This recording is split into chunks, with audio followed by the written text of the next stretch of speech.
All right, we are live.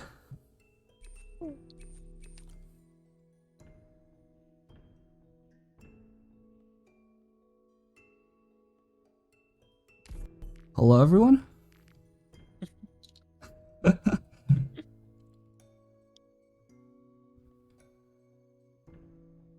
Gaviel. Hello. Yes, hello everyone. It's time.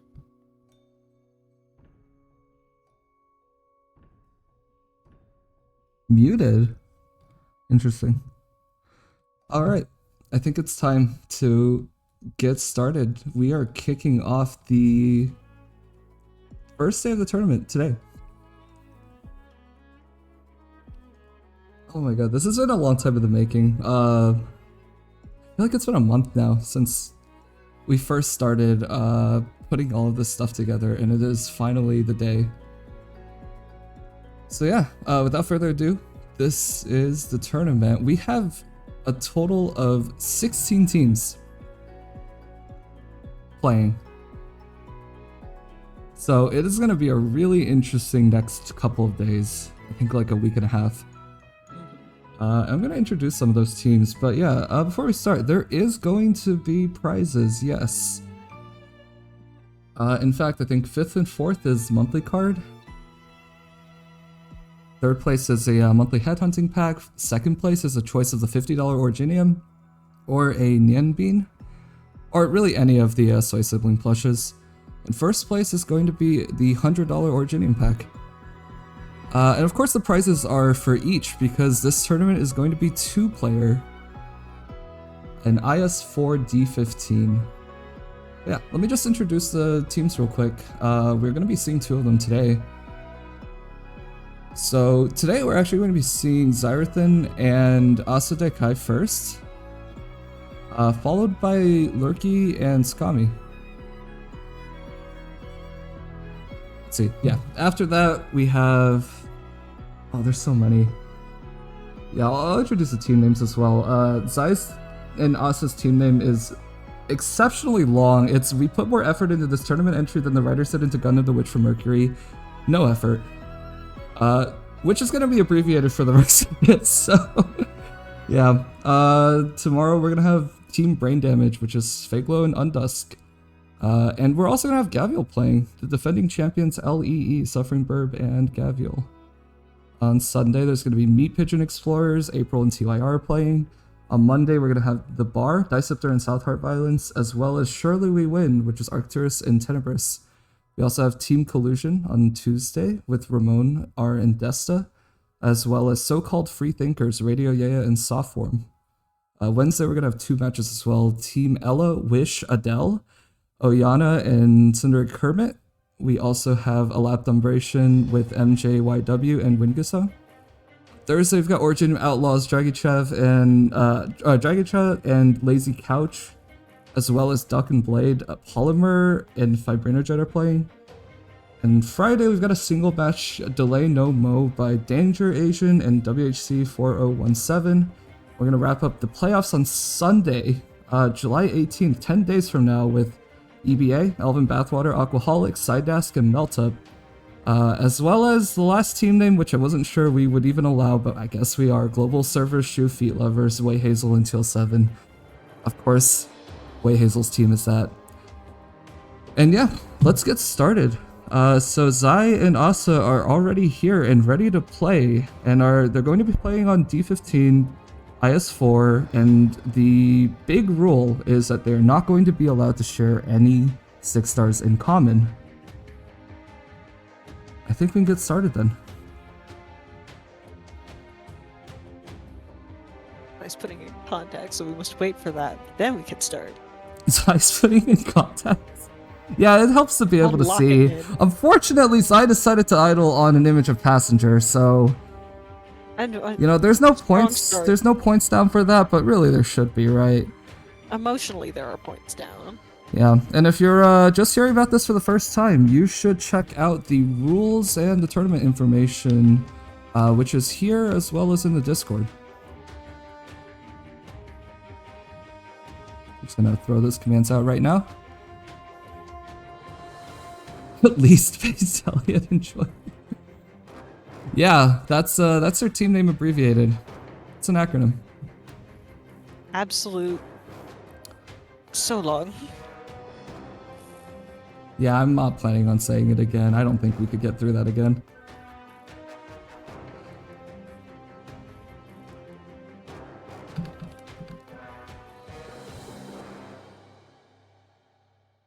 Yeah, Zaya is going to be first. Of course, I don't think we need to introduce ourselves again. I mean, I'm Zephyr, and that's Gaviel. Also, Yay. Emerald Queenie in the chat. And Yay. we're gonna be running this thing. It's really interesting. It's gonna go great. And if anyone's wondering what LTA stands for, that is Lee's Tournament Agency. I get to name things what I want them to be. And alright, looks like we're getting started. Zyrthan has prepared a Bybeak, Silence, and Orchid start. So that means no 6 stars yet, leaving all of them open for Asa so far. Players are going to switch off at the mid-boss, which means they're going to complete 4-3, then swap off to their teammate. Their teammate's going to complete 4-3 as well, and they're going to be able to swap back and complete their runs respectively. Players also have a chance to reset. If they're not in the middle of a combat, or they haven't already selected one, they can choose one time before the end of 4-3 to say, I don't want to do this run, I need to reset. And if they do that, then they can start over, but they're not guaranteed to have any sort of bonuses that they might have prepared. Alright, but we've got Prisoner's Night. I know, Gaviel, this is like one of your favorite stages, right? Ah, yes. The cursed one. But no, I mean, Bybeak seems to be handling it pretty good. I'll give her that. That is one nice thing about this, is we're going to be able to see a lot of fun different ways to start certain things depending on what the teams choose to go with, and I think that'll be very exciting. Yeah, I kind of can't wait. Especially because I'm sure you all have noticed Zaya has done full Bird Knights right now. Mm-hmm.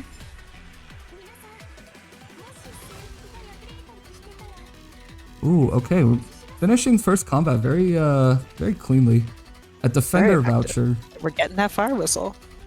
Yeah, before we started, Zaya actually told me that she would rather not see 2 Defender vouchers as the first 2 vouchers on floor 1. In her words, if that happens, it's over. So that's 1 Defender voucher. Oh, we've got Emergency Hands on Moss immediately too. Oh.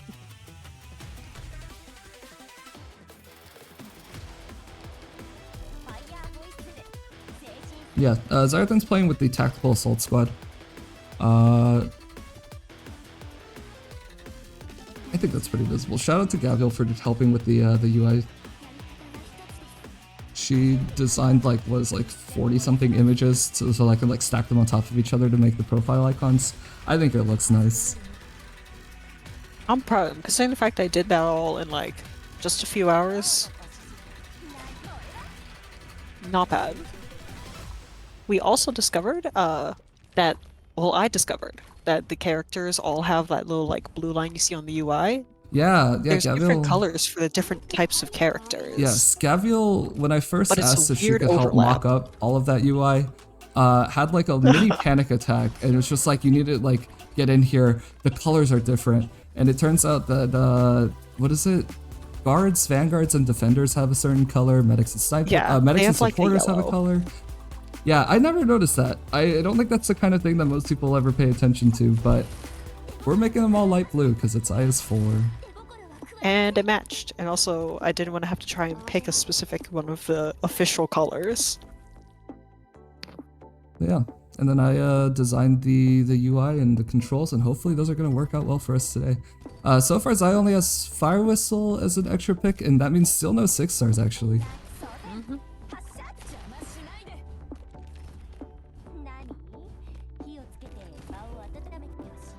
Oh gosh, not go off of the vibes.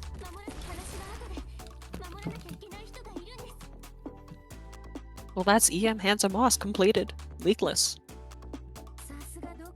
Yeah, very nice floor 1 actually. Not sure why Zai wrote run about to end in 3, 2, 1, but it looks pretty convincing so far, and Zai is immediately picking up Elysium, which is... or Cantabile. These are both birds, and they're both interesting in IS4.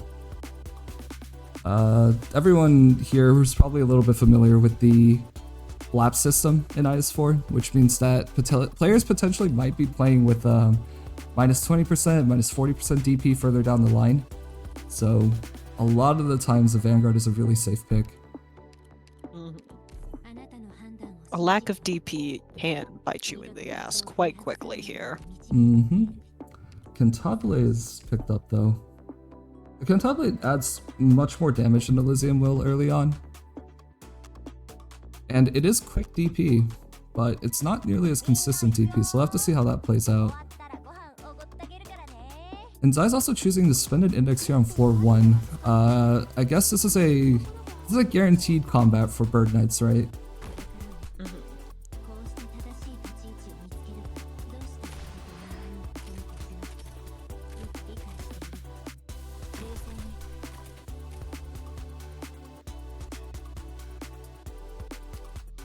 Okay, putting down Orchid, Kanta, Silence, Bybeak. This is interesting. It's definitely the first time I've ever seen any of these. Well, that's not true. This is the first time I've seen all of these operators used at the same time on beats. One of the cool things about taking lower rarity operators early on means that you actually get to play with quite a few of them. And I think on the early floors, that might actually help you quite a bit. Oh yeah, having those bodies to throw around is absolutely going to benefit some of these. That said, I think one of the common themes that we might see emerge during this tournament is one person's going to be the Enos player and the other person's going to be the not Enos player. In some of those practice runs, we've definitely seen people having trouble splitting that. And then on the other hand, there's this team, which before we started, I heard Asa doesn't have a built Enos, and Zai doesn't want to use Enos either, so they're not going to have that problem at least. There will be no Enos in sight unless a miracle happens for her. Chat says, I think this Cantabile skin is currently in the in-game shop, so if anybody likes what they see on the screen, you can grab it for yourself right now. Why are we advertising?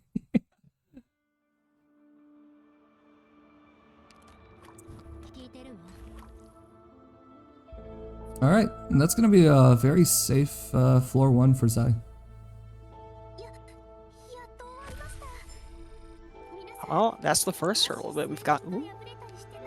Where are we going to get here? Or nothing? Oh yeah. There is a shop coming up now. Okay. 1 index, there's a couple items here. Zai actually doesn't have the last shop slot unlocked, which means that the shops are going to be a little bit harder to use. We'll have to see if that actually affects any of the run. You never know if it does, right? You can't really tell what you didn't get. Yeah, you can't sit there and be like, oh, this was absolutely going to be X thing.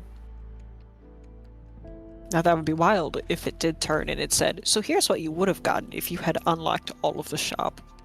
That would be actually kind of cruel. That'd be kind of funny. Here's what you didn't win. Okay, so we got a promotion on the Silence now, as well as Self-Treated. We're just going to add 0.3 SP per second. It's pretty impactful. It's especially that makes Silence's already good uptime even better. Okay, we've got... Ooh, the dog stage. Alright, I think this is pretty lucky in terms of encounters. Gets you another combat and a collectible, and I think it's a pretty easy stage. The stage is actually going to be worth bonus points, so the contestants can actually win bonus points in a variety of ways. One of them is these encounter stages. They tend to be harder than the average stage, and you really have to weigh whether you can take them. But if you do and you win, they're going to be more points, as well as just lucky to encounter them in the first place. That said, Half-Baked Trip, not really worth many points. It is sort of one of the easiest stages. Though this is birds, so we're going to have to see how that plays out. Oh yeah, I can also say, it's really funny because some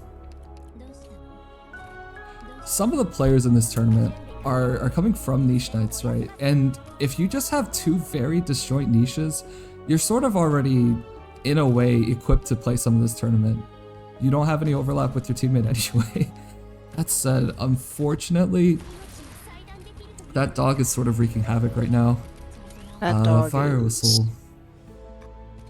going for the throat. Both Fire Whistle and Bybeak's tile block the enemies that come from the left side. But since they were both stunned for a little bit, an enemy did get through, so that's gonna be leaks. Leaking doesn't mean you don't get any points. It just means that it's gonna be halved. Same's gonna go for emergency stages as well, of which I believe there was one already that was cleared leakless. Mm-hmm. And that was Handsome Moss. Yep. Shout out to Gaviel for taking good notes.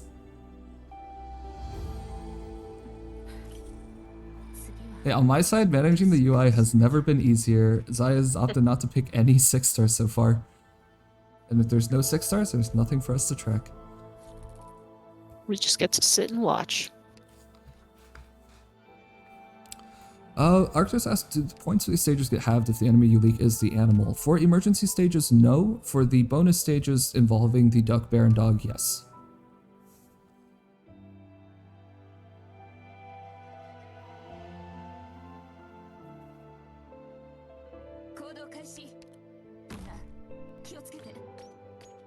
And shields do count as well. Which means if you leak an enemy but you had shields, unfortunately that is still considered a leak. Mm-hmm. But, you know, you go into an emergency stage in the tournament, you are never going to get 0 points for doing, well, and as soon as I said that, I remember you could die, so if you go into a stage and you die, then that's, you've got a different problem going on than how many bonus points you're getting out of it.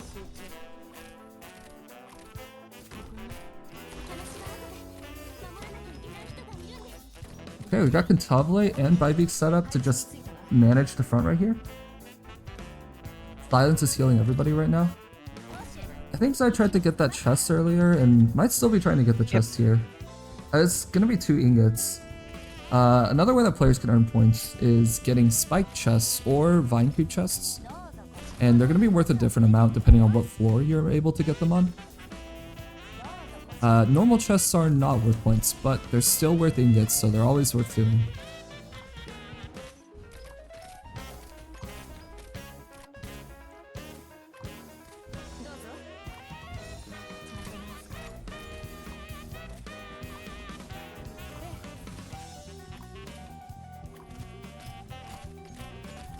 Okay, here comes the second shadow, and let's see if that works out.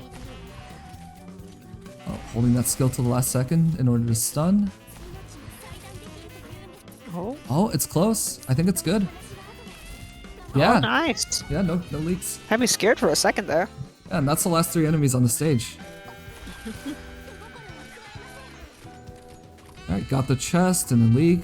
Nicely done.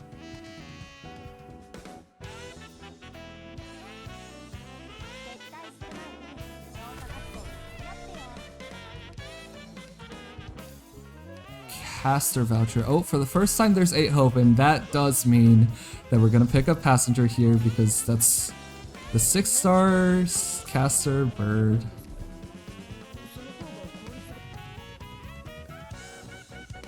And that does mean that we're actually putting a 6 star on the table. That means right there. Passenger. Our first 6 star of the tournament.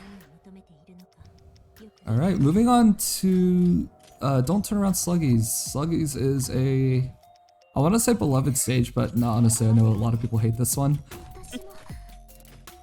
But we've got the 18 enemy variant, which means no senior caster at the end, so it actually should be a little bit easier than usual. Alright, let's see what Passenger does for this.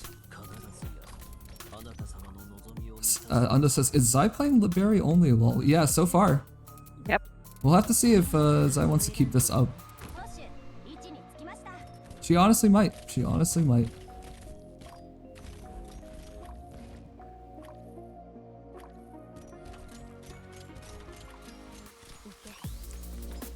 It's kind of easy to forget, but this is like D15, so playing a niche and on D15, that's kind of scary sometimes.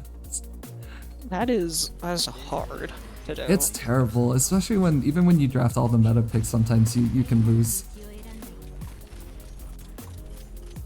You really gotta tough it out, and you really gotta be okay with occasionally having some terrible RNG.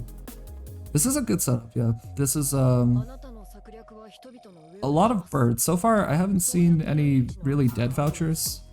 And never mind, as I've accidentally cast or cursed. That is a dead voucher. Look at what you've done. Yep. Yeah, as I mentioned earlier, that I think it's... What are the big three? Via Meta, Gnosis, and Passenger for the Arknights. Is that non-linear too? It's New Tribe.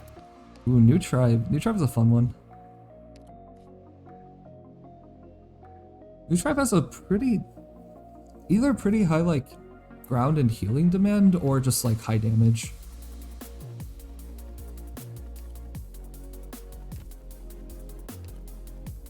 And floor 3 is that floor where I think it's a big make or break moment for the run. If you're able to ramp here, you're gonna be set for floor 4, and then if you're set for floor 4, you can actually take more combat, and it sort of snowballs your way into having a good time on floor 5. On the other hand, you make it to floor 3 and you're just not in a good state, you have to skip combats, it's gonna snowball as well. Eventually you're gonna find yourself struggling to do anything. Guys, I was looking at Rational Fracture and Pretense Turn True. These are two of the more okay floor 3 stages. I think everybody's always watching out for Shady Frozen Sea. It's got kind of a reputation for being just significantly worse than the others. Shady Frozen Sea seems to be the one that everyone tries to avoid for the most part. Yeah, it all depends on what you draft, right? Like for me, Reed player, this stage is my favorite because it's by far the easiest one. But if you don't have Reed and you're playing a different strat, this might not be so simple since the champions are really annoying to block. That is true. If you're able to have any high DPS, you're at least put in a much better position. Yep, if you've got a lot of healing, it's not a big deal either. And there is a silence here, so... And silence so far has been putting in the work. Yep, this is also a stage that sort of demands a quick opening. And you have that in Cantabile though, so I think Zai's not too worried about that opening.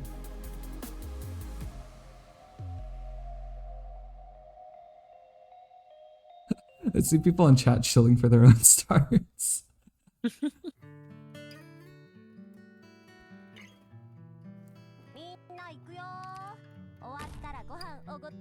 Okay, immediately opening with the Cantabile there, and Bybeak in the back.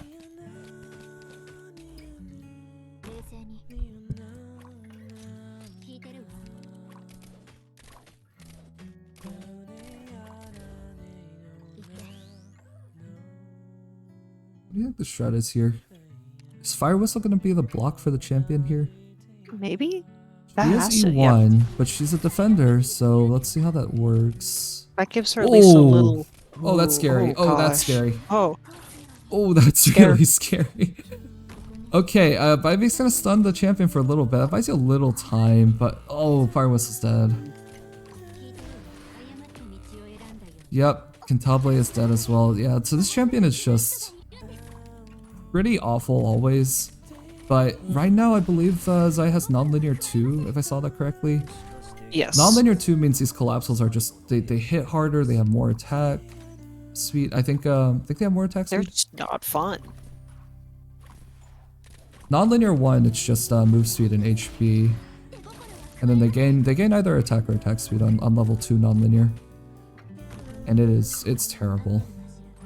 The silence drone is at least keeping everyone else alive. And I really hope I didn't... Oh, I jinxed it. This time I was the one to jinx it. Hey, that's interesting. I didn't know that Silence Drone would actually stay there after Silence died. That is a fun thing about her, and I have to admit that makes her very enjoyable sometimes. Unfortunately, kind of cold comfort as we see the two casters. I wonder if that's preventable right now. Zai looks like she's thinking about just letting them go. Okay, that's going to be -4, but I think we should be able to get this. Hey, only the last life matters. You know, I'd love to say I agree, but in IS4, every time you leak, you gain collapse. And every collapse matters too sometimes. Okay, setting up on the back. Barbara's just gonna get a field applied at least, even if she does die. And it's gonna last for 2 tiles there. Yeah, I think the damage looks good. It's a bit of a rough collapse to deal with this early on, non-linear too.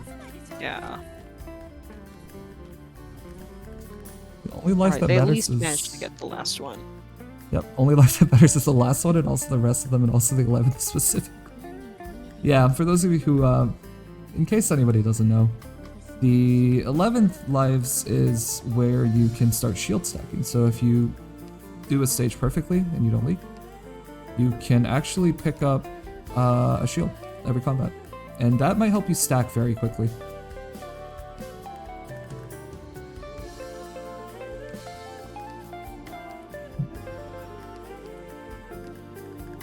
How mad would you be if I just reset to flex? Not at all. Resetting is an option for a reason. It is allowed. It's a resource, and it's up to you to decide if you want to use it or how you want to use it. That said, this will be a pretty interesting run to restart, right? I get the feeling that, like, I'm not sure most runs are gonna, you know, do any better or worse than this. It seems like I don't know Bird super well, but it seems like a decent run. Illusion of choice, pretense versus shady. Yeah, that's how it is sometimes. It's interesting that, well, based on skipping the pretense in favor of rational fracture, I guess we can assume that pretense might be a pretty tough stage for birds. Oh, there's a music box. Alright, another way that you can get points is by not withdrawing in the shop, but if you do choose to withdraw, you can withdraw up to 5 ingots, and Zai has actually gotten that bonus by not withdrawing in the shop. That's gonna be 30 points. Oh, thinking about robbing this early, floor 3. Oh. This will be a fascinating one for me. Okay, looks like Zai's gonna withdraw in the second shop. Or an E1 Irene. That's a nice bird pickup. And leaving. Okay. And pretense and shady frozen sea. Unfortunately, the illusion is really bad. Is persisting. You gotta feel a little bit punished right now if you're Zai. Just throwing your surprise full dartle this early, that hurts a little bit. And was it with Human as well? Yes, I think so. Yeah, Human and Surprise. 2 of the like greatest full dartles. To avoid Pretense and Shady Frozen Sea, and you end up getting Pretense and Shady Frozen Sea anyway. That's how it is sometimes.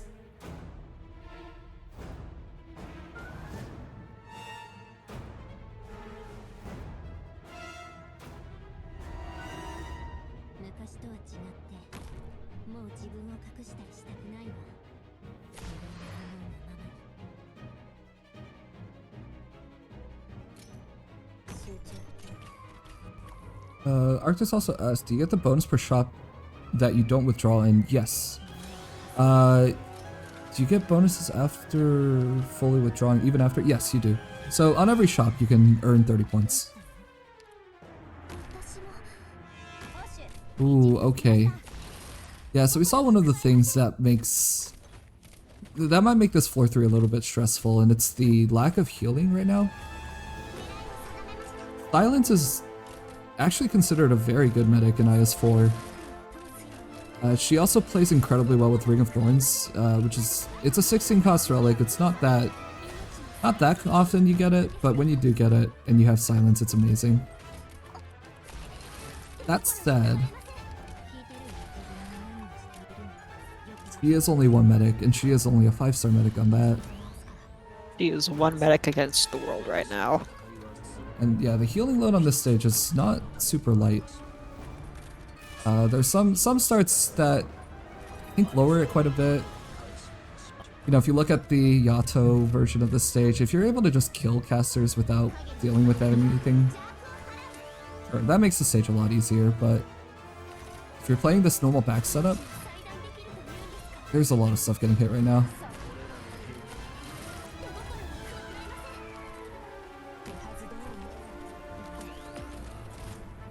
Ooh, Orchid's down, but Orchid was used as bait there.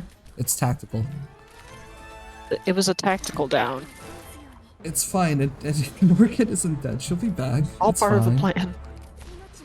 Irene is getting hit a little bit there as well. Ooh, okay. Undeploying to Fire Whistle to put the drone so that the drone can heal all of them. Yeah, so originally it was that passenger tile that could cover everyone, but now that passenger is deployed, you gotta make a tile for that drone. There's also this roadblock, which like I think a lot of people hate this. This relic. It's very silly, but then every once in a while it does something amazing. It's not a lot of HP is I think the big problem with it. Especially at D15, things just like hit through it in like 2 or 3 hits. Oh, we also have our bonus enemy here. There is a bear. A bear's gonna walk along the middle and up and to the right.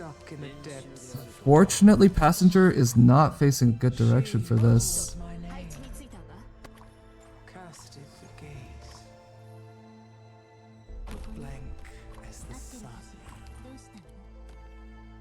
Ooh, Contable here. I don't know, this is gonna be really close. If it's at all possible. You know, actually I'm not sure it is. That's tough. Sometimes you just have to let the bear walk.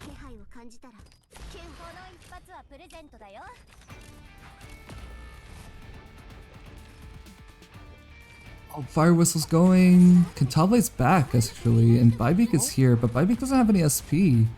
Which means that she actually can't even get one skill off. And Passenger's back, that's gonna be some damage. So at D15 this bear actually has 50 res. It's shockingly hard to deal arts damage to the bear. It is a sturdy bear. It's terrible. The bear also has a ton of HP. If we cheer enough, do we get to spawn a sponsor? If only, if only. Alright, another defender pickup, and we're gonna have the E2 Fire Whistle now. That'll probably help out with the ground situation. That is at least a little survivability on her part. Ooh. This is long sought compensation. Oh, but we're not taking it. And it's time to decide. Yeah, this is the last node. Well, actually, Zai could take one more combat, but I'm not sure why she would take Shady Frozen Sea right now. She can choose right now to reset the run.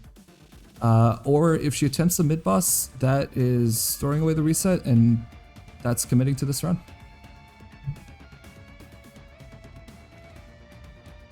Players are also in contact with each other, so yeah, I bet Zai and us are probably having a little bit of a discussion right now. And okay, we are tossing this run.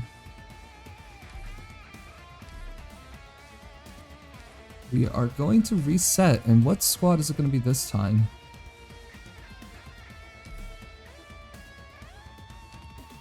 Oh, Two Hope and Kettle. Oh. Yeah, so players aren't guaranteed either of these when you reset. It's a little bit of a risk you have to take. You know, it's a bit of a cost of resetting. Guard and oh, okay, no birds. Oh wait, no, Helicar's a bird. What am I saying? No bird except for no bird except for the bird. No bird except for the bird. And there's a Pluma, 5-star promoted. Oh, look at that not built Gavial altar. That's unfortunate, huh? You hate to see it. Sending Zai back to floor 1. Pluma is a bird, yes.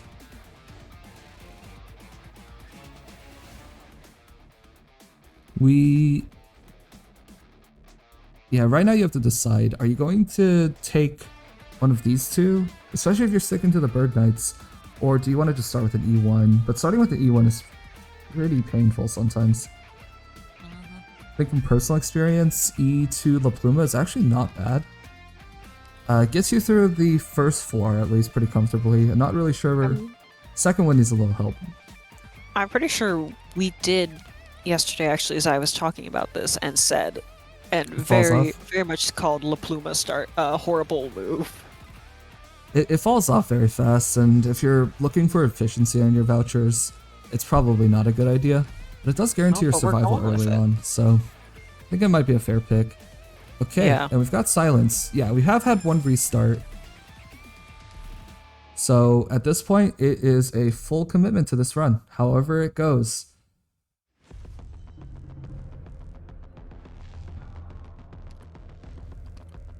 Okay, we've got a 2 combat floor again. Oh, but we're skipping the second combat. We're gonna have to spend index. Nope, nope. We'll have to see.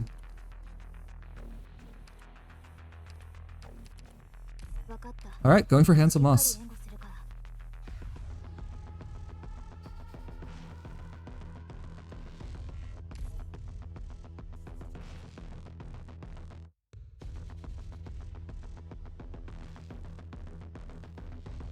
Alright, we got 20 enemies and that means no specials.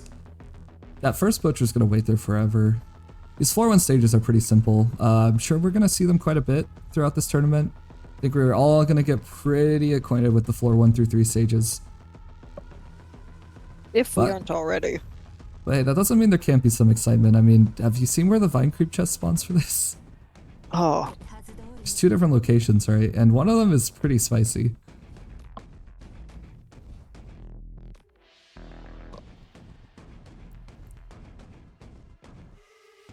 Size in chat defending. You think I reset because I was afraid of F4? I reset because birds have like a 2% survival rate above floor 3 and I'm giving Zephyr off. Hey, you know what? We'll take content. Yeah, of course, of course. It's all We're for fun, having a fun right? time watching.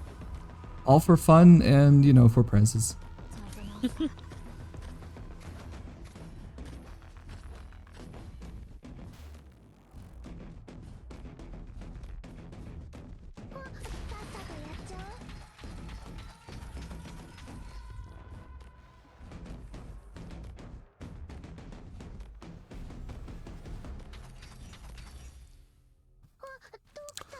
I'm trying to figure out right now, what would you want to see in that first shop? Because your first 3 vouchers are going to be Caster, Medic, and Vanguard. What do birds have for those? I mean, Caster's obviously going to be Passenger. What about... Medic is Silence, right? I don't think there is another one. Or... Not that I know of. Another common one, at least. And Vanguard, there's Elysium, there's Cantabile. They're both good picks in, well, Elysium's definitely a good pick in General IS as well, and Cantabile I've seen people use. Yep, that is right. She would rather forfeit than recruit outside of the birds, and I respect it. I respect it. Oh, Mr. Nothing pickup. That's interesting. Oh. One of the scariest things about picking up merchants, as much as you know, merchants are great, is if you hit it with Barrow, good luck using them. Okay, and there's also an emergency there. It turns out we just forgot about a lot of birds, actually. Emergency beast awaiting slaughter. Oh yeah, there's Solopsis and Mulberry. Yeah, you can tell I'm not much of a bird player, huh? Yeah, skipping beast awaiting slaughter, or indexing back up into it. That's very interesting. This could be spending 2 index in order to not get 2 more encounters. That is a race miner too. I don't think we're gonna be seeing that miner.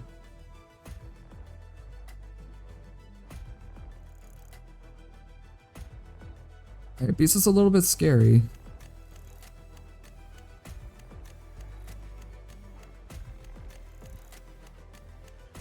I'm sure you will get the Uncle gameplay. Yeah, we want Uncle gameplay. Don't worry. I'm sure plenty of other runs are gonna have miner, but right now Zai's doing some birds right now. It's bird nights. Zai's thinking. Zai is really thinking about where these birds are gonna go. And hey, while Gavin and I are here casting, we're here to see what happens. We're here to see players show off their best or their craziest. I'm not here to judge their starts or their operators that they draft, even if it is Passenger, of course. It's fun. It's exciting. Like, it's kind of nice that you play in a way that Rational Fracture is actually going to give you some excitement, right? I also think that's part of why I'm enjoying the fact that this is the first run of the tournament, is we get to see a very niche play. I feel like it's a great way to start it off by being like, look at all of the ways people can attempt to and beat things. Yep. Which is probably going to be a theme. I'm sure Zai has seen and attempted Emergency Beast before, but this stage is a significant step up from the normal. There's operators that just survive okay in normal that just absolutely get chunked in like 3 or 4 hits on emergency. Mm-hmm. And I'm looking at those operators and I'm like, I hope it's not La Pluma that has to tank everything. It kind And of we're does. not running with a lot of health either. Zai says, I want to make it known if we fall here, it's Asa's fault. Okay, interesting. Alrighty. Asa taking the blade. 26 enemies also means that if Zai survives this, there's going to be a bonus. Okay, and yep, La Pluma's going to have to be deployed there, huh? It's kind of scary. Oh, think about which direction right now. They're both good. Or equally good. As good as it can be, deploying La Pluma there. Alright, and we are now in the pause time. Sometimes this happens. If any of y'all were around for SGL as well, you probably remember quite a bit of sitting and thinking. I mean, this is the last chance, right? Zai's already performed 1 reset. If this explodes on emergency beasts, it is over. Gotta make it count. And what a way to go, being bested by the sheep. Wouldn't be the first time, wouldn't be the last. Mm-mm.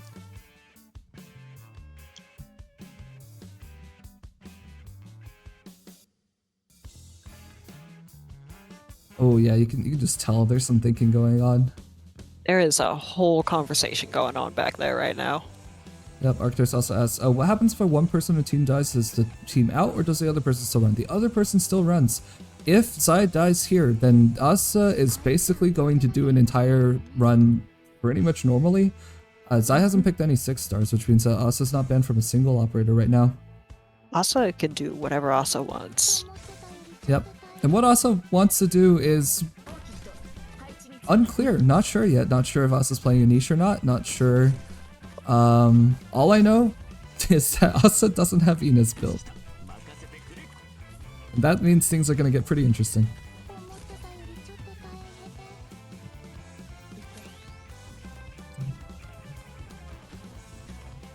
Okay, La Pluma's actually surviving pretty well right now, but here comes the Carcass, and the Carcass is pretty strong. But it is an E2 La Pluma, so it's actually looking quite good right now. Yeah. Maybe this is fine. I don't want to curse it though. Let's see what happens.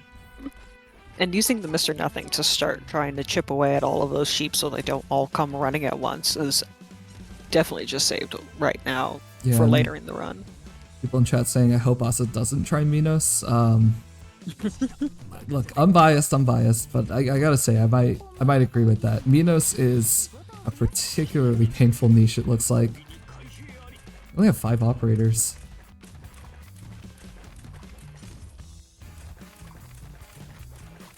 You know, it'd be amazing if we right now, right here, we see a no leak. A little scary here. One of these beasts has to die. Oh yeah, La Pluma gets it in time. I died. This S1 La Pluma just barely kills it in time. And I think, yeah, that's gonna be a leakless emergency beast. That's amazing. What do you know? Oh, actually, yeah, I think Minos. No, yeah, Rim Billiton has 3. Okay, it's the dog. The dog is gonna be pretty tricky, but Yeah. frequent Orchid users probably know that with an Orchid attack, well timed, you actually are able to stop the dog twice per operator instead of once, and that can be the difference maker. And you know, a lot of people actually start with Orchid. Yeah, like we did. Very nicely done. Mr. Nothing dog tech time. Yeah, that worked out really well. So we got the bonus enemy, we got a dog, we got emergency beast, we're getting 20 DP and Pauldron out of it, which I think is massive. Oh yeah. And a sniper voucher, and Zai is... There's only one sniper. Are there on no Zai's snipers? Wait. Oh my god, birds don't have snipers? Like, other than via meta, or are they all 6 stars? I think so. Oh, great throw. Oh, great throw. Arketo. May. Yeah, no, there's plenty. I guess it's the thing to say. Ring of Thorns. Hey, we were just talking about this one. Zai actually has exactly enough to grab Silence and Ring of Thorns, and that could shape the run. The reason why it's Silence is because her drone just overheals constantly. update. Maybe we just don't know what operators are birds. Because every time we say, are there any birds here? Everyone else just starts screaming, look at all of the birds. I mean, yeah, and shout out to chat for, like, you know, filling in the bird gap. I don't mind. No problem at all here. Plenty of experts. Ring of Thorns is the single best collectible for birds. I think that might be true, yeah. Ring of Thorns Silence is a massive game changer in general runs already. Luma also gets the buff by herself. Yeah, that's true. That's true. You're playing like general operators. I think the Executor Altar pickup, I think a lot of people do that. It's pretty great. The uptime is just amazing.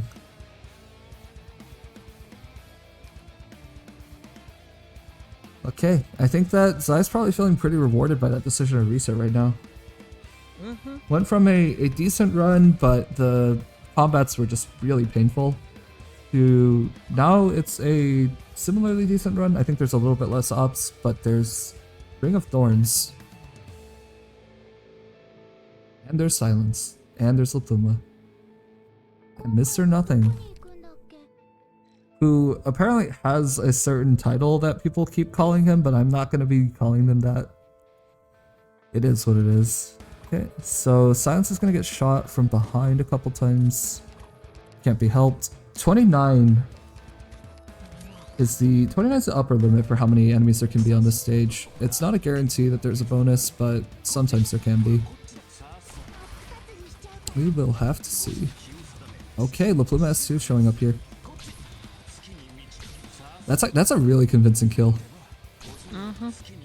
Okay, and rolling for some particular stance, not sure which one. Apparently it's not orange. Is it purple? Full stance adds 1 block, I believe, so... now you're having a 2-blocker, wow, okay. Oh. I mean, hey, if you do what you gotta do. Do what you gotta do.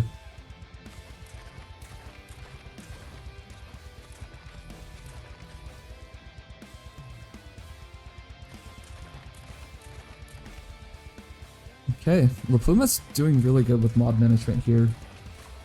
But here comes the second enemy, and we already saw Lopluma just completely sweep this one with a skill 2 activation, and I have no reason to believe it's not going to work out the exact same way. Yep.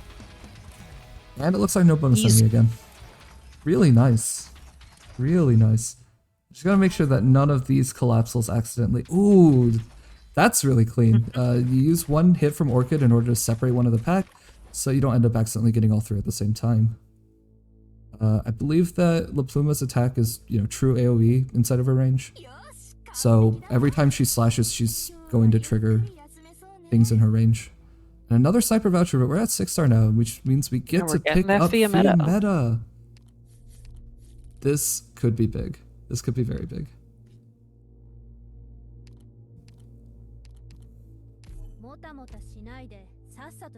Someone says the racist burp. Okay.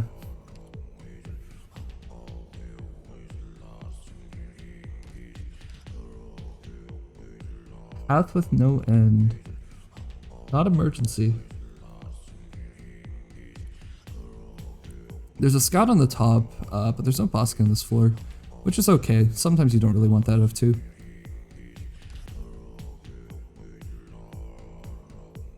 Oh, Topo, that's a... There's a clip on the channel about that. Yeah, you're gonna have to get filled in on the lore later. Yeah. Alright, for now we are putting Lopluma... We're putting Lopluma on the bottom lane. I think this is pretty standard. I'm not 100% sure where Fia Meta is gonna get used though.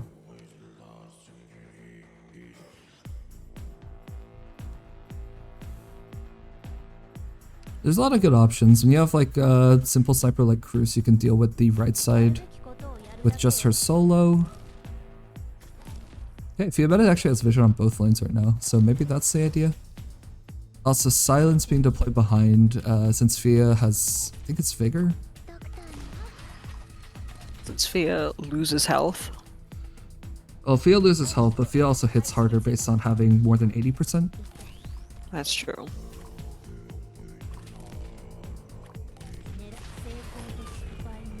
Oh, there's that FES too. With accompanying sound effect. Alright, we've got 3 runners here, but we only have 26 total enemies. Which means that there should be no bonus on this stage. Yeah, I think so. Yeah, we're gonna have a runner and a block reduction, I think, at the end. And I don't see that being a... Oh, we're gonna have 2 runners, actually. I see that being a problem for this squad, though. Alright, we're just waiting for that perfect time. You pop the meta, and yeah, everything just dies. That's pretty convincing, honestly. Nice and smooth.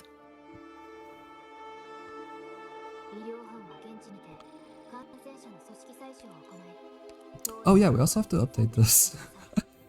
It's just too wrapped up in the gameplay. There we go, there's a 6-star.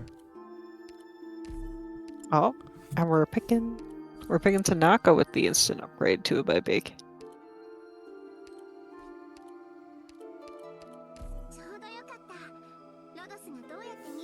And so now Irene has also been snatched. Oh yeah. That's also a 6-star. You got 2 6-stars going on here. 23. Interesting. Pretty sure that means there's going to be a bonus enemy here. There's a couple different versions of this map. Sometimes you'll see the jet stream in the center facing left. Would be really nice for few meta, huh? Unfortunately, we don't have it this time. Alright, signs being deployed on the classic tile, where if the enemies attack silence, they never actually get to fly. Which makes it much easier to handle this. You know, if it weren't for that, I feel like this stage would just like... This would be a tough F2 stage. Oh, it would be a nightmare. Okay, something's... Have to deal with 2 sides.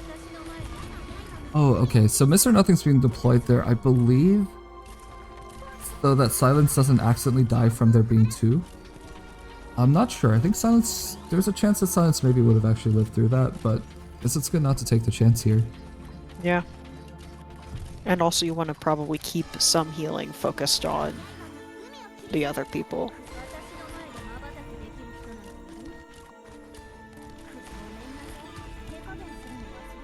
It's also great because usually I'd be like, oh, I wonder what ops are gonna clean up this squad, but for birds, who knows?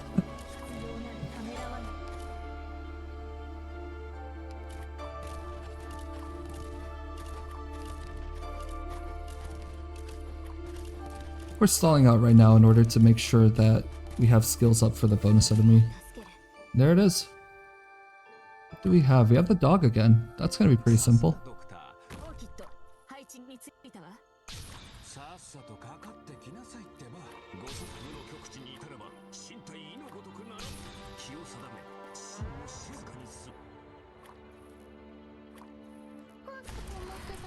Alright, we got Orchid and Mr. Nothing going again, and it's gonna just...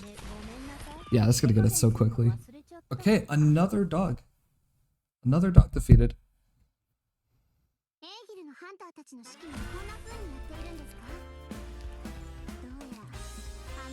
Ancient Fresco, not bad for birds, right? Irene actually can make good use of this. And we're getting the upgraded Mr. Nothing. Oh? Are we gonna try and go for EM path? Yeah, path with no end again. Frantically circling the 2 index. Not sure what that means. Trying to figure out if that means we're deciding to use an index, one of the index that we just got, or if this is a panicked, oh no, I only have 2 index. Does whole hair count as a bird? I actually heard that not in the Arknights in EN at least. Not sure about CN.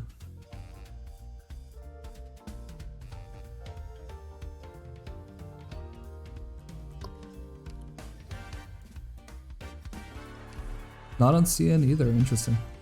Looks like we're going with emergency path. Okay, I'd like to see this.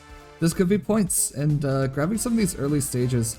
A lot of the times you want to save your index for floor 3 to ramp on a normal run, but this is not a normal run. This is Bird Knights. And some of those floor 3s might be really scary, and if you can do a floor 2, you might want to take it just so you can actually ramp up.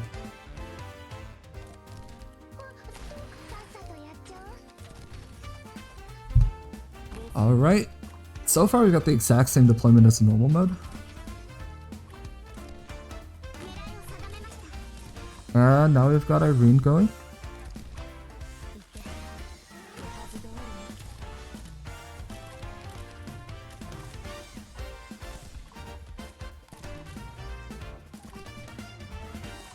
See, chat's debating whether Holia is bird. I remember It really seems like a conversation that Zai would really love to weigh in right now if you know, she wasn't busy playing Ice. Yep. We just see a pause as I just starts frantically typing. And you know, I would actually really love to see Bird Knights get past the mid boss. I know that's Zai said it. I love to say that, like, you know, Zai told me it's what, 2% chance that Birds makes it past the mid boss. Yeah. I'd like to see that 2%. I'm really hoping that 2% is right here. But honestly, with this run, pretty good. This looks like a 2% run to me. This is Ring of Thorns. This is Fiametta's been picked up pretty early. But no, with everyone arguing over whole 10%, it does remind me of when we were originally reading, and I was like, isn't she based off of? And then you immediately went, no, that's a spoiler, and I had no idea that we weren't supposed to know that she was clearly based off of a snake bird. It was a spoiler at the time, yes. And I just was like, insufficient hope. Well, oh no. And that's a dead voucher, unfortunately. R.I.P. Yeah, worn out group photo. That's minus 12% defense. It's a pretty good relic. I think a lot of these stat relics end up just stacking massively for runs. Especially HP down. HP down is amazing.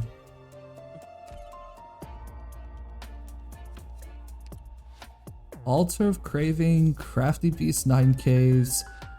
Crafty's an interesting one. I think that Fiametta might have something with S2, but it is an E1 Fiametta. It's a little bit risky. I think there may be a play here with Ring of Thorns though.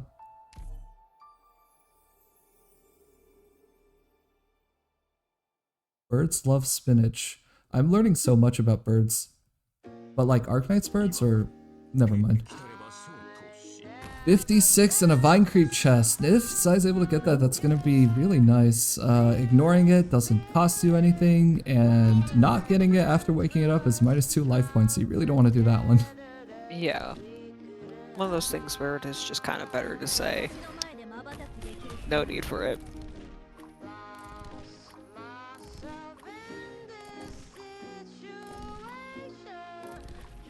Okay. Fiametta hits really hard right now. I mean, well, I suppose this is just how hard she always hits, but it's kind of cool to see. Oh my god, look at that uptime.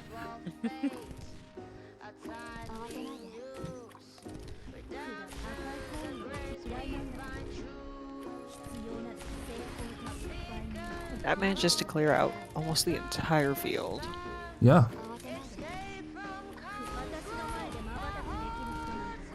It is fun to see what different ways people can use characters for this when they don't have a read available. Because I feel like that's the go-to for a lot of people, so like, just read alter it. Yeah, I mean, hey, there's the Gavial strat too. That's Gavial true. Alter. That one is fun. And Deegan cleans up this pretty well. The main thing is cycling. If you can get 2 operators that cycle with each other, it's gonna be easily solved. How is Fia getting her SP like that? This is a Ring of Thorns, so the Ring of Thorns is when a melee operator is healed, they gain SP, and all the surrounding operators also gain SP. So the other thing is that the Silence Drone actually just continues healing regardless of whether they're full, while most medics don't do that. So the drone just applies heal after heal to Irene right now. which gives the SP back to Silence, which gives the SP to Fiametta. And then the drone is back up because Silence also got the SP from that, so you can just spam it.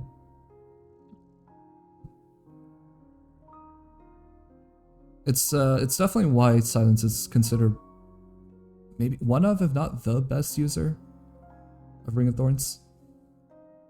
I'm pretty comfortable saying best user, actually. In fact, if you use it, Silence actually often gets the drone back before you've even finished using the first drone, and it just sits in the bar. It's not deployable. Unfortunately, I cannot help you with that during the turn. You good luck. I don't know. This is map to Arknight PRB. All right, well. Hey, there is a 2-hour limit, so we've got plenty of time still. That's true. That's true. If you run up on the, you got like 3 hours left. But yeah, remember, there got is so all of much time. Asa's run right now, so actually you've got like 1 hour left. Wasn't it through the middle? I can neither confirm nor deny that. I suppose if Zai isn't listening to us, we can't actually say where it goes for chat, right? Yeah, I guess. It's gonna go straight down the middle. It's pretty great. Yeah, in general, one of the cool things about the... Well, I don't want to say cool, it's actually terrible. You can usually assume that the chest takes like shortest paths, so... And that's like such a great rule. Beeline for it's such a great for rule, and you know what's gonna happen, except for there's one stage defense substituting offense where the chest is exactly the same distance from both boxes.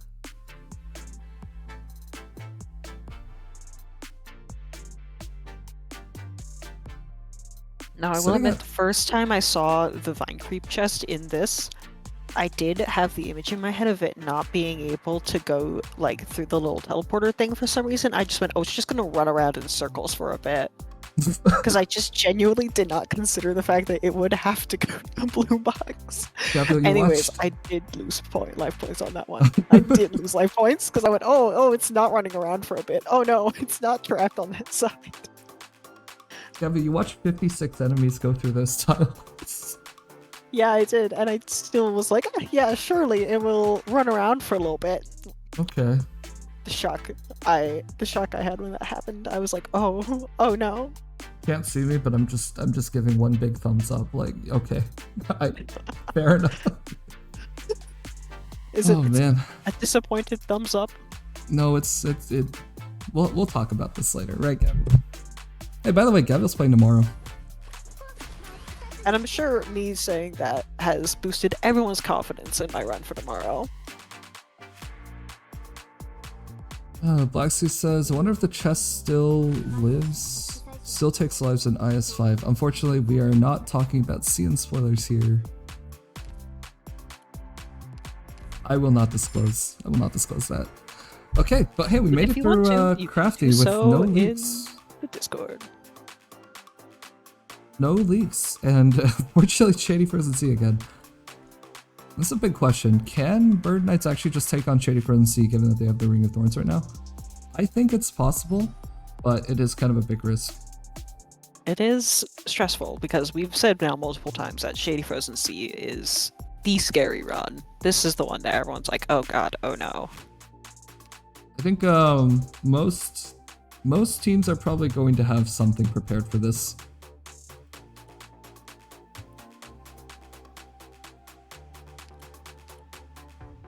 The only thing that Ring of Thorns is getting you is just massive uptime.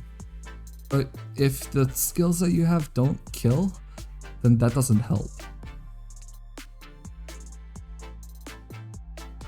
On the other hand, Fiametta's damage does look really big. There's no resetting anymore. So let's see what happens if Side doesn't take it. It's encounter, encounter, encounter. It would be pretty insane to spend that last index right now on this floor, since you would be going into floor 4 blind. And going into floor 4 blind is kind of scary. Very scary. So yeah, it would be like encounter, encounter, encounter. On the other hand, I could overwrite things right now, but it doesn't. You would then go down into a combat and another combat. That could be. It could be okay. What would you do? Would you take Shady Frozen Sea? I hate Shady Frozen Sea, so I would definitely be like, oh, that looks like I'm doing some encounters. Yeah, but then the big question... That's because I'm a coward. Oh, okay. If I'm being honest, it's just because I really hate Shady Frozen Sea. Yeah, I think the big question right now is... If you're not taking Shady Frozen Sea, can you beat the boss? Which boss is it? Which one is it? Are we doing? I don't know. No, I'm not sure that Zai's actually looked at it yet. Yeah, I don't think we've looked yet. That's gotta be a big factor, right? I think the worst case is like if you skip Shady Frozen Sea right now, you better be okay taking on the boss. It's new tribe again. Okay, that's. I think that's pretty dubious, actually. Yeah. I don't know. Maybe. Okay, we're throwing Eye Delight.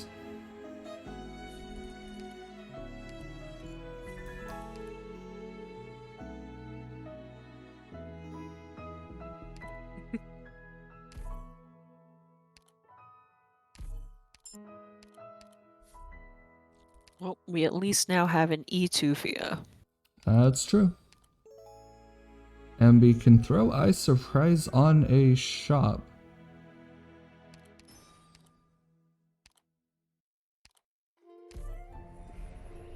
Oh, we're looking at patrol first. This is gonna let Zai actually look at 4 of the items inside.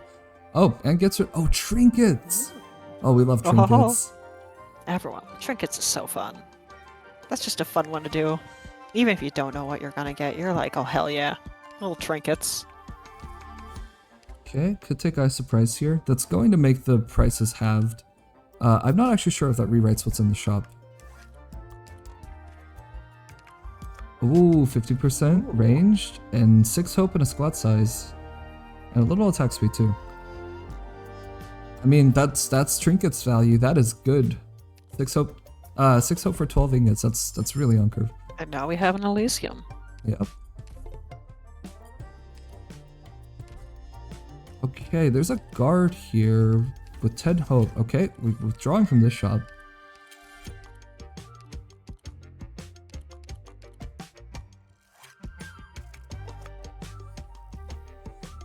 E2 Conviction, which we've learned is not a burn. Free Silver Ash. Oh.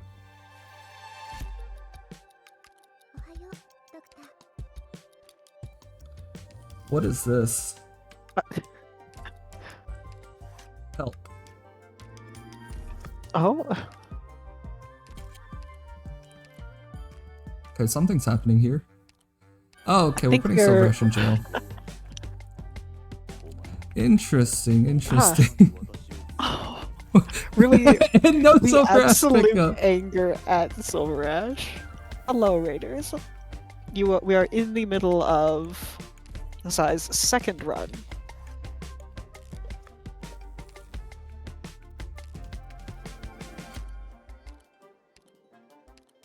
Okay, we got an E2 Elysium pickup as well though, and I think the E2 Irene, E2 Fia meta, that's gonna be pretty powerful here.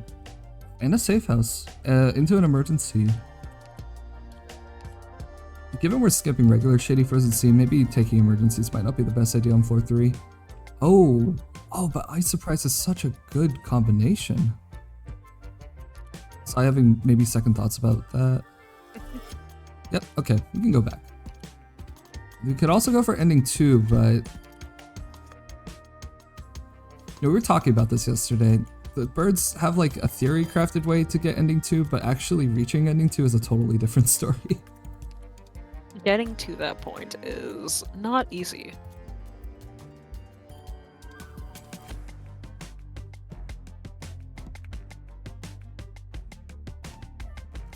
Man, I just think that Ring of Thorns might help carry this run a ton. Alright, gotta think about those placements.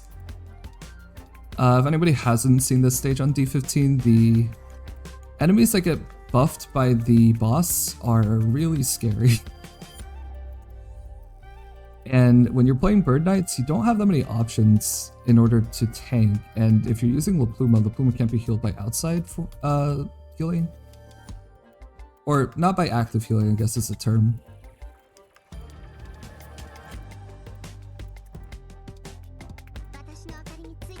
Okay, there's a safe tile up there. So we're using Elysium immediately.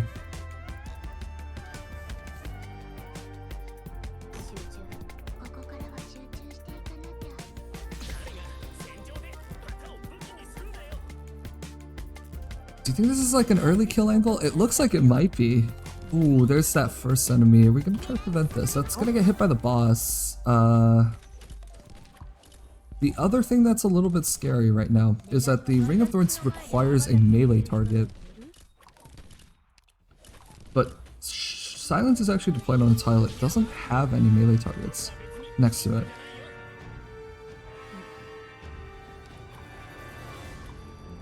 Fia can handle it, Lyle. Yeah, I mean, I'm looking forward to seeing it. One of the things I've been really looking forward to is just seeing all the different playstyle and just the crazy stuff people might do on D15. Oh yeah. D15 is tough, but it can be very fun to see what you can still do with it. And there goes Elysium. There goes Elysium. 07. Not our Elysium though, surely. Hopefully, probably, maybe. Okay, we're using Ring of Thorns now. We're getting that SP up, and Irene is pretty happy with that, considering that she's an attack charge. Offensive recovery is kind of tough to charge on, especially when the enemies that you have to charge on are potentially going to be buffed. Oh yeah. So having that Ring of Thorns apply right now is pretty massive. All things considered, looking at Fia meta, she's handling the boss really well. Yeah, boss is almost dead. And we're at 13 out of 19, so we got only 2 melee waves left. I think there's one more car. There's going to be these 3. There's going to be 2 more of the Lone Trail enemies on the bottom lane. And, well, the boss is dead. Really nicely done. And here are the last 2 enemies. Oh, the car's actually already dead. Fiamet already took care of it earlier. Oh yeah, and Elysium's being deployed. And there we go. Yeah, mid-boss completed. Bird Knights. Bird Knights D15. As expected of Zareth. Okay. So it has like 14 hope now. Defender supporter. Not sure what the impactful vouchers are going to be there. I think Fire Whistle is already still on the table. Now all that's left is for Zareth to actually select the picks here, see what full Dartle she's getting next floor, and we're actually going to swap over.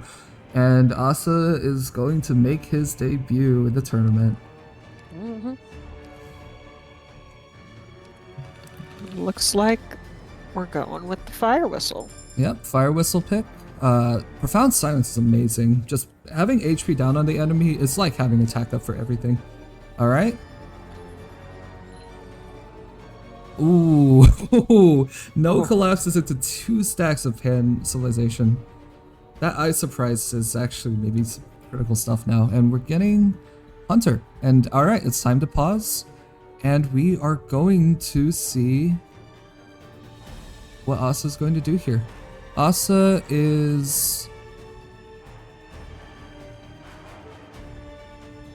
currently showing just an image of Ray. Asa just really wanted all of us to remember Ray exists. Oh, I remember Ray. Ray is pretty cool. Alright, Asa has a kettle start prepared and is playing on the support squad. Alright, let's have Zai go to F4 here.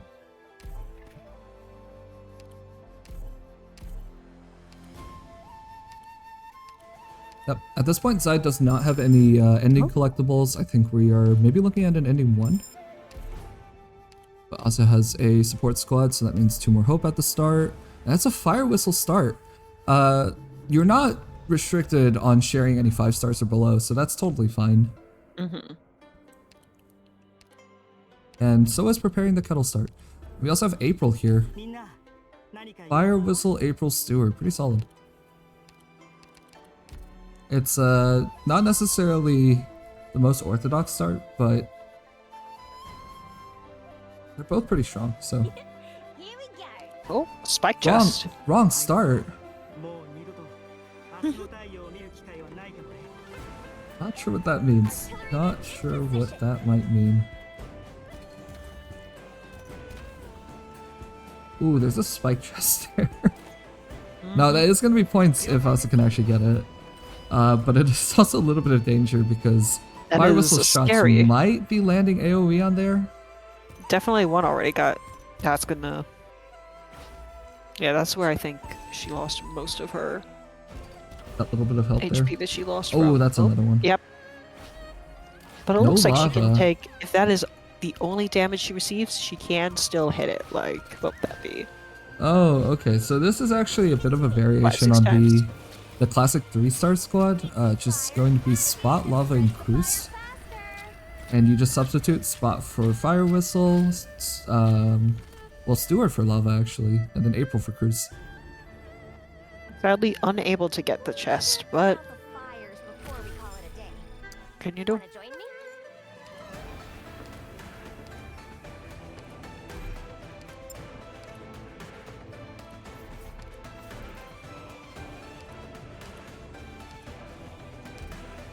I think Okay. I also skipped those. Also picked an Orchid there. And it's Prisoner's Night. Now this is kind of a unfortunate one because the reason why that 3-star start actually relies on having Lava Leave it to me. is this stage. Lava deals with Prisoner's Night, but if you draft Steward, it doesn't quite do it. That said, this is But not Fire Whistle Spot. can instead definitely do a little bit extra damage here. Yeah, this is significantly more damage than Spot ever contributes on Prisoner's Night, so it might be okay. So it looks like it's gonna work fine. Or at least most of the enemies have been gotten out of the way. Yeah, let's hope so. Even after that first block breaks, they're still going to be in Fire Whistle's range, so it's looking really good. And we've got one enemy left. We have April and S1 to do the consistent damage here. Orchid doesn't even... It's a 2-up? Oh, okay, maybe not a 2-up. Maybe not. Maybe not. Maybe this is just to speed up the run. You never know. But yeah, no leaks. Before we call it a day. Wanna join Okay, 2 more ingots, specialists. Ooh, Beast and Sing. These are both very good. We also have Stone and Plunder already. Or Stone's going to be on next floor. Pretty tempting to grab Beast here. Giving yourself 3 extra index than you normally would. But Sing is also just a guarantee for some things. That's true. Okay, taking a Reserve out melee. Skipping the specialist voucher. Not enough hope for a 6-star. Doing regular Beasts awaiting slaughter. Fun one.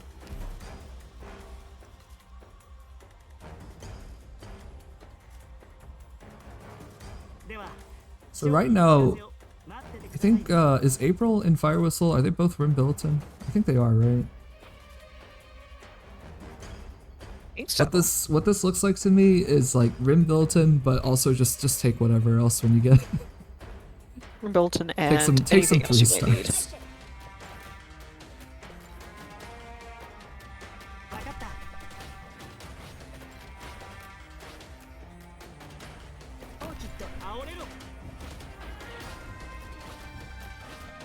Okay, we've got 3 blocks on Fire Whistle right now. Leave it to me. Okay, April's here to clean up, and you can even use the Reserve Up Banker to just pop these early so that they're not a problem later on. It's a good timing too.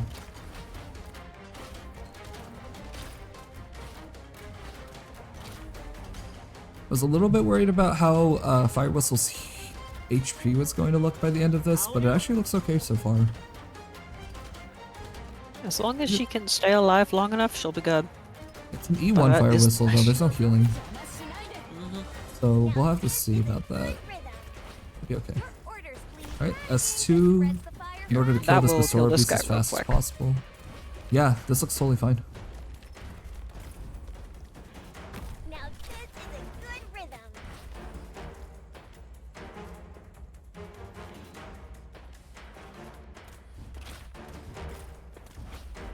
I wonder what the shop is gonna look like now. Now this is a I'm not sure what you want to see, right? There's a lot of things that this squad could use right now. Medic first and foremost. Vanguard as well. Didn't miss a single one. Oh, there's a medic. Alright, moment of truth. Is this gonna be a read run? We all know that Reed is a very, very powerful 6-star in IS 4. Just fulfills a lot of roles, also does a ton of damage.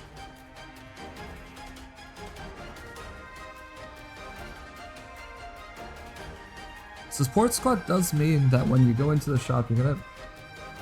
Usually that first shop is where you just spend a ton of stuff. Oh, thinking about Paprika.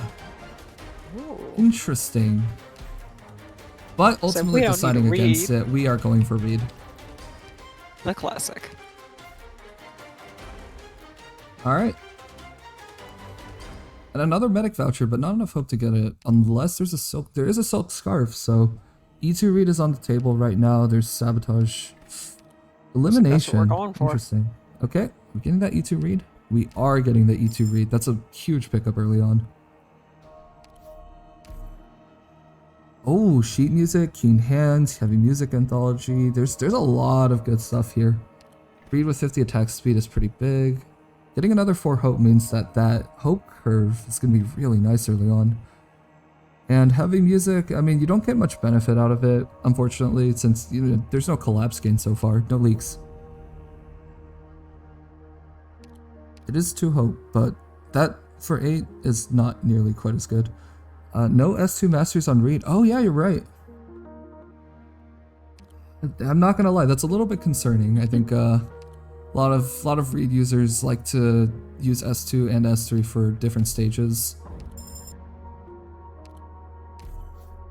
Not having Masters on S2 is going to hinder it quite a bit.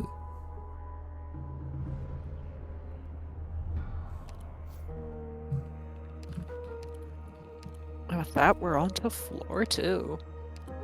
Yep. Fire whistle at your service.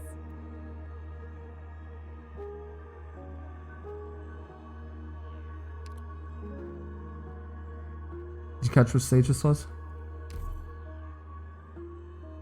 Low altitude maneuvering. Okay, well, yeah, now I know. Yep, 22. It looks like it's probably going to be typical. There's a reserve op melee and a read. There's some fine opening choices here. Unfortunately, Fire Whistle doesn't quite go in the normal island time. But Fire Whistle also has that big range, so maybe facing her to the left from further away is actually fine. Okay. We're also putting Reed down now.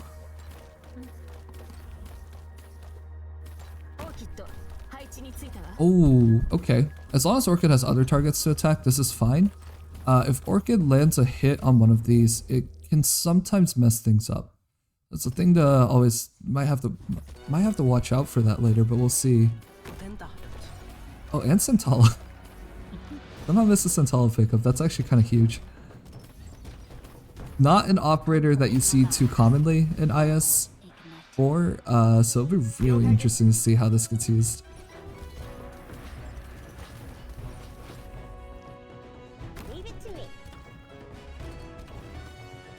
Alright, April's getting put as well. There's only one more wave after this, so... Orchid barely survived that, that second wave with the 2 low altitude maneuvering guys.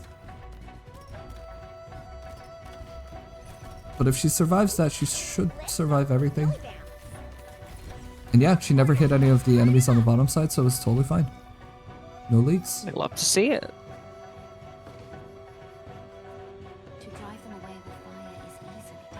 Alright, 1 hope means unfortunately you're probably going to pick up something cheap. Spot or Cardigan? Cardigan. Big HP pool, can heal herself. You already have Reed, so maybe Spot isn't nearly as valuable in terms of the healing. Oh, you got Hope Bosky. Hope Bosky. It's 3 steps. 3 steps is really good. You love to see it. And a Clairvoyance reveal or Whetstone choice. Yep, Clairvoyance amazing. On average it helps you a ton.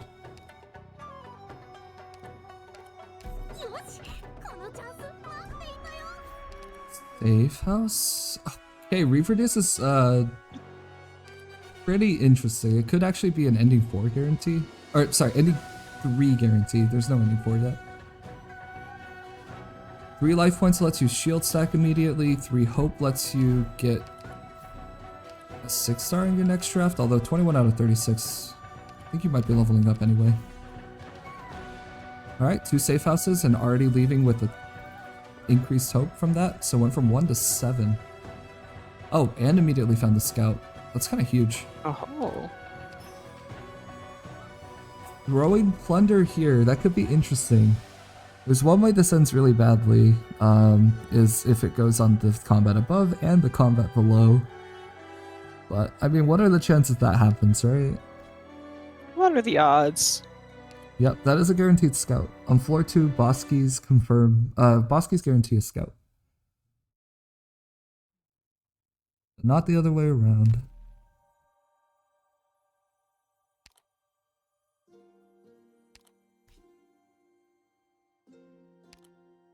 Shadows with Ghosts and Don't Turn Around Sluggies are both...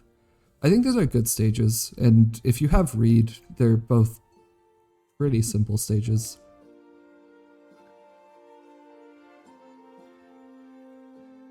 At this point, I think it's, you know, barring any freak accidents here, I think we'd be thinking about floor 3 now.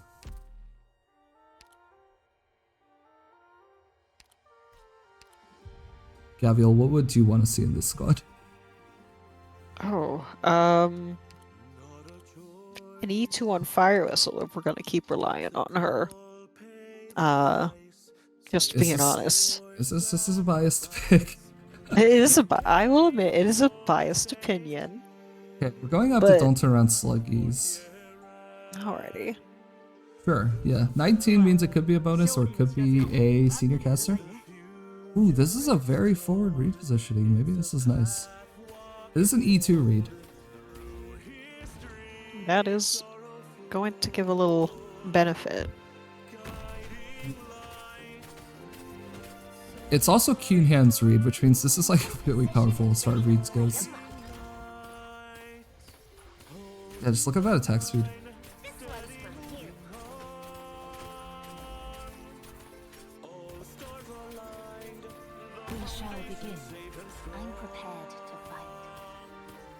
I wonder if Asa's going to be going for any of the alternate endings here. One of the ways that you could pull ahead in points is doing ending 2 or 3, especially 3. Yeah. It's possible. Especially if we don't think Zai is going to be going for any. I think if you're playing Bird Knights, it's already a ton of pressure. If you're playing Bird Knights, you're not too concerned about trying to fight a second boss. Yeah, you're trying to survive first.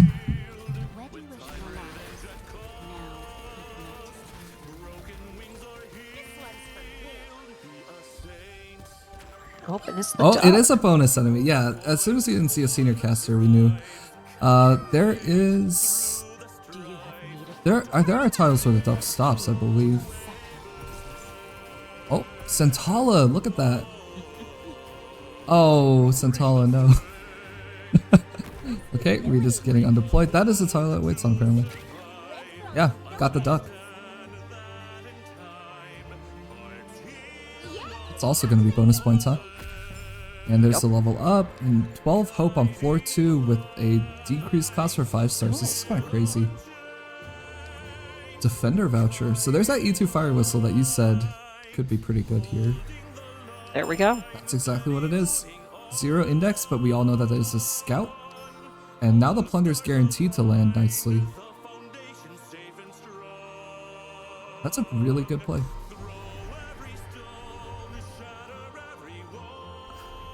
Alright, so we're gonna get one from this, another one from Plunder that we're also spending one to go down.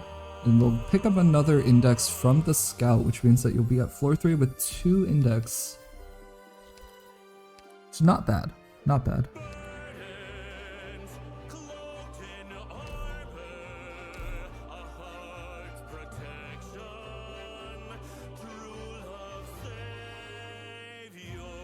What blocks the way, I will burn through. Artillerymen in position. There's a spike chest there, huh? Your lives are mine to protect. Is Lord Asa cooking? Absolutely, I'd say so. This is Asa's first run. Still has an option to reset, although I think this is a pretty good one.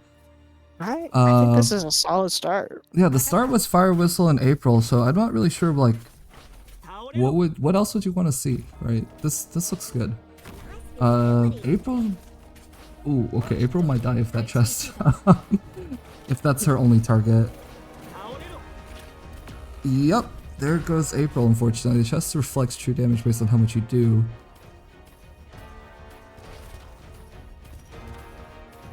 Alright, here comes that first wave. You have a defender, so this is just not too bad. Yeah. Especially because this AoE is going to help. Okay, Zyrthan's out here cheering on the players. This is her teammate. They're looking pretty good so far for the first run of this tournament. One playing Niche Knights, one playing Bird Knights, and one playing I think regular D15. Looks like it's looking good. It's looking good. Oh, unable to get the chest, sadly.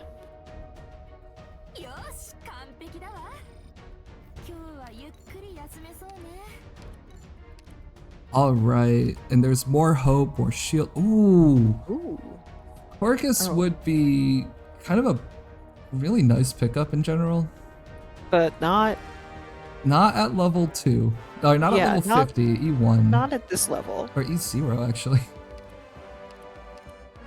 Okay, but without that, I wonder what you pick then. There's some options on the table. There's a Virtuosa. Oh, are we building? Are we building on stream? Are we about to panic build?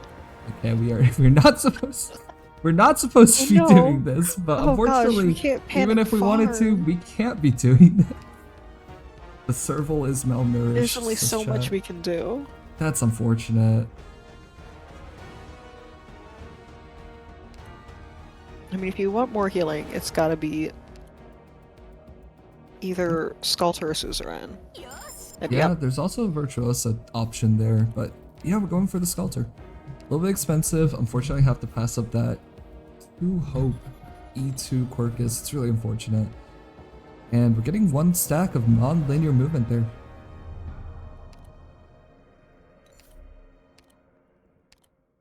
Yeah, and we got Slytooth. That's pretty fun. There's a extra chance to drop a second fold after each battle. It can add up. I think it's a 30% chance increase though. Or just a 30% chance on its own.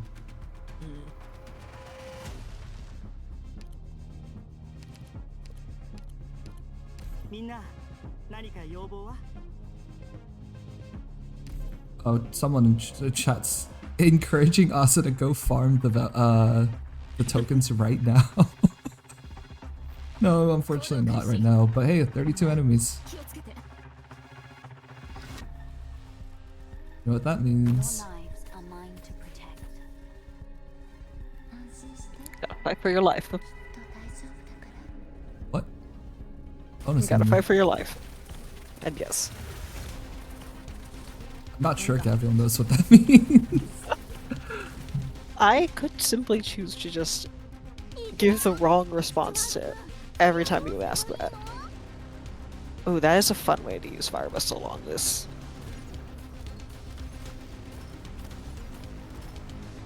Slytooth's a 15% chance? Oh, that's not nearly as good as I thought it was.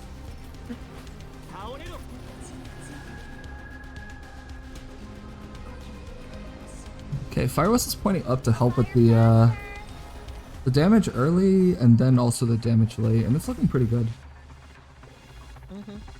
No, it is a very fun way to use her. Reed is also just a classic solve for this. There's some like very low requirement versions of doing this stage. Hopefully Fire Whistles. Oh, RIP Reserve Fop Vanguard. Sacrifices need to be made. Yeah, we're saving the Reed skill right now. I'm guessing it's either for the final wave or it's for the bonus enemy. It's hard to tell which one right now.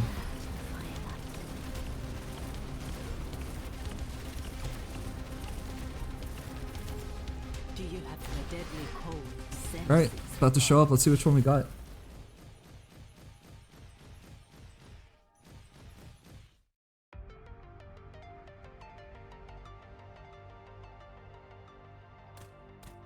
Yep, I am familiar with the relicless read strat, which luckily since the read start already lets you pick up pop card, you just need a reserve pop like Vanguard, and that's already enough.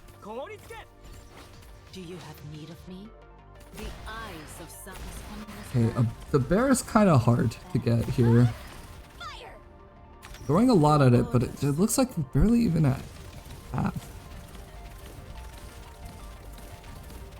Do you have need of me? Where do you wish to go? Alright, can undeploy some of these ops now, but unfortunately they I don't believe they come back in time. Leave it to this one. Whoa. No.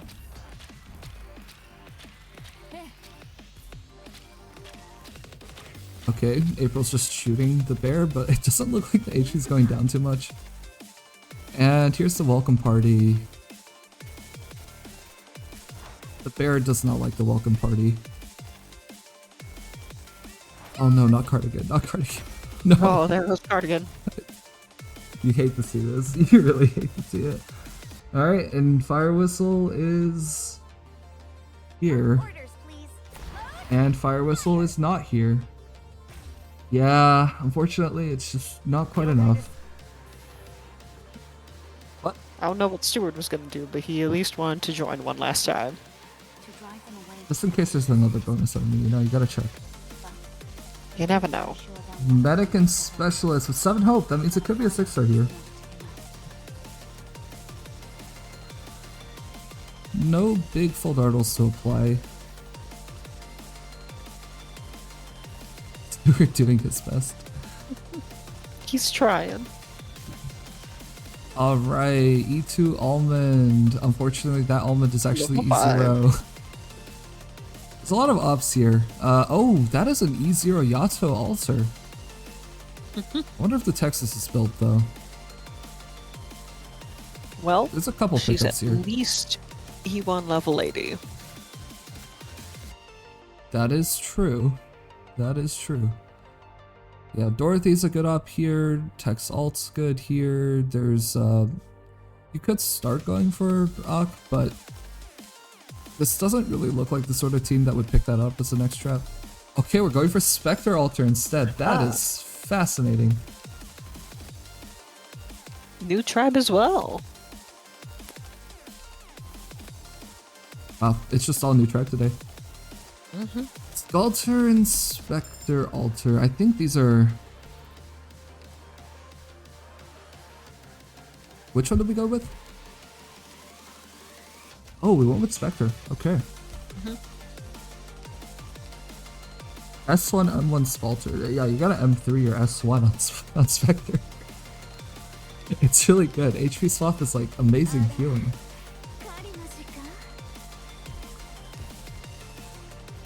Oh, what are we doing now?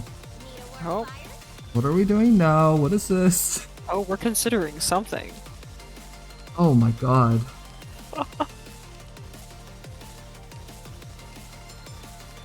What? What is that? What on earth is happening? Hey, Oko. Oh my God. What on earth is happening? Belated Porcus. You Okay, Oh my this is funny the first time. This is fine the first time, but oh my god. But Those levels are gonna make all the difference. We'll for have sure. to see. We'll have to see. If this run runs over, we might have to add a little bit of a rule about not doing this in the middle, but it's really funny the first time though. I remember at SGL there were people who were like panic building, I think it was Scene? Oh, In position and ready to light 'em up. Still have a 6-star pop from CC Part. Oh my god. Use it on but okay. Alright. honestly, I'm it's look, the focus on the run right now, but I have to address this one real quick. What if you use it before the run? Anyway, Yeah, Crafty Beast with Fire Whistle pointing left. I know that Gabriel actually likes this strat quite a bit. I do like it. We also have Reed, and we're using Reed facing right. Didn't catch if that was S2 or S3. I also didn't.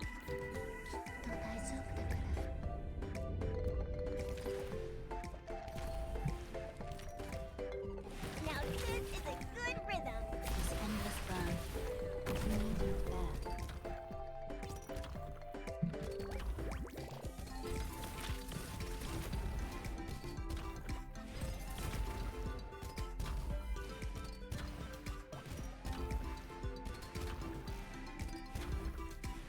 Okay, Fire Whistle is doing quite a bit here. Your orders. Well, the When fun it's- thing with her skill and like the way it targets and like how it hits that little cross shape means that you can get every tile basically here, That at is least on the true. other side. And that makes it really easy if you can figure out when and how to time her. I'm prepared. Yeah, we're down to the last 6 enemies. That's like, that looks pretty good. That said, it is a Reed S3, which means that Reed kind of would have just taken care of this anyway. But sometimes you gotta show off all the fun other non-read ways to do it. Yeah, I suppose. You start with Fire Whistle, you want your Fire Whistle to be the core. It's good to see, it's cool to see.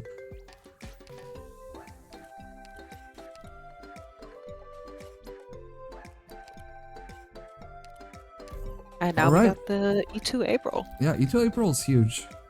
A lot of damage. We have a Bosky Passage here as well. Oh, movement speed. Oh, wait, movement speed? Oh, Yep. Tanky Bosky. I've never heard someone call it that. Oh, that's all. I just always go off whatever the first words I see are. That's what I call them by. We have I Rage here. Rage is one of those 6-fold Dartles, by the way, that if you don't get any of them, you get 150 points for it. It's not... Rage itself can actually be worth like 150 points just if you throw it on a shop, you buy all the vouchers on the shop, take whatever 10 pops you get, and then rob the shop and do the fight. That alone is already 150 points in 10 pops alone. That's true. And some of the other folds like Hunt and Migrate, they can be potentially worth even more than that. So I think that rule's a bit more of a pity bonus than it is actual points to go for. But Oh, absolutely. having Rage means that Asa is not getting those points. Asa's maybe gonna get the points out of Rage instead. Okay, we're taking Shady Frozen Sea. Please. And this is a Um, team that looks a lot more comfortable than what Sai had to go. Yeah, and I hence gotta why agree. we're always trying to avoid it. This squad looks, I think, pretty comfortable with Shady Frozen Sea. As long as you play it well, you know, keep calm, and if you get the Mega Collapsals wave, you don't immediately explode. Should be okay. Shall begin.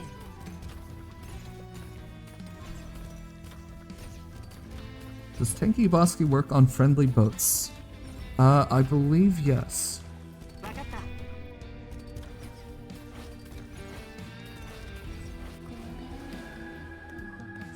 Okay, we have Cental is working on the dock worker, but it doesn't look like it's gonna be dead in time, so... Alright, here comes that little bit of Centala RNG. It's not quite as RNG. I think it's like... What is it? 1 attack per column, like relative to her. Something like that. That sounds right. So she's facing right, it's like 1 row, 1 row, 1 row. And then you pick one randomly from that. It has a little bit of an AoE too. It's like, it's really... Early on, just from reading Centala's story, I thought it was really cool, so... I built her like immediately, and I don't really regret it. Alright, Spectre's placed super far forward, so she's taking a bunch of hits from the Boatcaster.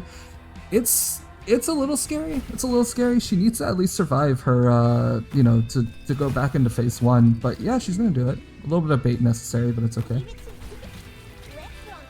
And Spectre's a fantastic target up front because, you know, she can take these hits. And she's also preventing the boats from exploding on Fire Whistle right now, and Centala.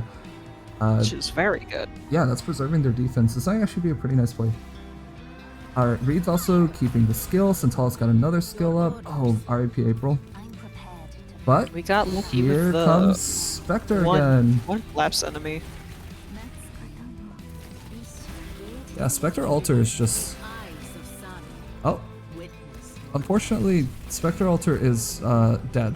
But the enemies are as well, and actually this looks really good. That's Shady Frozen Sea. This is one of the scary stages. People are terrified of this, and it's in the tanky Bosky, which makes everything a little harder, like not a little harder, a lot harder to kill. It's 30 res, 800 defense. It's... This spreads the fire faster. If you've seen the grotesques in March of the Dead, the gargoyles, that's the same buff they get when they turn into the stone form, so you can imagine what that feels like.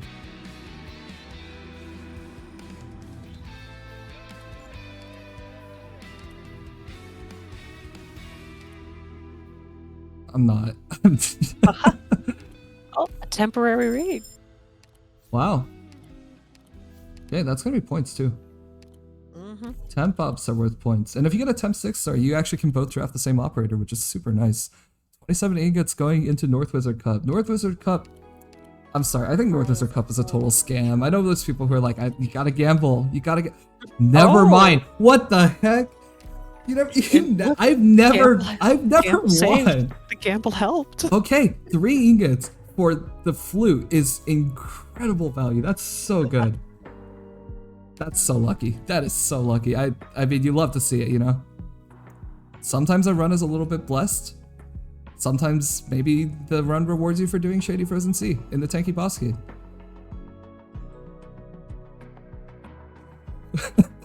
Chat's popping up like, who actually wins this? Never happens, it's bad, and then it happens. Look, it's the caster curse, okay? I accidentally cursed us into getting a relic. It is what it is. Accidentally gave us a good curse. Yeah, but that's awesome. Okay, and now we're on a new tribe. You could spend 1 index for an encounter there, but it's sort of... It could be good. I mean, if you get a combat off of this, that's actually amazing. Yeah, just a quick check for convergence. You guys gotta make sure you don't have that. Think about taking this encounter. Oh, but we're doing it. It is actually a good one. Oh. There are options here. Lots of options. Not sure which of these are built. Taking passenger would definitely be kind of a sabotage, especially considering Zai is playing Bird Knights right now. That is one of the few characters you could pick. That would be both the funniest and also one of the worst possible traps. Okay, at the mid boss, Zai's already beat the mid boss, waiting on floor 4, and as all Asa has to do now is beat this mid boss, and it's back to Zai. And looking at these 6-star drafts, it's actually extremely low. We've had some test runs with this, and I guess 2 6-stars and 3 6-stars, that's definitely low end.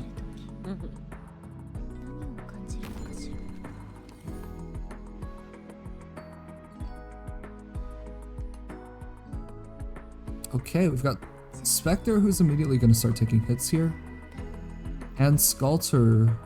Oh, the summon to heal. That's interesting. Spectre has a ton of HP right now.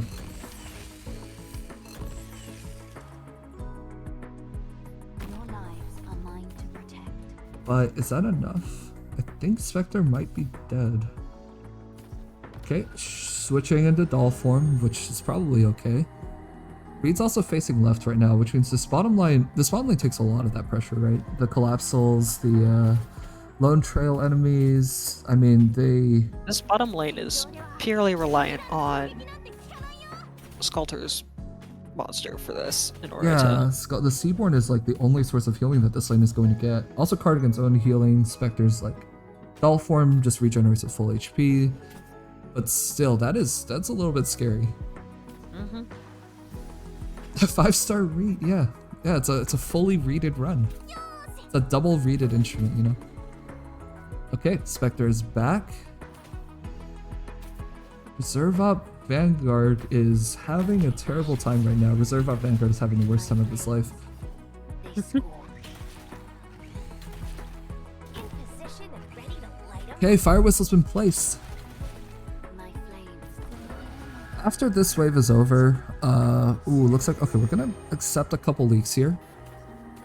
After this first wave is over, there's a car, and then some of the pressure is gonna shift to the top side since the boss moves over now. Where do you wish to go?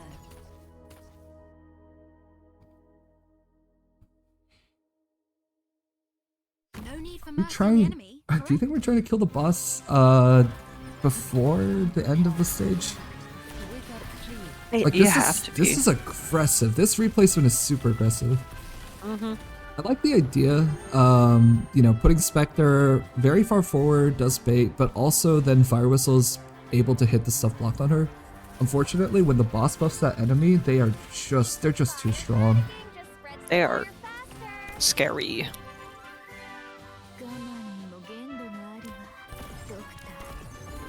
And Spectre had the luxury of having that skill up the first time, but every time she goes to doll form, I don't think it's guaranteed that she gets like SP back, so... Yep, we are down to the last 3 enemies though. We're -5, but 5 is actually... We're well above the shield stacking number, the boss is worth 5, you actually literally cannot die from whatever happens on the stage. You'd like not to like leak everything. We have a guaranteed floor 4. Yeah, both players are going to be moving on to floor 4. There is so far no curse of F3 in the tournament. Because that sure as hell was the case in the practice runs. It was literally one run. I mean, one practice run out of all the practice runs that actually made it. Survived the curse. All right, Asa's done it. And it was all shield leaks, which is really nice. Ooh, okay, Weave of Thorns and Leaves. This gives camo in a random 9 tiles. It's one of my least favorite relics, I have to say, but it can be interesting. It really can help you a lot, to be fair. It can also really screw you. Okay, we've got a Vanguard and Guard pickup here. This could be a 6-star. Oh, looking at regular Scotty, it'd be pretty interesting having both of them. And while I was making the UI for this, I was like, I wonder if anybody will actually draft a 6-star and their 6-star altar. It's like, that's Chen and Chalter, that's Scotty and Skalter, Aya A altar, and my conclusion was it's probably only Aya, and I'm like real glad right now, just in case that Scotty gets picked up, that I actually did code all of them in correctly, so...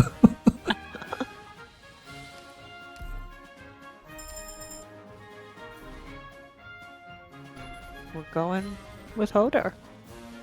Hoderer, wow! Okay, that's an interesting pickup, and that is an eye on next floor, but at this point, it is time for Zai to switch back. Asa, you can pause right here.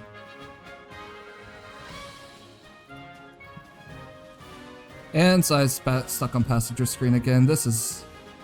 this is time loss. This is taking you out of it. Alright, Zai's run is currently pretty interesting. It's true pure Bird Knights right now. We've got a Fiametta and an Irene. We're still looking for potentially a Gnosis pickup and a passenger pickup.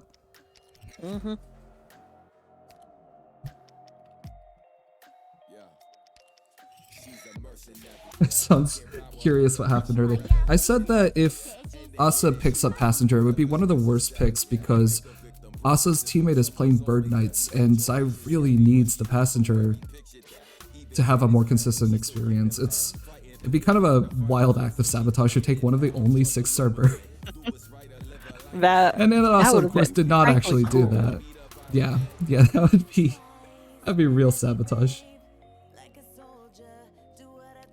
Okay, restricted zone. There's a lot of good relics here. I mean, 15% range is... it's definitely impactful. Spinach is here, Ring of Thorns is here, and of course, I started with Silence, so already has the best user of Ring of Thorns on the squad.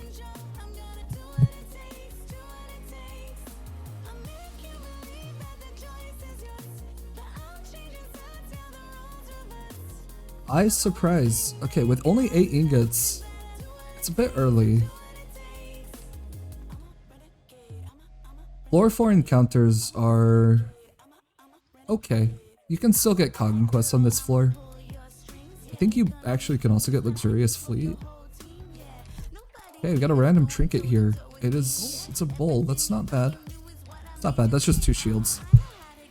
Oh, emergency company entanglement. This is a special stage. All the emergencies are worth points, usually equal to 20 times the floor number, but certain really bad emergencies are actually worth more than that. So company entanglement is actually one of them. On floor 4, company entanglement and collapsals afternoon are worth 100 and 120.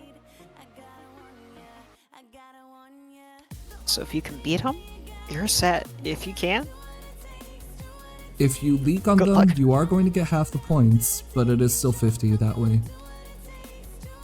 And of course, company entanglement is just, on its own, it's a tough stage, and Zai is going headlong into the stage. So we'll have to see how that goes.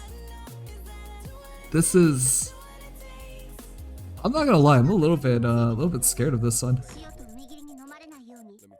This is gonna be a fun one to watch, though. Yep, but like Partially Ring of because Thorns, it's scary. It's really hard to say exactly what Ring of Thorns is going to do for this, because if you have a really amazing uptime on an E2 Fia meta, can you imagine, like,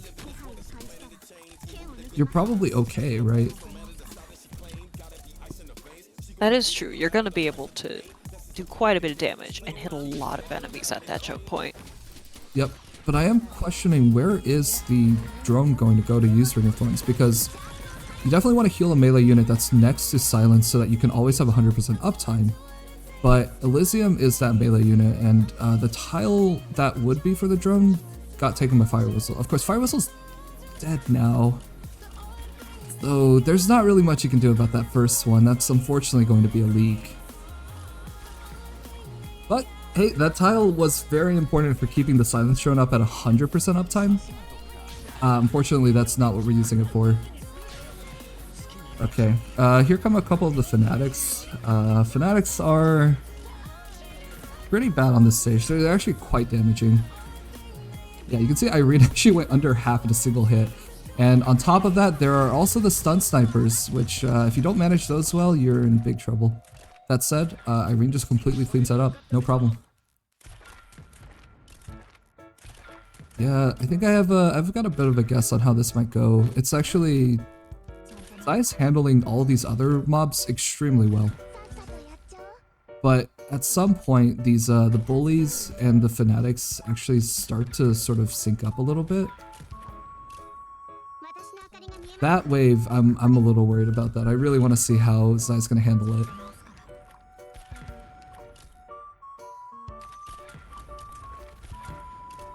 Okay, here comes the bully and a fanatic at the same time. And a stun sniper. This is a huge value Irene. And there's also an ancient fresco, I believe, in the collectibles, which means Irene is going to make use of that. Oh, actually, yeah, that clears the entire wave. That's amazing. Here we go again. One more time. One more time. Can Zai pull it off one more time? Almost, I think. I think it might be there. I think it might be there. Well, turning off the Fia meta skill in order to get some extra hits in. And La Pluma's there to handle it. Oh my god, that's really good. Only one leak? Arknights Emergency Nice. Company Entanglement. That's a stage that like normal squads have trouble with all the time. Yeah, really clean. One leak, so it's gonna take a little bit of hit on the points, but still really cool to see.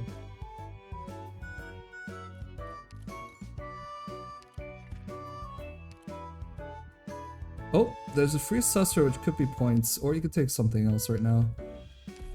Right, because it's birds, that's the Telopsis pickup. Telopsis. And that's also going to help with SP regen. Oh yeah, it's worth pointing out the minus 20% HP on that, the Profound Silence, that was really instrumental in that clear. I think without that, some of those might have been a little bit harder to kill. But I think there's something to be said about just knowing, you know, the breakpoints for your own operators. Hey, big migration. Personally, I think this is a pretty chill one. I think a bit of a scramble at the beginning, right? Yeah. You sound a little bit pained. Why is that, Gav?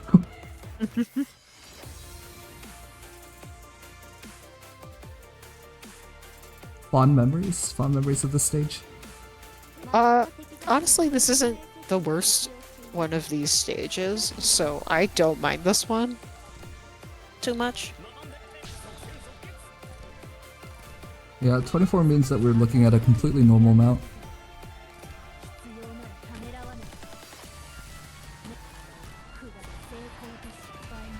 Ooh, okay.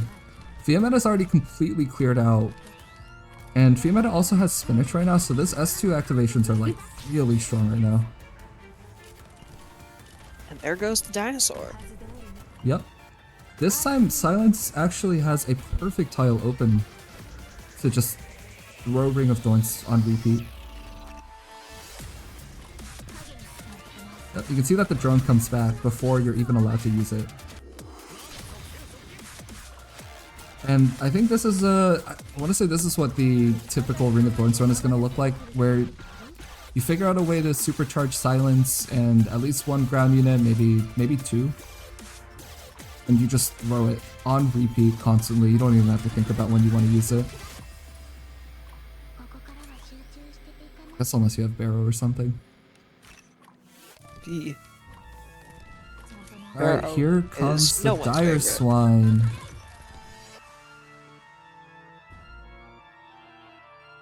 Didn't die from an Irene activation, but Fiametta does have an S2 up, so there's solutions. And there for goes this. the Dire Swine. Yep, and here comes the second one. Irene's gonna have skill back up again because of that Ring of Thorns.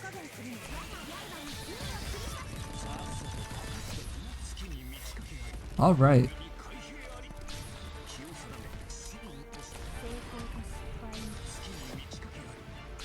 I think like 3 Fiametta activations was enough to just kill the dinosaur last time, so should be no problems here. It's also worth noting, I never really thought about this, Fiametta loses HP all the time, which means that even though she's not actually in the Ring of Thorns range, Silence's regular healing is just getting her skill uptime like way higher. Or actually, no, that's not true. There's no melee unit there. Silence is just keeping the HP percent alive, so that's really nice. Don't even need Fiametta to have the Ring of Thorns. Oh, it's Captain Morgan's wine. Okay, that explains. I was seeing it tick up faster than usual. Oh, Temp Bison. Oh. No Temp Bison. We're going with the E2 Fire Whistle. Is that Company Entanglement again? Well, on one hand, you know you can beat it, but also... Okay, but this time you might be able to not -1 since you got a promo on the Fire Whistle. But then you will be flying blind. That is true. One of the things that you can do about this is since there's water surprise, you could make a shot over the Wish Fulfilled at the end. And what that's gonna do is you don't have to worry because you'll just buy 2 index.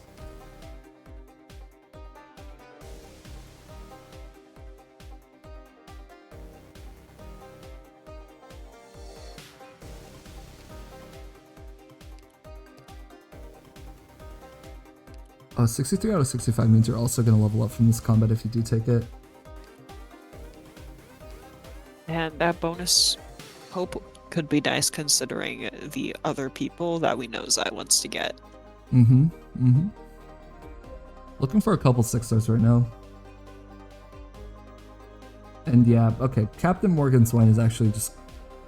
It's really cool to see, because it's like, offensive recovery, defensive recovery operators aren't super common in general, D15, which means that a lot of times you end up thinking, oh, those relics are like not good. You don't like really enjoy seeing them. But then you look at someone who plays like a completely different style and like these are the pop-off relics. These are actually really good to see. You have to change your whole mindset for this.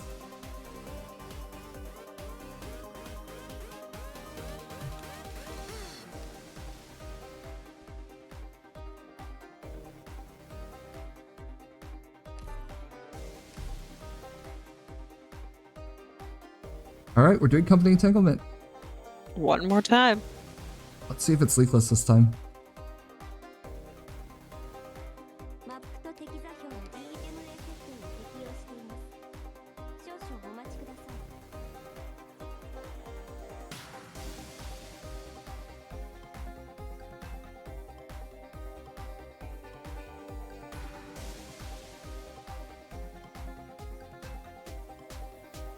Oh, there's some thinking going on there. You can always tell. I like watching the mouse move around because you can then clearly see where the person's like, oh, I don't know who goes here or what's going on over here. 景色を楽しむ余裕なんてあるの？ Yeah, or if the mouse is just flailing in circles on the screen and you know that they're panicking a little bit. Alright. Nothing like a we're moment of panic. running that Fiametta S3 again. It did really well last time, so... Okay, using Ring of Thorns this time to charge up Elysium's SP to go faster. Yeah, that could be pretty good. But we are not using Fire Whistle to do that this time. It looks like we're very much trying to replicate the last time, but just not leaking this first enemy this time. Is it gonna be enough though?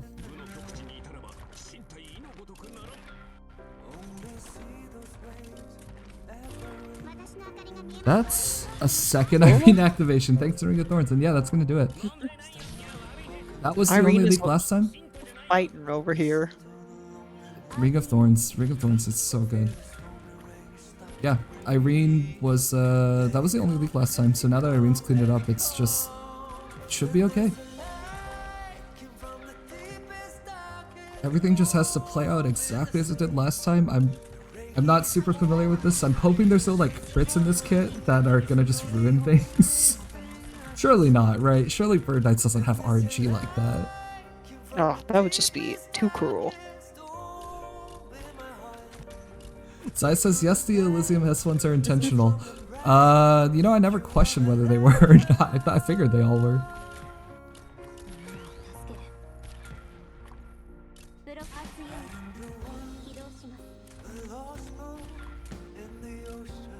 Alright, everyone's gathered together for a really big Irene skill again. Yeah, look at that. Amazing.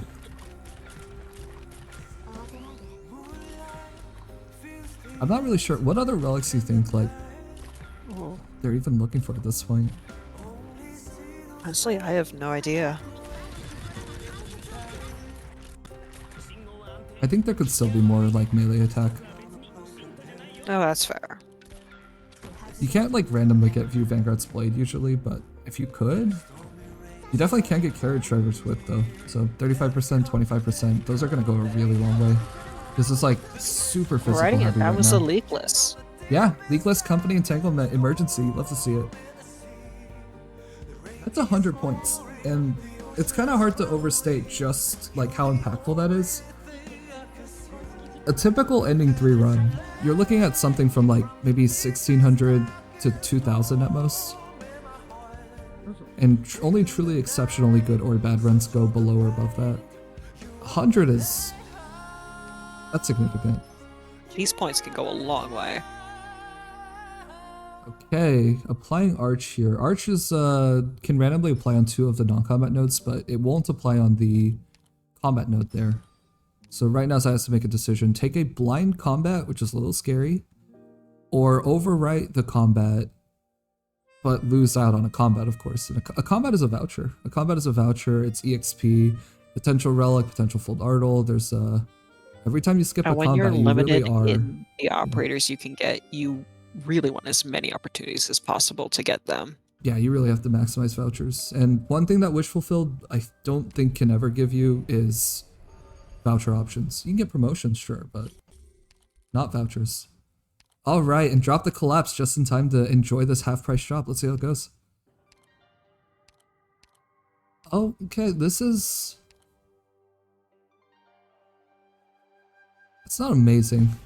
One of the toughest things here is that you have to weigh being blind on floor 5 versus spending legitimately 16 ingots just so you're not blind. You only have 19 ingots to spend on this shop. You're gonna lose one at the start of floor 5 anyway, so it's a little bit punishing. And I think we're getting the 5 allowed withdrawal there. Supporter has a Gnosis. I know that one. Gnosis is not just popular in birds. Gnosis is actually like just, I think, popular in general play sometimes. Ooh, there's that second index, which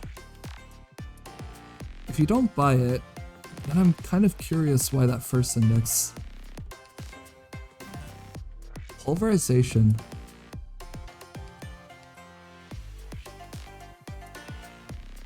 Hey, Gaviel. Fiametta's artillery, right? She's gotta be.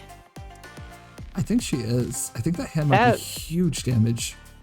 I don't have her, but that would be my first guess. The hardest thing... Oh, yeah, no, chat's confirmed it. The hardest thing... There we go. The hardest thing is now you really are blind. So I think what Zai might have been doing is going into the shop thinking, okay, I'm going to have to buy 2 index so I'm not blind. And then saw the hand and it's like, you know what? Fuck it, we ball. We go blind on floor 5, it doesn't even matter. Glass Bird. That's pretty good for squad size here. We getting... Substantial Collapse, and we got Pan Society, Pan Civilization back, actually. Shops are terrible now, and you also have Dominion. Only 4 tiles, only minus 50 attack speed, but still it is there. It is really funny to give the Liberry player the Glass Bird relic. Or the Empty Foul Beasts, right? Those are both good.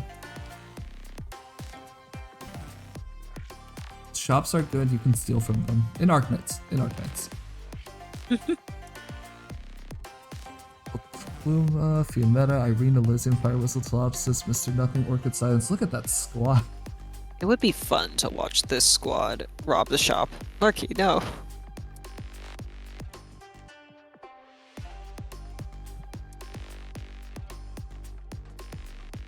I'm sure chat will just get him. It's fine.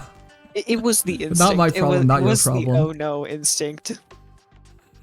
Oh yeah, but... Okay, let's see what the hand does for Fiametta. I mean, it's just gonna be massive. Artillery hand should be really good. Oh, it's March! Oh, another famous stage. That is going to be normal March since it is the first node of the floor. You don't get emergencies on the first node. It's also not Route Weave, and it's no bonus enemy because 32 is the normal amount always. But looking at those Dominion tiles, that is unfortunate. There's only 4 range tiles on this map, and there are actually plenty of tiles on this stage. The top, like, 2 rows are just mostly open. And you lost one of your 4.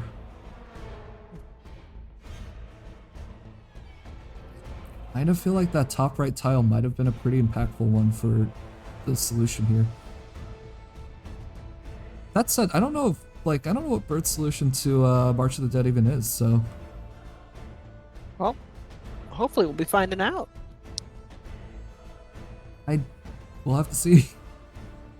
We will have to see. Bird's solution to March of the Dead is don't. Unfortunately, well, you are in it, so you are going to have to do it. Time to find a solution. Yeah, I guess, be the first, set a record. 07, right, but it's not over. It's not over. It ain't over till it's over. I think the relics are really powerful here. I think that Ring of Thorns is also... Ring of Thorns is just potentially a massive enabler. Main thing is, there's only 2 things that you're looking for, right? One, okay, you might have to leak some of these invisible guys. So it's gonna be tough to avoid considering your ground units aren't like particularly strong. You don't have Enos or Invis reveal. We do have Elysium, but I'm not sure if Elysium was on S2. But then there's the Gargoyles. The Gargoyles, you have a lot of damage. Like that's the thing you're not lacking. You have uptime, you have damage, you have healing at a decent amount. And you don't have Barrow. Not having Barrow is kind of huge on this stage. Not having Barrow is huge for being able to enable your silence and your Ring of Thorns. Gargoyles are like large birds. I think they'll just get a light. Okay. Alright. There you go. Just make friends with the large birds. Featherless biped. Actually, I think Gargoyle is man.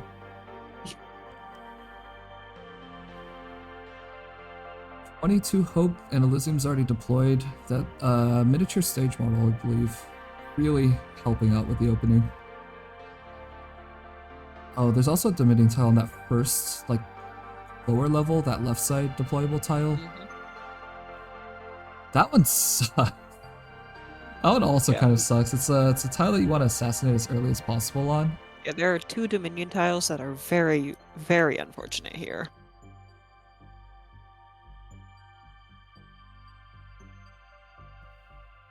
Oh, I'm not sure what the thinking going on is here, but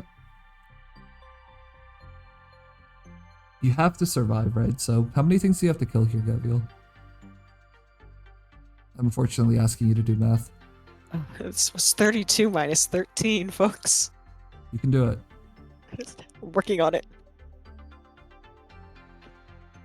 19? That's right! You only have to kill 19 things here to survive.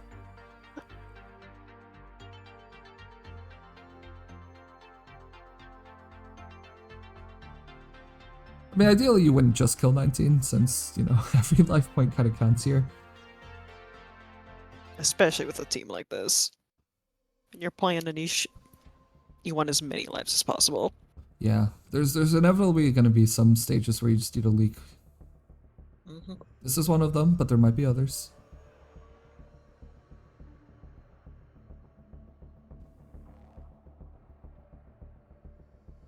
You know, I will say, not gonna lie, one of the funniest things about IS4 is that if you're blind, you go into a stage and it's just not what you were like hoping for.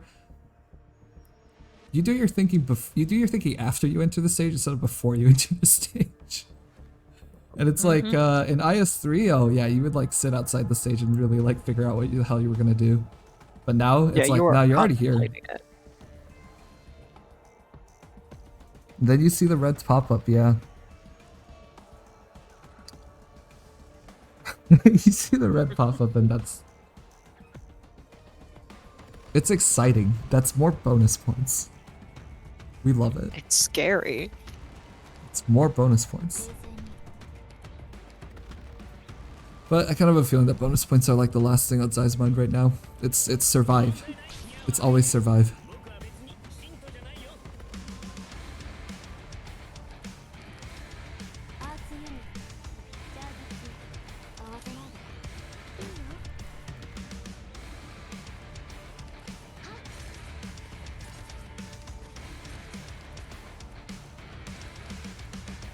You think about it, if they survive everything after this is bonus.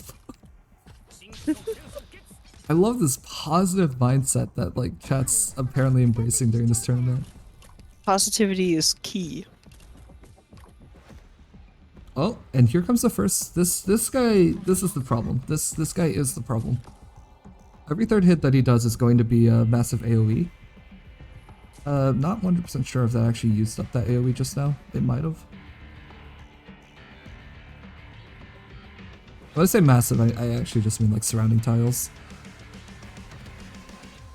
When you don't deal with this guy, you quickly have a problem on your hands. And there's that AoE hit. You can see that silence went down as well. Okay, Fiamet is being used to actually hold the left side. Not sure what that top lane solution is going to be yet, but we'll have to see.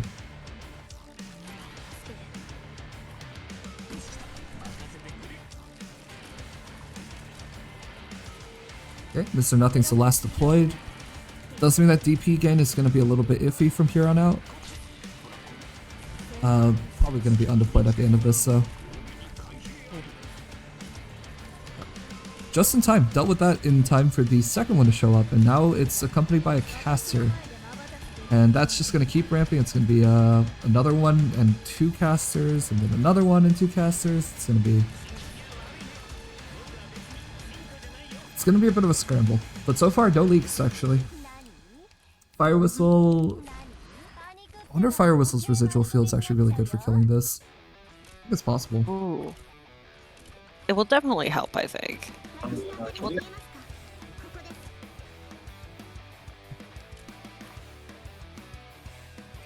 Also, I really should have updated this. Oops. Oh. Before is that there? Yeah. It's easy to forget when you're just wrapped up in watching this. Like, it's so fun to just watch. This is so cool. This is actually so cool. This is no joke, one of the first times I've actually seen D15 Bird Knights, and it's so different, and it's like, you know, Zai hedged a lot. Zai hedged a lot before this, saying that she was going to explode within an hour. Oh, so much. And I almost bought into it. I was like, oh yeah, if it's under an hour, like, you just go out and play slowly. And here we are on floor 5, doing March of the Dead, and Zai so was far just not leaking keeping a us on our single enemy. toes. Yeah, Zai's like just, this is such a trip. Via facing left was a panic misplay. We're coping and coping hard. Hey, look, it looks confident. Okay, I can't tell. If you hadn't said that, we wouldn't have known. We would have just assumed this was all part of the plan. You know, the interesting thing is that this actually seems to be working out pretty well.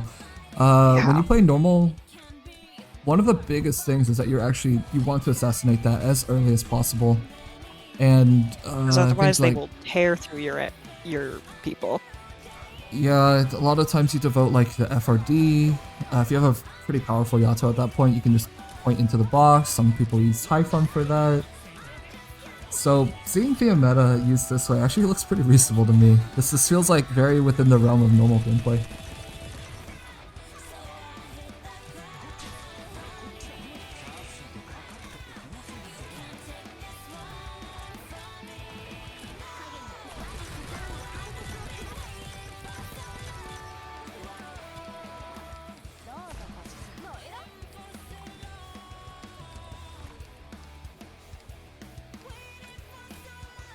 Oh, Orchid. Yeah, you might need a bait right now. La Pluma is dead. But you're getting maximum value out of La Pluma by deploying it after, and that might be the idea here. Okay, I mean, this is, yeah, that's March of the Dead with no leads. This is Bird Knights. great. Just birds, I only mean, birds. We are really selling Bird Knights right now. Yeah, Zai comes in here saying, oh yeah, with March of the Dead, you just don't. And I think what she left off was leak. Don't leak. 0 leaks March of the Dead.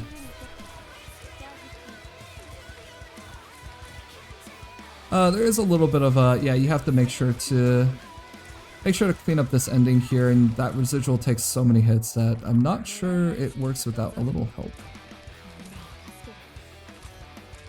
But we are just using the silence drone to just absolutely stall the hell out of this. Yeah, Fia hand is definitely, there's a lot of relics, to be fair, that are absolutely working in her favor right now. There's Ring of Thorns, big one. There's the artillery hand, that's definitely helping right now too. What else? There's spinach. Spinach is pretty great when you use Irene and when you use Fia Meta S2. Ooh, guard voucher and a supporter voucher. That could be Gnosis finally? Maybe?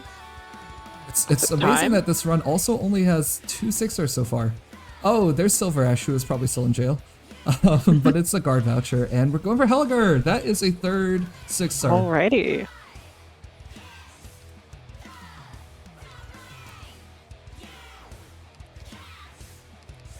Alright, yes, throwing Scout on this floor is kind of sad if you're doing any one, since if you send an operator out, you should never get them back. Which is hilarious, because either way, it's like you left them in the ice field by accident. They're just like, are they ever coming back? And the answer is no. We're never coming back for you, buddy. It's like when you get lost in the museum, but they actually did abandon you, and it's forever. Oh, penalty! Oh? This is a fun one. Okay, yeah, if you walk around and touch the furniture, you're gonna go into that bonus stage, and this is worth points. The points are halved if you leak though, and so I'm hoping that Zai wants to take this one, but it's not that easy, and the DP gen on this team is looking it's not bad. There's an Elysium, and Ring of Thorns means that you could actually boost Elysium quite a bit. The trees at the start might be a problem. You can't deploy on those tiles. There's starting DP as well. I think Zai's saying, yeah, of course I can do it. Let's see it. We are taking the stage. Oh, yay. Oh man, imagine you invite someone in for tea and then they just walk in, touch all your furniture, and then beat you up. That's what this stage is.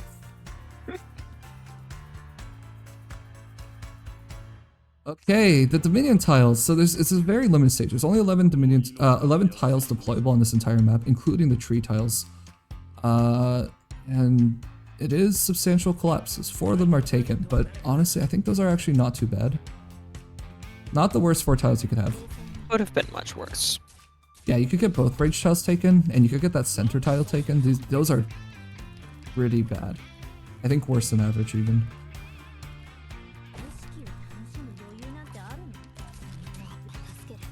Yeah, there's a bit of a fight breaking out in chat about whether this woman deserves to get robbed, which is a frankly wild thing to say.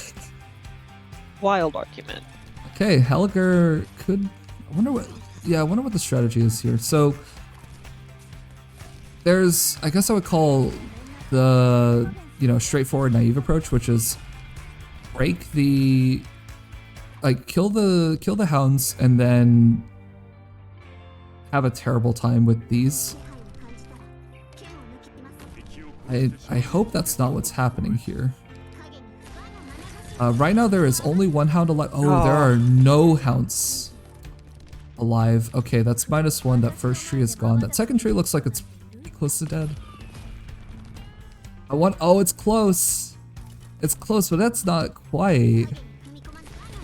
Oh, okay, we got one of the trees. We did get one of the trees, and that's that spinach coming in handy. Maybe Fiametta could get a second kill here. Oh, it's close. It's not quite again. Fiametta's regular hits are still going to be extremely strong, right? Yeah. So I think that might be a kill. We have to see. We have to see right now. Ooh, underplaying the Fiametta though. We're going for a last hit with Fire Whistle. The DP gen is super slow. You can see it right now. All right, let's see if that's enough. Oh, no. no. Fire Whistle, no. It's not enough. Honestly, only leaking 3 though, not bad. It's one better You were able than to what get normally one. happens. It's one better than what normally happens. -3. It's still Enough gonna be some shields to get points. through it. Still going to be some point. It's not the end of the world. It was all shields. And unfortunately the relic that was picked up, frankly, not that good. Not that good. But it's okay. I think you have to take that kind of risks. Oh, a floor 5 boss key that you can't go into. 0 index, and you can't index up either. You can still throw the folds here, which is a good call. And we're getting rid of Dominion, so the only collapse on this run is actually just the shop Pan Civilization Paradox, which doesn't matter for fighting.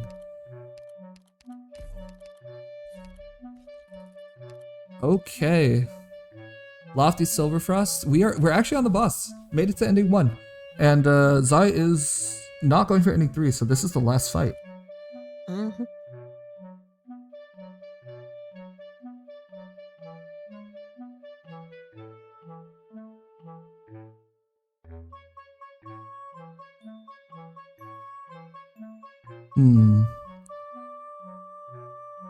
The heal... It looks pretty solid. The healing is there. Damage is absolutely there. Fiametta is going to just absolutely throw damage at this. Ring of Thorns means the uptimes are good. I think the DP gen is there too. I wonder what the concerns are. You don't even have to manage your deploy order at the start since you have a shield guard. Oh yeah, that's definitely gonna help. I'm thinking about it. Helger actually benefits from the Ring of Thorns as well, right? I assume so. Yeah, I'm gonna be honest, I don't know enough about him.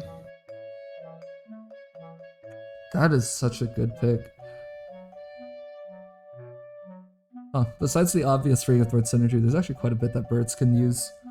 Sorry, we are strategizing. No, that's what this is all about. That's the point of having a teammate. Oh, fantastic! I will be very happy to see that afterward in the post-game interview.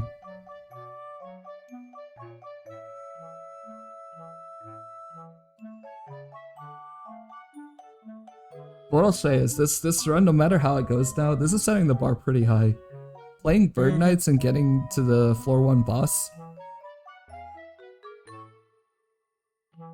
If you're another team and you're not playing some niche knights, You have no excuse now. You gotta do this good at least. You gotta get Ring of Thorns yourself as well. Or not floor 1 boss, ending 1, yeah. Now, if they had a boss on floor 1, I would be terrified. The floor 1 boss is Emergency Prisoner Snipe. Yeah, that's fair, actually. Emergency Prisoner's Night is the scary one for floor 1. I will say this too, I hope no one dies on floor 1, that'd be pretty bad.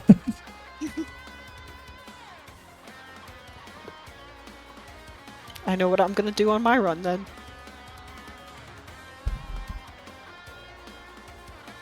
Would you really abandon Burb like that?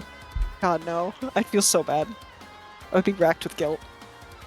Just like when you would- called Suffering Burb's literal favorite operator a massive racist. Okay, that was an honest not okay. mistake. That was an honest mistake. And I am still paying for that mistake to this day. And you'll never stop, that's how it works. Yeah.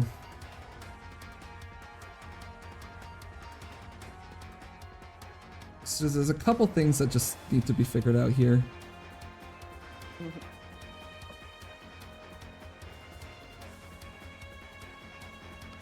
Oh yeah, no, I mean, we I are know we if are I have Fire seeing Whistle, I have a preferred spot to throw her immediately. we are absolutely seeing some of these MS Taint diagrams, and I'll wait until they're afterward to share thinking. these, but they are strategizing right now, chat. They are strategizing.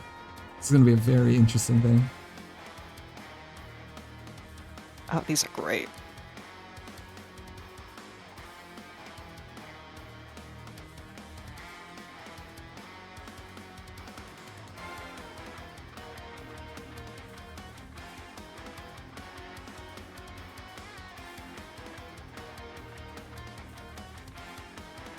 Also, I have to say, this is gonna be the most unorthodox guard Vanguard run that we ever see. Absolutely. I think with a lot of the Vanguard runs, we're going to be seeing a lot of Enos, a lot of Dagenbrecker, or Minor. And that's basically it. That's the for sure's.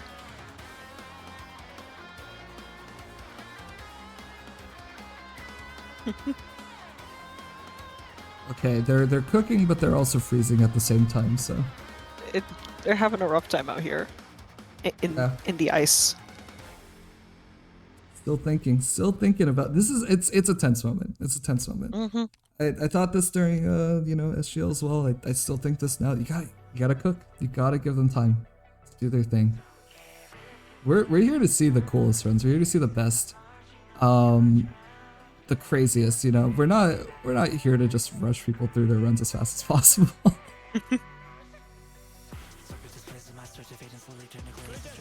All right, here we go. Moment of truth. Okay, we got the shield guard. We're in a really good state. We basically have no combat collapses. This is like a real pure D15.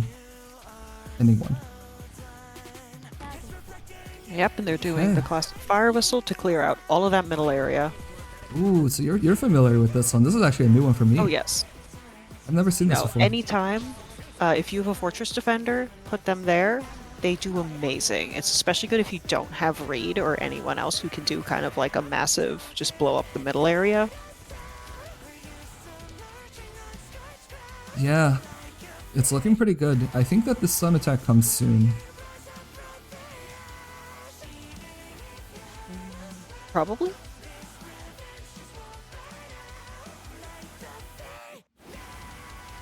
And we're gonna pretend the shield guard is a bird. Fake read opener. Huh? I don't think I see read in this squad, do you? I think it's referring to the use of Fire Whistle to still burn everything away. Yes. There are many operators with a fire theme, right? Yeah, Via Meta has fire. Yeah, Fiametta is one of them. There's also lava. Oh yeah.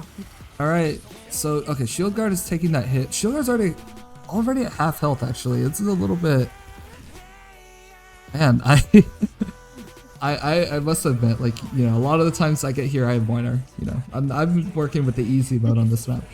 I have Moiner, I put down Moiner, I keep the shield guard alive, and he just kind of chills, you know, he chills with me for the rest of the run. And unfortunately, we might have to say RIP shield guard soon. Yeah, There's no, nothing we can do this to shield save guard him. is gonna take a nice little break soon. There's nothing, this squad can't save him. Unless they kill the boss before he dies.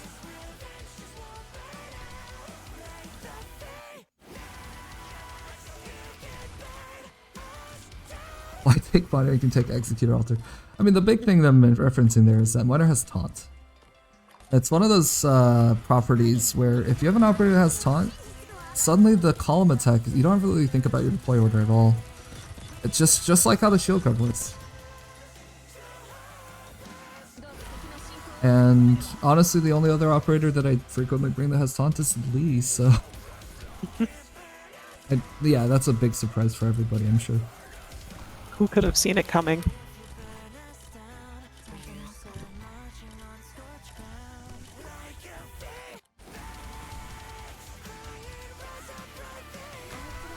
Well, and Orchid was just able to break that one.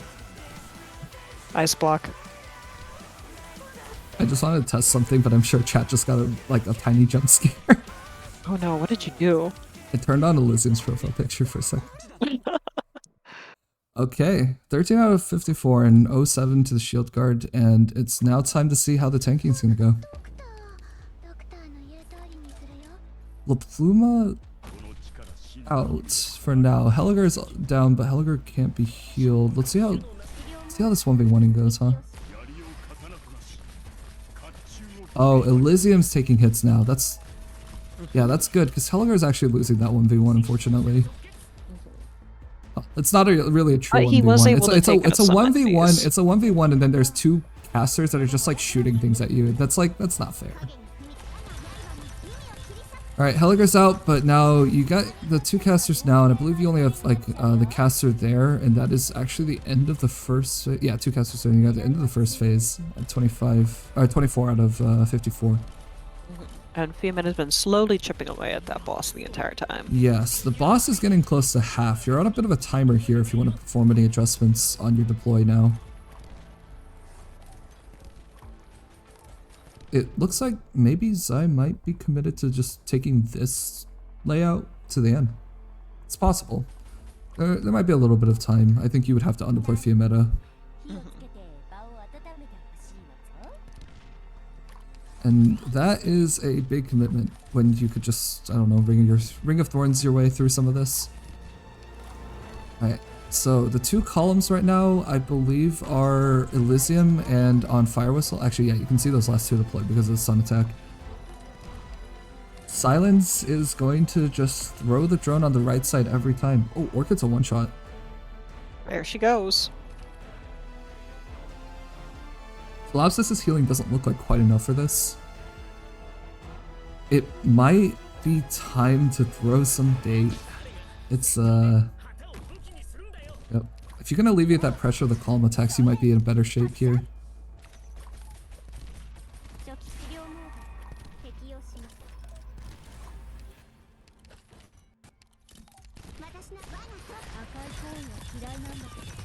Oh yeah, that totally cleans up the left side. Right side though, right side's scaring me a little bit. It is, it's holding for now. Tolopsis' skill is back up, and that Ring of Thorns right now. Oh no! There goes Tolopsis. Yeah, the healing frequency just wasn't high enough. The Tolopsis got hit down to like, I'm gonna say like 30–40%, and then just, yeah. Okay. The second phase, the right side only has 12 enemies, which means that if you are able to, since Zai hasn't leaked so far, she only actually needs to kill 2 enemies on the right side in order to be safe and leak the entire right lane.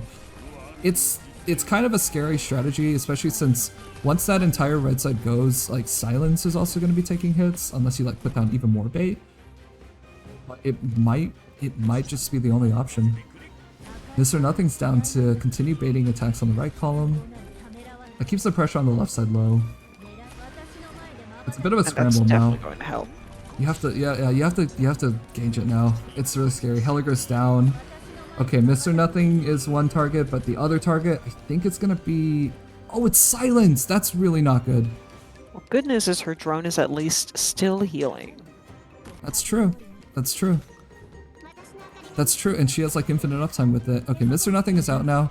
I think we are now accepting some of those leaks on the right side. Might be leaking the entire rest of it. But Which there's you can no do. ops to deploy. Okay, Silence got taken pretty low there, but the drone is always going to be up if you just throw Ring The of drone Thorns. is staying strong. It's only that stun attack that's a little bit scary here. Not sure if Irene or Fiametta was deployed last. Okay, Mr. Nothing's back to help alleviate. That definitely helps. That definitely helps with the healing load. Oh yeah. The scary part is, of course, it's not going to help with your DP situation, and it's getting a little low now. I mean, the Ring of Thorns, it costs 5 every activation. That drone doesn't last too long, so throwing 5 DP every couple of seconds, it's gonna add up. But the boss is dead! Wait, that's it! Boss is dead. That's it! You're clear, you're done. You're done! It's happened. You're done! You win! Oh my god, we got an ending 1 here. Bird Knight's ending 1. Yay! 1 reset on floor 3, and that's it. Only 3 6-stars. Amazing. Incredible. That's so sick. That's actually so sick. Zai's gotta be feeling really good about that run right now. Oh, But absolutely. we are not done yet. Zai's gonna pause here on that win screen so that Gabriel can record that score real quick. But Asa is going to be back up. And Asa's idling on an image of Tuya, I believe. Oh god, if I got the off prod, I'm so sorry.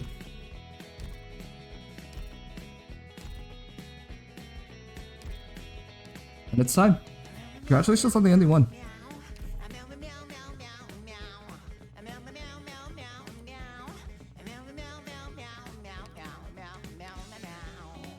You know, having only Fiametta, Irene, and Helga means that, like, Asa's just, like, completely unlimited on what he can take right now.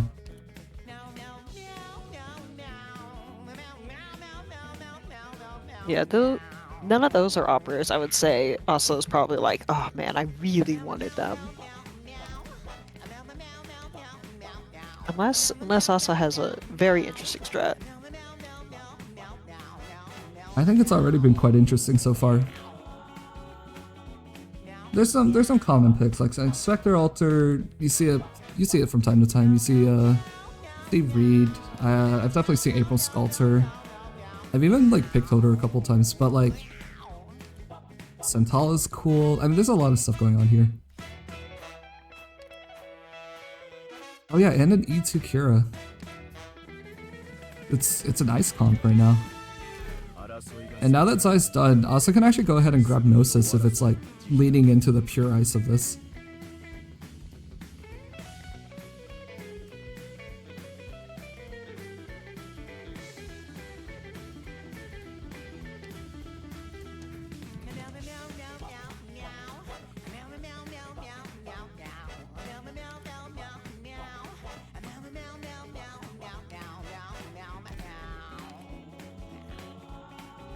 But yeah, it is an E1 Hodor right now. Still a lot of stats though.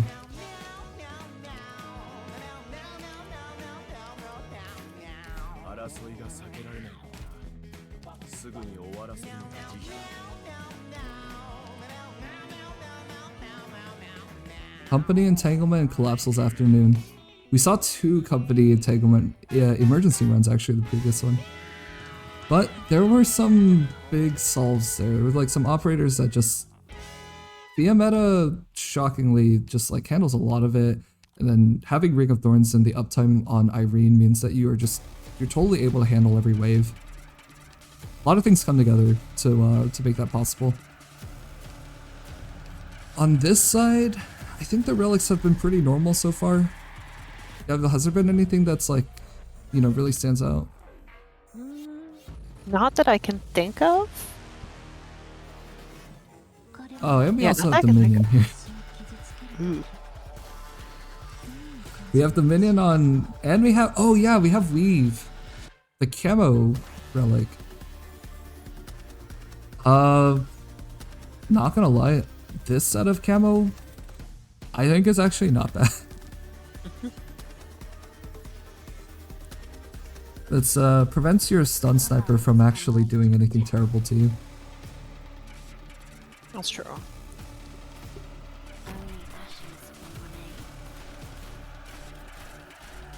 Starting off with 2 reads.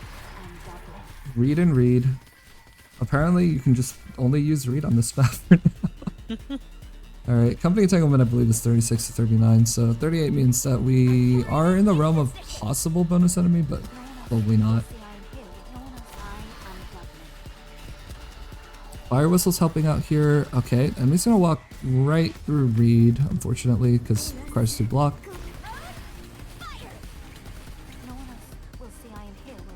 Spectre's going in front, huh? Could be good. Could be good. And now it's just like a big mob. Company entanglement normal, I think, is not too scary of a stage. It's very chill. The enemies are fairly squishy, and you don't really have to deal with the like super tanky fanatic or bulldozer. That's true. That makes this much easier and much less stressful. Mm-hmm. Ah, here's that first sniper, and April unfortunately doesn't do it with S1. It's not quite enough. So throw on an alternate operator here, and that stun lasts for quite a long time, so... Stewart is able to finish it up though. This is an S2 read, but S2 read, the targets here, it's Hodor and Fire Whistle, and Fire Whistle's unfortunately not really contributing to this too much yet. Still, it is totally enough for normal company entanglement, so the enemies are just melting right now. It is also worth noting, I believe that the big relic that I can remember, it's Keen Hands, right? This is a Keen Hands read. Oh yeah, I think so. You know, it's not like completely game breaking or anything, but it is a nice, it's a nice relic for read, especially when you're running Gotta S3. bust out the cardigan. Yep, let's see how Cardigan survives here. Oh, apparently completely easily, nice. Not a problem at all for Cardigan. Oh, one of the stun snipers has escaped, and there's actually a second one to follow. That said, there's an April, there's a Centala, there's a there's Orchid, so I think it's not too big of a problem. As long as you get the deploy order nice and comfortable. One of those fanatics leaks, then we're dealing with a bit of a problem, huh? Then it's gonna get a little scary.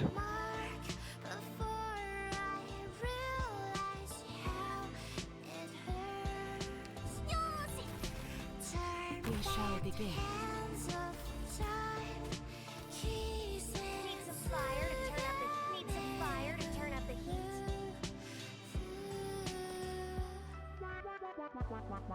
Oh, let's see, is that enough? Orchid can, yeah, Orchid got that last hit. That might just be it. That might just do it. And this Hodor is a little forward, but this Hodor stops the Fnatic from actually walking up and then into the bottom lane. It does also mean that Reed can't heal, so that little redeploy there with Spectre allows Reed to actually hit. Yeah, no problem at all. Didn't miss a single one. Oh, there's also Clairvoyant, so yeah, some of those numbers are kind of different. Oh, we're taking Paprika now. Now we are still getting that Paprika. Fascinating.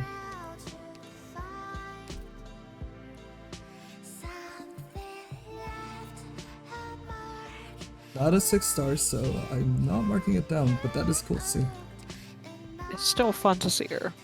Now, Asa, on the other hand, did not restart his run, so this is actually just his complete first attempt. That said, you can only reset before the end of floor 3, so we are already past that point. This is absolutely committed to this run. Oh yeah, Slide Tooth is here too. This is a really interesting set of relics. Not like, I don't think any of them are that common. Boost attack. Ah, this is range boss key. So we're going to... Surely we're going to see Fire Whistle pop off in this. Go, Fire Whistle, go. Hopefully. Now, someone says that the stress caused them to go insane, but like, allow me to direct your attention to the fact that Xarathan has completed Ending 1. That seems pretty fun. Ending 1 with Bird Knights. Not sure that's what insanity looks like. This is actually the most locked in, I think. Yeah, they've been in a while. They're focused. They're focused. I want to share that, like, you know, before Zai found a teammate, I was like, looking for a teammate. No, I won't practice. Anyone we've left behind? Ooh, emergency. Ooh, emergency. With a spike chest that and is a spiked so enemy. Unfortunate. That is. Oh, you have to get rid of that chest, or you have to change where you put. Well, there is one option in the squad that just very easily gets rid of the chest, and that's going to be Reed. And also, as long as you don't form... Normally there's a trick where you drop a melee unit on this to turn it around so that you don't accidentally get spiked. If you do that, I think that the enemy actually gets pushed into where the AoE might actually hit the spike chest. So I don't think you would actually want to do that right now. No. Oh, this is actually Rita's 2-strat. And yeah, the camo tiles landed right centered on the, it's called a Heart Beast. Spiky guy. It is good camo. It's really, because you don't have to worry about the spikes off of the Heart Beast at all, actually.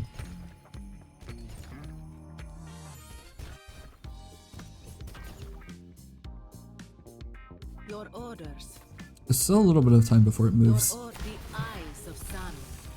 Witness your end. Need some fire to turn up the heat? Your orders, please. Panicking just spreads the fire faster.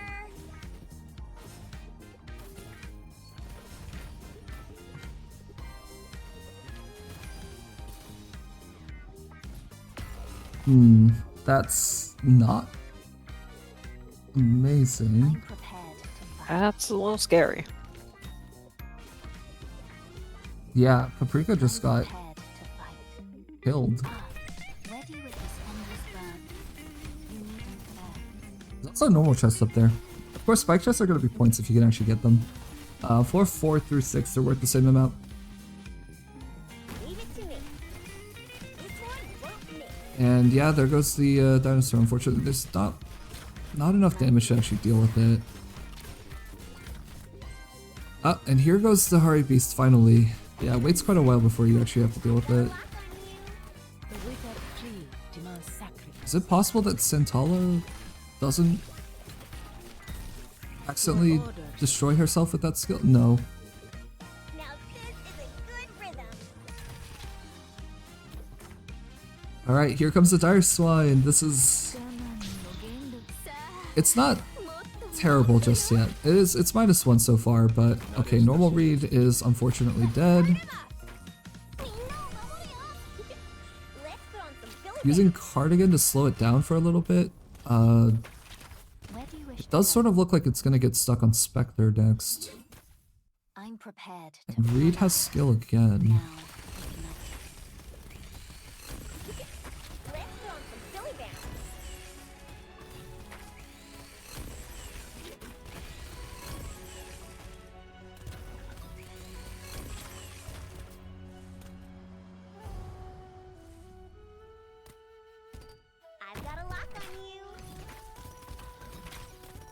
Hey Gabby, I'll take over for a second.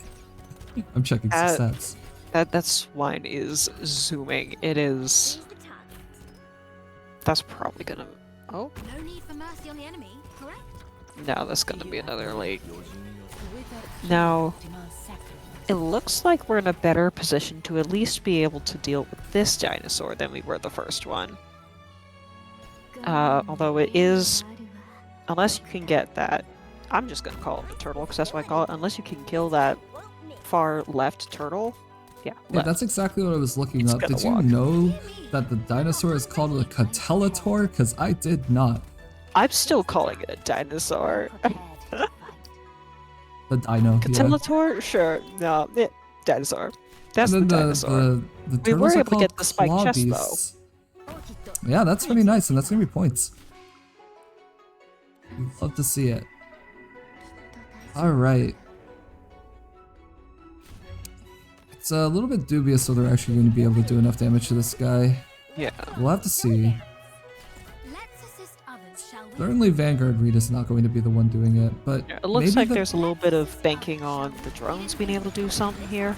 I think the part of that the goal freeze might will help. also be to try to get that chest.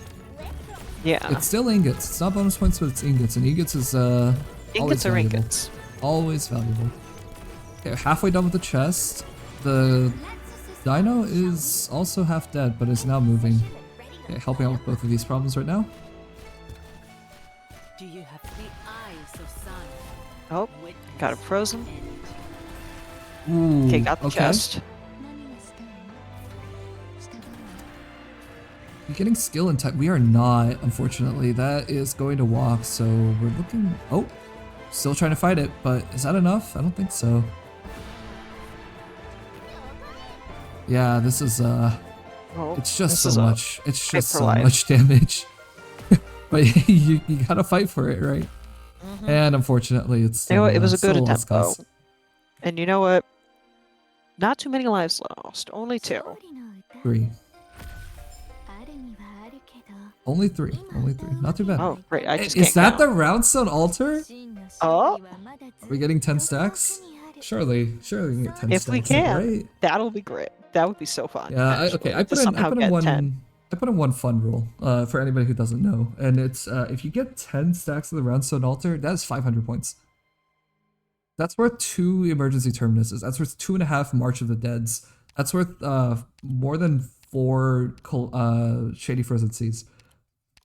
It's hard to get, but I can no longer say it's impossible because after I added that rule and upped the bonus, like literally 2 days later, somebody posted 10 stacks on Roundstone Altar. It's the first time I've ever seen it. The only time I've ever seen it. Oh, we're getting torch.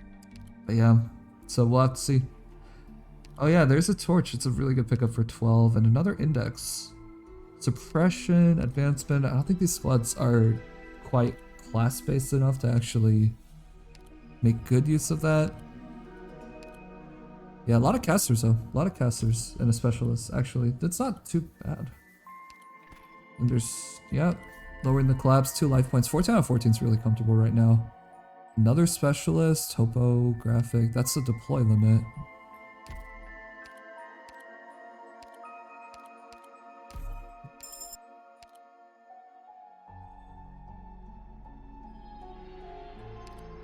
Specialist for 5.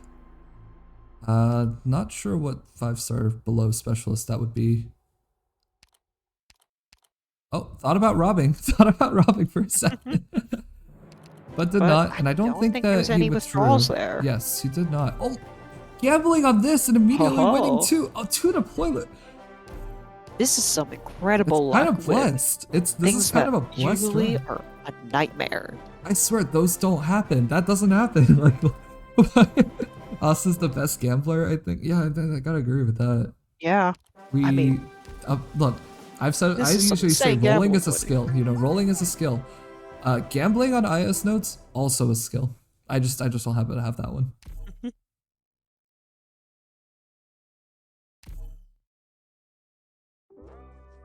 All right, back to company entanglement. Didn't have any problems with this one, given the last performance. So, hey, both players on this team are doing company entanglement twice, and I believe there were no 6-star pickups. Nope, don't think so. 見渡す限り戦場だ。どこに逃げるつもりだ。 Artilleryman in position. Oh, Hodor, no. Ready with I am Dublin. Oh, he's okay. He's fine. Camo tiles are significantly, not significantly, a little less nice this time. But since the bottom tiles are camouflaged, you can just like drop April comfortably on those tiles when they do leak, and it's not a big deal. Oh, that's true. That said, if your melee ops get stunned, Probably more than just the snipers is going to leak to the bottom, so. Oh, that's not good. Not so shrimple now, is it? Where do we put? Oh, yeah, April's going down again. お前の視野を奪う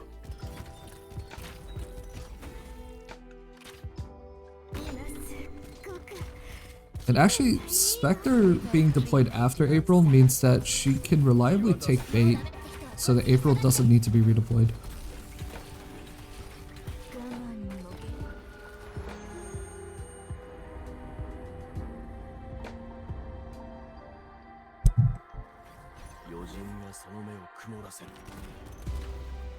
Second stun sniper, big wave. I don't think any of this is any problem though.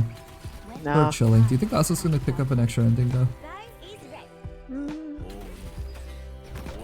Maybe. I mean, the team's already sitting pretty comfortable with one victory, but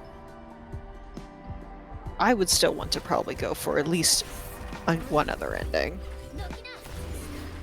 Yeah, I think that there's not enough healing right now, or there's not a strong enough tank right now to pick up 2 immediately. No. Your other hero, Sculptor, that, with a little bit of help, could work. If you drafted like Jessica Alter or something like that. Or if you have some defense relic. Ending 3... Ooh, promotion holder, nice. Ending 3 is also a little bit tricky right now. But there's the scout node, this could be ending 3. And there's also lost and found, you can just make your pick right now. Oh, are we doing it? We're taking ending 3? We are not taking ending 3. We are promoting avoiding. Sculptor. Alright, that makes us an ending 1.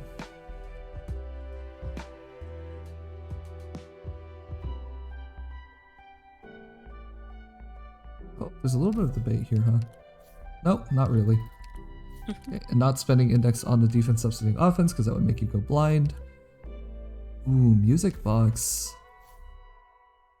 Alright, and with that, and not a single 6-star pickup, I believe, we are on floor 5. Alrighty. Got some dequant. Actually, if you take defense substituting offense there, you don't go blind. Because you get that index back after Sculptor returns. Ooh, Heroes Sing. We're gonna look forward to an easier floor 5 experience.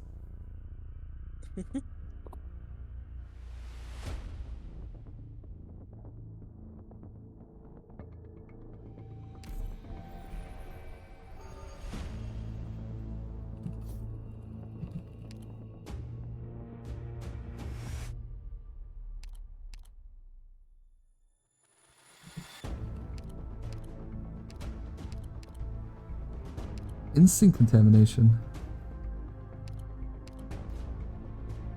Floor 5 is, I don't really think there's a universally regarded, like, least favorite stage on floor 5. I think everybody kind of has a different least favorite based on however they draft. Yeah. Like, Instinct, for me, I don't mind that one. March of the Dead is not my least favorite for sure. March of the Dead isn't even my, like, second least favorite. And Instant Contam is also... Instant Contam might be my, my second favorite, actually. But I know there are people who hate this stage. Absolutely hate this stage. That's fair, honestly. If you don't have a team you think can win, you're gonna have a really rough time. That is always true, yeah. That is true. Or that is kind of Kept it always nice true no and matter vague. what it is. Listen, let me keep it nice and vague to apply to everything so I can use my little radical Gabriel's an codes. AoE caster. I'd Oh, like but to we hit are going all into my Bosky. issues. Ooh. Mountain Season Musical Disaster. Hey, there it is. Musical Disaster. That's a fun one. Now, they're not emergencies. They're not with bonus points, but floor 5 stages are worth a lot of points, so...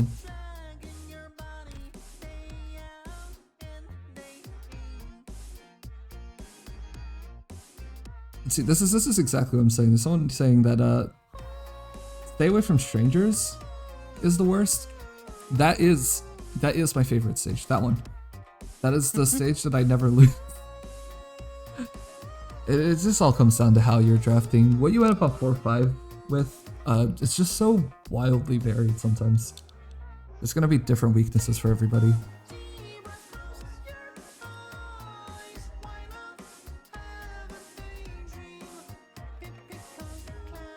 Alright, I think we're in that thinking time now. We gotta take a little time and make sure you know what we're doing. Also, just want to point out that Warmy pickup, insanely based. That's only time I've ever seen someone use Warmy.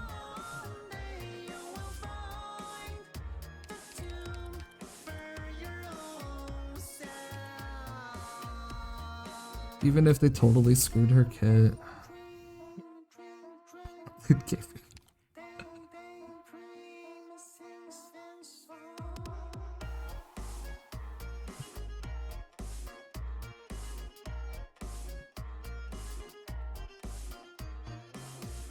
I think we're having another big thinking moment.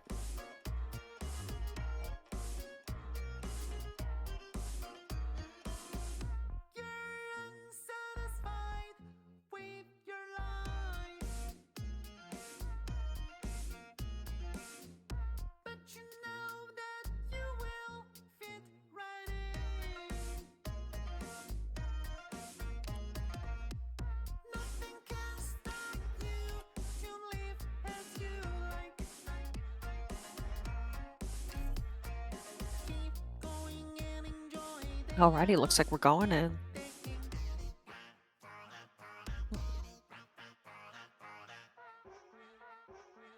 Here we go. There are a few different ways I've seen people open this one, so I'm curious to see how ooh, the read, I guess it checks out. I see more MS Paint was brought into this actually. That would explain it. It's We gonna were be MS interesting. painting.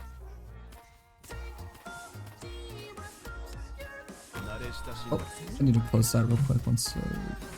Ready with your lives. Yep. They're still MS painting. Yeah, we'll share that. We'll bring that up. Oh, at yeah. The, That will be in the little end of this. We'll look at all those together. Let the whole class see it.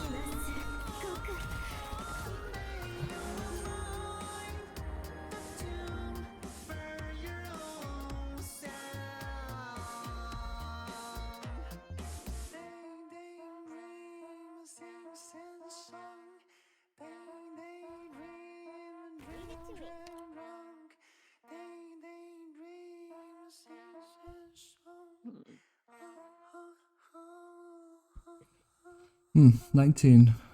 Do we have that bonus enemy? I think we do actually.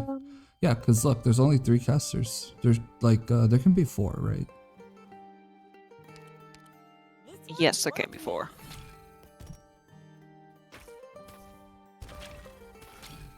Yeah, 19.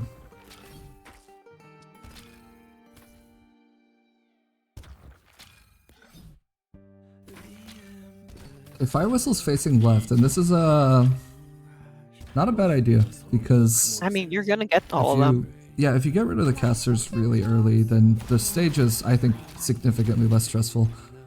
That said, one of the casters is here to ruin everything. Classic, classic Spirecaster moment. What do you do about that? That's no FRDs on this squad right now, so it's not like you can really just throw something and kill it. And who's gonna get hit next? Whoa, okay. Alrighty. I think it's Hoderer, and Hoderer unfortunately isn't in the beam, which means that's gonna be a 3x3 AoE. That is going to be devastating. Yeah, that caster needs to go like now. Otherwise, oh no, the caster is gone. Perfect. Yeah, no, the caster died. Yep.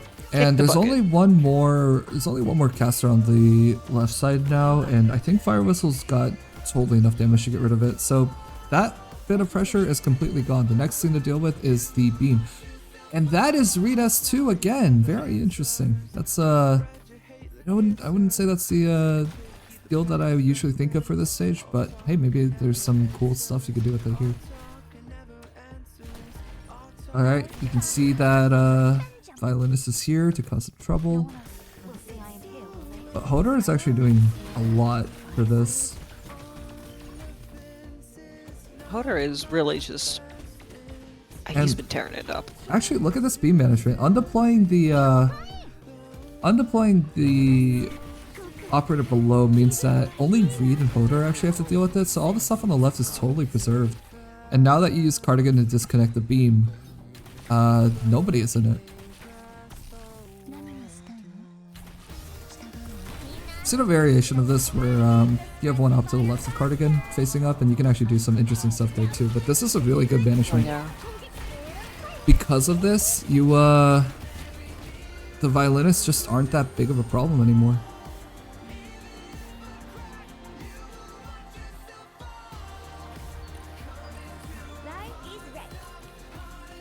Alright, Spectre Altar here just to add a little bit of damage. And yeah, that's in the bag. And this is like this is a leakless clear musical disaster. Very nicely done. But actually also no bonus enemy. Interesting.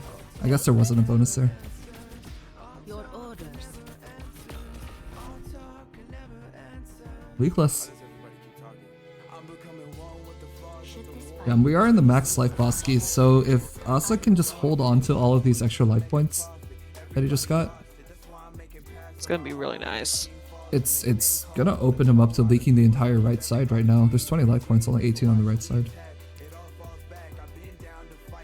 Alright, apparently they've rebranded to the Warmy Fan Club.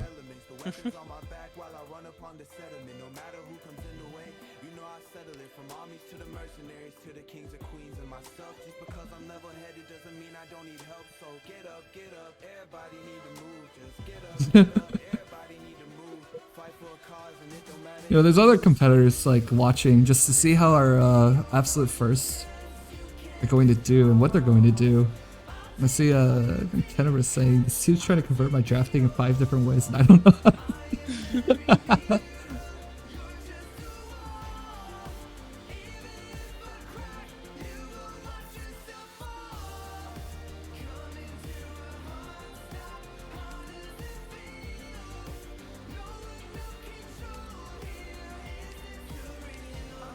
Okay, there's only E2 5 stars right now. I think this is a backline voucher, so yeah, all 4 of those classes.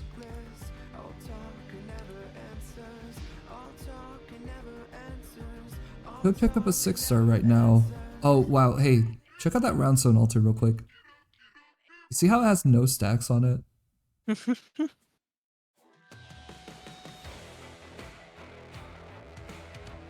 I mean, Classic round zone it's altar. not easy. Alright, Beeswax could be really interesting here. There's also, I mean, in terms of 6 stars, there's like some pretty obvious picks here. I mean, Typhon, I think maybe Ray. Oh, you can almost go for like some Virtuosa stuff right now. And in terms of the collectibles, I don't think Asa has anything that like particularly he needs to worry about synergizing with. Oh my god, this is not, you can't just be asking help in chat.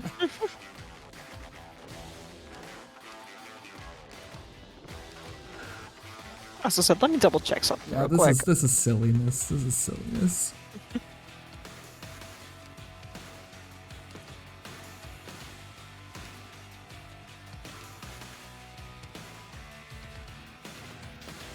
Pretty sure it's double though, but...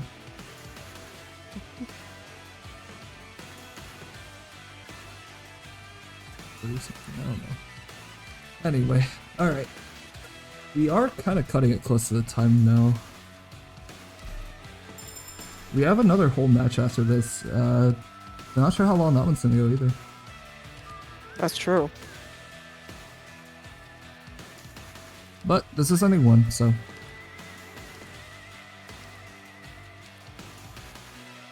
Infanta. Who are we picking? Oh!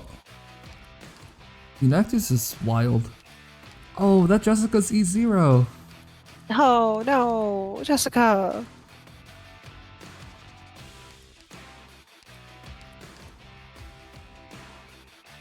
Horn is a fun one. I will admit, I do like Horn. Looks like that's what we're going with.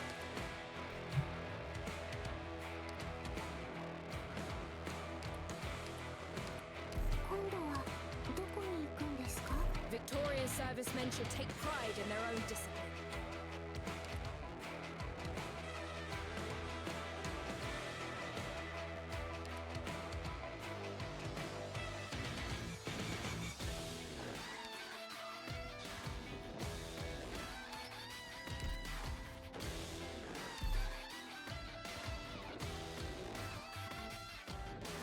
Alright, save it for strangers. Not too bad.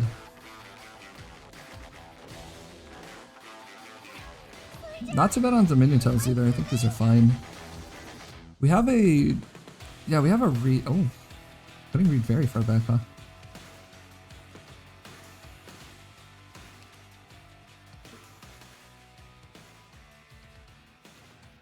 Looks like we're thinking on it. Oh, read is... Oh. Oh, Oh. nope, Reed's going away. Oh, Pretty Reed's sure back. Asa can't hear me, but it's kind of funny the timing how it played out there. But yeah. Oh, we're putting different read down. That's crazy. Oh. Oh. No matter. Oh. Oh. Oh. Oh. What is this? Asa, are you just messing with us? Like, come on, please. You can't put read in a blue box. That doesn't work. Oh. Okay, yeah, that's kind of where I That's thought read would the go read from the tile. start. Yeah, that's the read tile.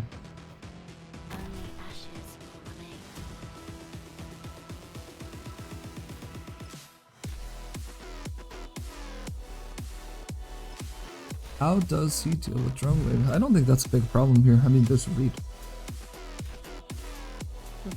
It's most of it. In terms of air damage, it's actually not bad at all. Intala, Kira, I mean, even Wormy, I guess, April. And Reed's AoE means that there's 2 of those 3 collapsible drone waves that you actually don't have to worry about that much. Would like to see a Sculptor buff on that. It would be really, really huge in securing that. But it sort of depends. It sort of depends what you can get there.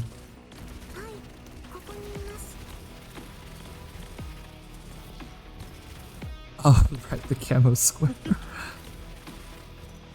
Oh, that is fair. It's actually I know so where it hard is. to tell. It's centered on that tree.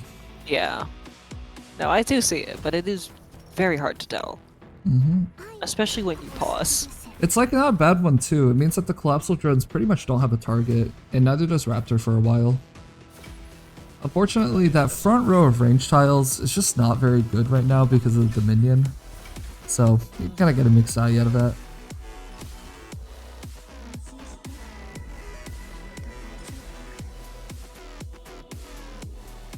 Leave it to I've got a lock on you. I'm prepared to spend this ground.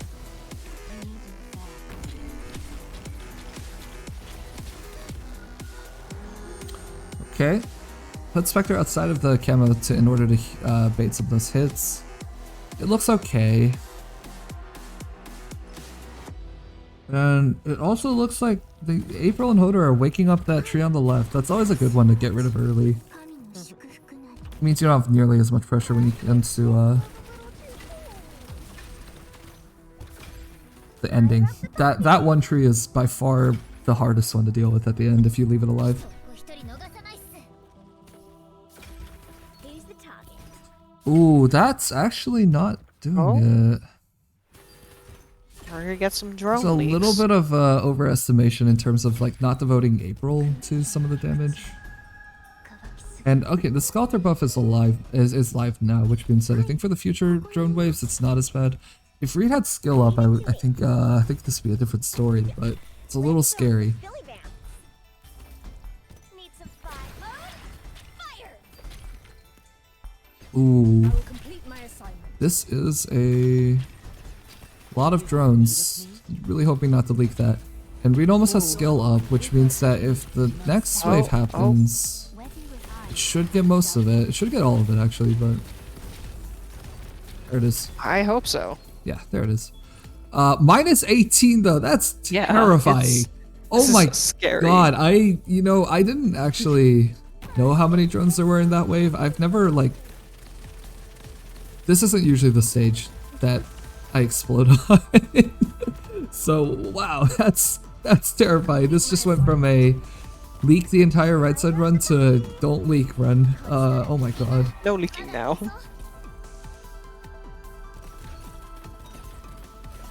Your orders, let's burn him up! At attention, ready to fall in.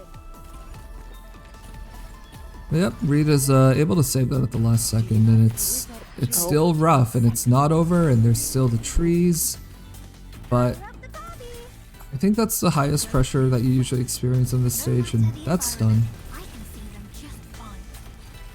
April is... Where is April? Oh, there's April. April's helping out with the drones here. These drones have a tendency, if you don't have a little bit set up, to just randomly leak. But that's not going to happen since April's already deployed. Reed's also helping out with the trees, and you can see this is 3 stacks of torch plus 50 attack speed from the keen hands. It's probably going to be fine. It is a lot of damage. Ventala is pretty much done at this point. Rika's done at this point. You're throwing things and then you have a tree to deal with at the end. Oh, operator below Reed just died. But hey, Reed killed the collector. Now we just have to kill this last tree. Yeah, it's just one tree. How bad could it be, right? How bad? We have Spectre. This is what Spectre was built for. 1v1ing an insanely strong target. There it is. Minus 18, but hey, you're not dead. You're not dead, and it's good. It's good if you're not dead. It was rough, but And all you got out of it was Dequant. That's not even that bad. It's totally fine. Ooh, Virtuosa's level 5. Previously we were talking about picking up a Virtuosa. Strat Yeah, here. there is definitely not going to be a Virtuosa pick here.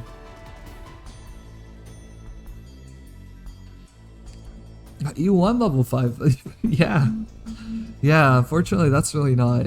Still not cutting it. And we're picking up Arknights, which is a 6-star. Oh. And Attempt Gladia. Okay. Immediately just picking up 2 6-stars. That happens in a Bosky.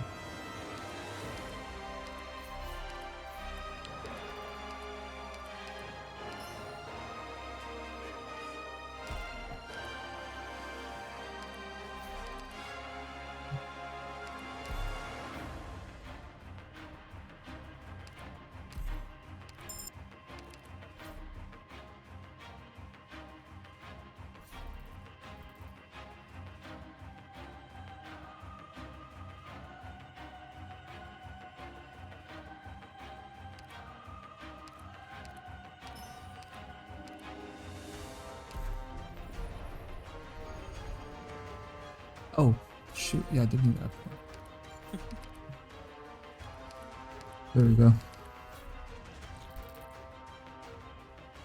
Oh. Alrighty, there's options.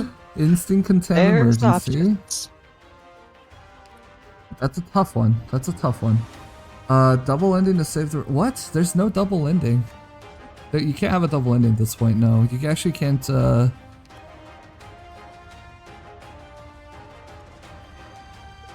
You can't even have ending 2 at this point, I think. You don't have enough space to actually apply your ults that you would need. Yeah. After you take the counter, it's only 2 width, so you need to make a Lost and Found, which isn't naturally occurring right now, and then after that you would need to apply Scar Void. It's not enough time. And you would need one of these to actually pick up the fold. But ending 1 is ending 1, and if you execute on ending 1, it's still a run completion, so... Yeah, and you can still get a lot of points.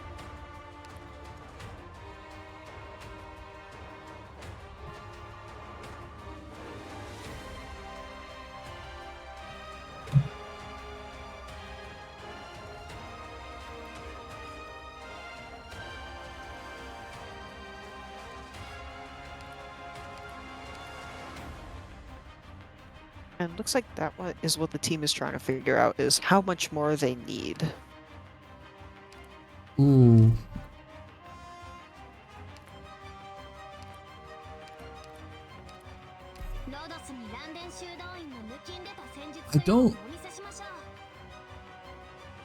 I don't know. Remember, if you die on a stage, you're not getting bonus points for that stage.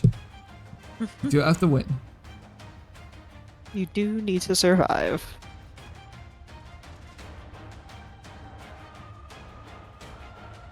Which means right now the real question is sort of, what doesn't kill you? This is Mounts and Seas without an Inez. There's a Horn S1, which is like, yeah, that does reveal. That does reveal. It's a little bit optimistic though. Yeah, you do still need to have someone there for Horn to actually be able to hit and leave the revealing shot. And there's no point revealing the enemy if you don't end up killing the enemy before they attack anyway. Yeah.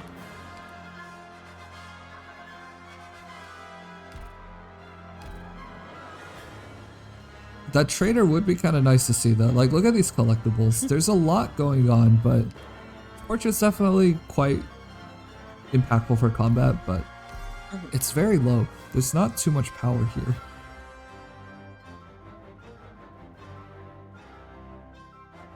Alright, we're going for Mounts and Seas. Normal Mounts and Seas.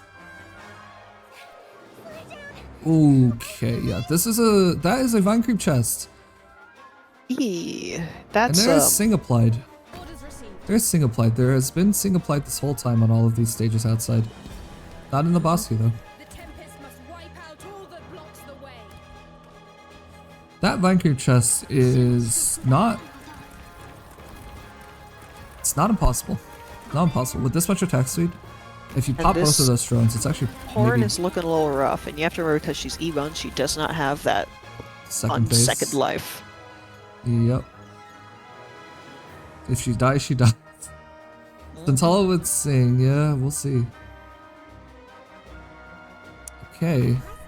There's a couple things that you need to do quickly, right? You want to get rid of these devices as fast as possible. It does no good to have them like laid into the map. And you also want to pick what time do you want to take your attack speed buffs, because you have these drones for quite a while. In some stages they do leave early. But for now you can sort of... There's a Gladia pole strat in here that's being considered at all, or if it's we need to destroy some enemies quickly. It's not very consistent. Doesn't handle half of the wave. Oh I yeah, think. no. It's not. I don't think it's very good as a strat, but they might be thinking about it. They might need to consider it a little bit. Okay. Ooh, yeah. There it goes. There it goes. That caster is no joke. Still have one device on the field right now, which we really desperately want to get rid of. That is Reed S2 again.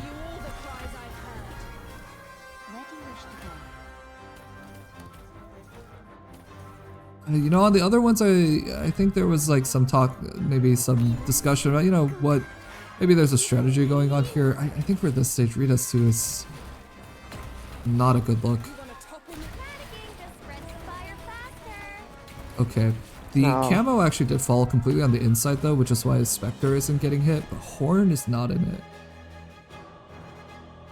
Horn is dead. At this point, we are pretty close. We're like a couple seconds.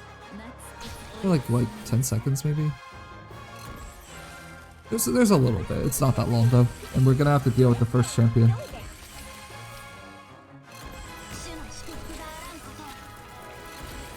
Yep, here we go. Getting that massive attack speed buff right now. Maybe Arketo can kill the... No, that's not even making a dent. No. Attack speed is simply not enough when you have no attack. And this, I'm not seeing a way you're going to be able to actually kill this invisible enemy. And that Spectre's dead too.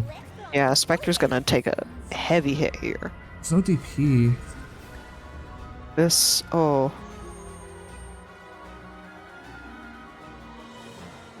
Oh, E1 Gladia isn't gonna do it either. Hodor surprisingly lasts a couple hits, but oh yeah. Unfortunate. Unfortunately, that is gonna do it. Mounts and Seas. And with that, it is GG. Oh,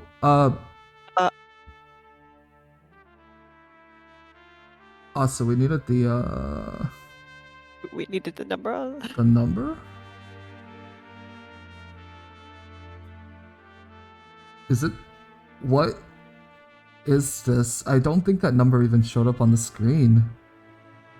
Oh boy. That's a bit of a problem, huh? Yeah, I guess a reminder to anybody who's playing in the future days, don't do that. Please don't do that. That's yeah, let's see if we figure out from the VOD. It's not the end of the world. Yeah. Alright, anything else about 4K? I don't think so, actually. I don't think so. Nope, no number doesn't show on VOD. Does anything show? Can you send it to me? Well, normally we would score this and then bring it on, but hey, let's do it in the other order today, huh? In a second, but they're gonna be audible and they can talk about the run. Mm-hmm.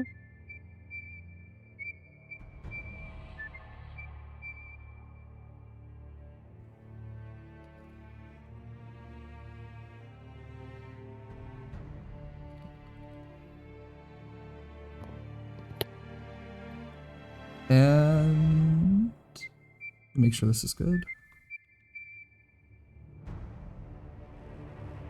All right, you are now audible.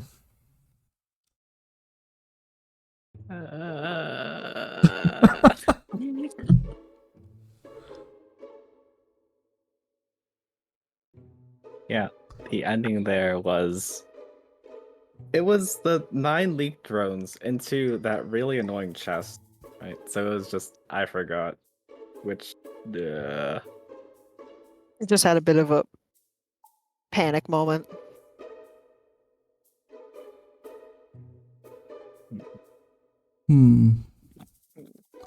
Well, it's not the end of the world. Yeah. Absolute worst case, this might be a fun challenge. Oh, We can probably rescore the run based on the actual things that happened in it, right? Surely. And we all know the algorithm, so it's potentially we might not be able to pull a score right now, but Maybe later. I am Well, sorry maybe for the later. extra work placed hey, upon maybe me. we'll get higher than score though. Also, this Yeah, is we a great should be able time. to get that. But yeah, how do you feel about it? You are the first people to play this for real. Are people talking? Yes, Sai, people are talking. Oh dear. Yeah, Zai's been Hold on, deaf I this think whole time, something happened with my volume. so... Yeah. Cool. Or Well, like- awesome. Yeah. It's a so really interesting set of runs though. That actually went better than I thought it was. I was like, oh yeah, just gonna join, crash and burn on floor 3. That was kind of the mindset going into it, given our team name is we put more effort into this than so on and so forth. You just need that first part. Yeah. Don't worry. The I whole have- act is Okay, still okay, there we go. All right. Yeah, now we we're can just talking hear. about these runs. This is the first set. Also saying that went Yeah. better than expected. And you actually completed a Bird Knights D15. Which Yeah, you was told not me had a expecting 2% chance of happening. So yeah, how are you feeling about that now? Was not expecting that. Was also not expecting a leakless March of the Dead. That is never happening again. That is never happening again. Yeah, there were tons of really pop-off relics there. Mm-hmm. You should show chat our very fun diagrams. Yeah, let me pull some of these up. So while the run was happening, Zai and Asa were just like, they were like strategizing. I don't even know how to.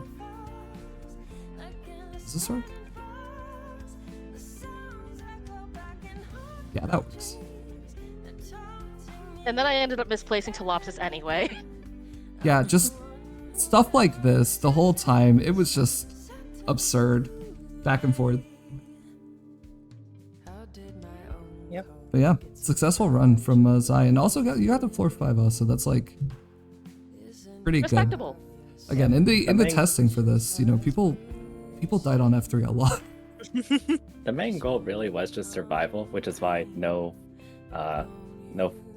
second ending, no third ending, because being first, we do kind of set the standard, which is an interesting way to look at it, right? So like, everyone now needs to at least do this. So we give them a choice. Do they want to risk higher stuff, or do they want to just get to the first boss? Yeah, and I think this sets a Yeah, pretty like a bunch sharp precedent. of birds led by a Kentucky Fried Phoenix decided to storm the place and beat the boss over the head. Like, your turn now. Yeah, I mean, it's pretty fitting considering that it's all ice themed that a Firebird would actually get rid of everything. Let's go, Moldraz.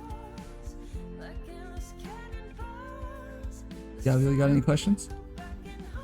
I mean, honestly, first of all, I mean, how happy were you when you got that reset and it frankly worked out much better? Because it looked like you were having a rough time with that first one when you were like, it's time to reset, and you were considering it heavily. I need to step in and say that was not a rough time. That was an average time. A rough time starts God. with an E0 and E1 to peak. So, and that is the baseline. So the fact that I started with E2 birds each time was just like, this is fine actually. Like, I had to work a little harder with Pluma, but like, we got to do Beast to the Slaughter, which we don't get to do if we have the beak, even if she's E2. So like, that was just fun. However, like, when the Fia came through, I audibly yelled with excitement. Like, let me put it this way. Like, you're in a blizzard, you lost your map, you're out of water, your tent blew away, your clothes are soaked, and then suddenly you see a light and there's a cabin and there's a raging fire and food and the person inside is happy to see you and welcomes you in. Like, that is Fia meta for Bird Knights. Man. Damn. Yeah, no, you definitely were heavy Fia meta promotion in this. I think everyone can agree that she did more than her fair share of work for that. That was so impressive. Why did you, Rob? Because unironically, I have never, ever seen the Sarkaz lady ever until this moment. Were Wow, you just so excited? first impressions are everything, you know? You were just that excited to Rob? I thought it would be doable with Irene and the Crown of Thorns. It was. That's fair. It's usually a That one's a -4. rough one. -3 is a little bit better than average, if anything. It was all shields at least, so upside on The that. shields did help.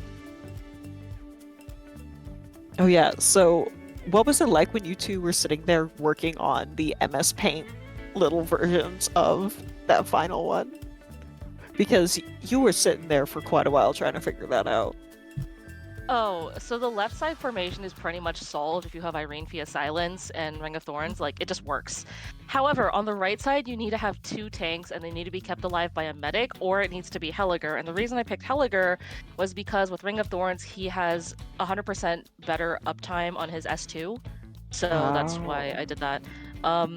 So basically, we're trying to figure out how to defend the right side because there's 17 enemies on the right side and I only had 11 or 10 leaks. Oh. So, yeah. Yeah, no, that right side, we were watching that with just breath held at times. That was very intense, especially when people started dying. We were like, oh no. I had nothing but the utmost faith in Helliger. However, I would like to point out that Orchid contributed to the victory because she cleared a tile. No, I think I pointed out during your run, I was like, Orchid just barely cleared that tile in time. Because she did. That was honestly very clutch You of Orchid. go, Orchid. You go. And this is why it's important to remember, even the low star characters can just be very important in your runs. All right. Well, Especially when it's a niche. with that said, is there anything you'd like to say to the other competitors? I All have the other seen 15 Warming teams. proc 3 burns. If someone can top that, they won the whole term. Interesting. Well, congratulations again. Great first run, and I'm looking forward to seeing what comes next. 07, Indeed. and goodbye for now. Morphia meta. Okay, I'm good. Bye. All right, next up we are going to have Lurky and Tsukami, which is set up right now. And actually, while we're doing that, we also have Elysium's here. That's crazy. Hello, everyone. Oh my god, you're loud. It is time to commentate. That's right, Elysium's here now, and Elysium is going to be casting. That's right. Hello, everyone. I am resident Clown School graduate Elysium, and I That's am right. here to talk about some runs. Now, we just saw 2 very impressive runs, so thank you again to our contestants. Yeah, really So, amazing. Kami is going next. Is that That's right? right. Tsukami and Lurky are on team with Zuki, which I imagine is a mashup of Mizuki and W. Wizuki, very nice. Yep, and I'm just setting up here. That's certainly a shorter name compared to the team name of the team that just went. Yes, I think that all of the names are going to be a little bit shorter than that, huh? Yeah. Longest name for sure in the tournament. All right.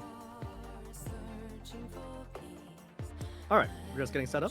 You should be able to see the run soon. And we are starting with Tsukami first. All right, Lurky is not dead. Not yet. And just to clarify, the contestants are going to be deafened while they play, right? So they cannot hear us? That is right. They can choose to hear us, but I'm expecting that most of the contestants are going to want to want some focus and some peace and quiet. Not have us in their ears the entire time. It would suck to lose because you got distracted by us. That's yeah, right. We could That's right. we could absolutely test it by just giving horrible, absolutely wrong ideas for how to play the game. But I don't think that's necessarily in the spirit of the game. That's right. And just a quick announcement. Yeah, like no worries about the score. We'll figure that out later, and because of that, we are going to have to wait a little bit before we announce Zai and Asa's score. Again, we'll have Lurky and Tsukami's score live, which is how most of the runs will go.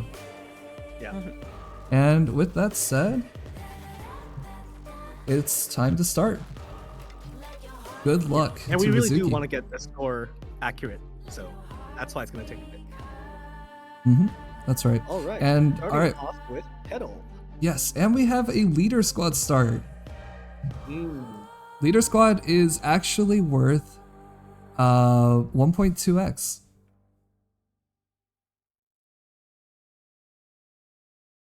Now, that is 1.2x on the game score, right? Not on the total score?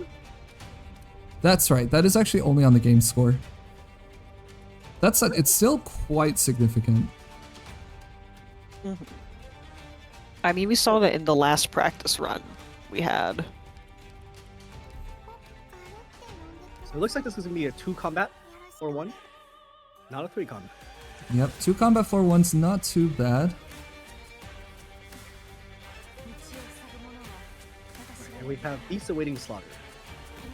Yeah, I gotta say, Map where... Yeah, go ahead. the bar is just, it's sky high now because Bird Knight's D15 is not an easy thing to do. It definitely is not. No, but it was so fun to watch. Yeah, well, we have some more teams coming up that might be trying, leaning a little bit into their niches, but I believe that Seeing people Lurky, pop off with their niche is definitely one of my favorite things about these tournaments. it's really cool, and you get to see things that like you're not gonna see, all of this tech that was used there in an average run. But yeah, Surely someone is going to run the Duke Knights in this tournament. We'll have to see about that. Yeah, Tsukami, leader squad with a read start. Now, that red circle that's appearing on the enemies, is that with the skin? Like the reed skin? That is the reed skin. All Yep. of the effects are now this like light pink.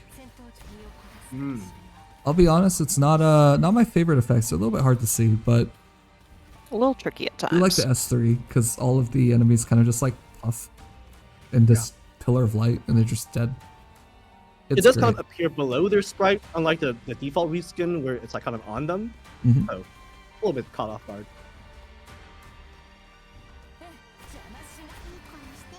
Alright, and Popcar skill, and that'll be the end of Beast Awaiting Slaughter. No bonus enemy, no chest so far. But still, there's going to be plenty of chances to get bonus points from here on. Yeah, we are just getting started. Oh, okay. Casper Voucher.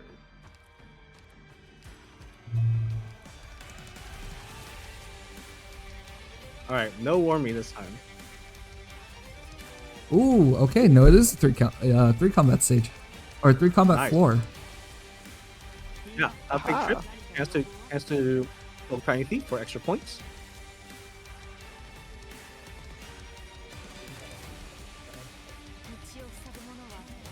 Specifically 20 points if you defeat the Crying Thief. That is correct.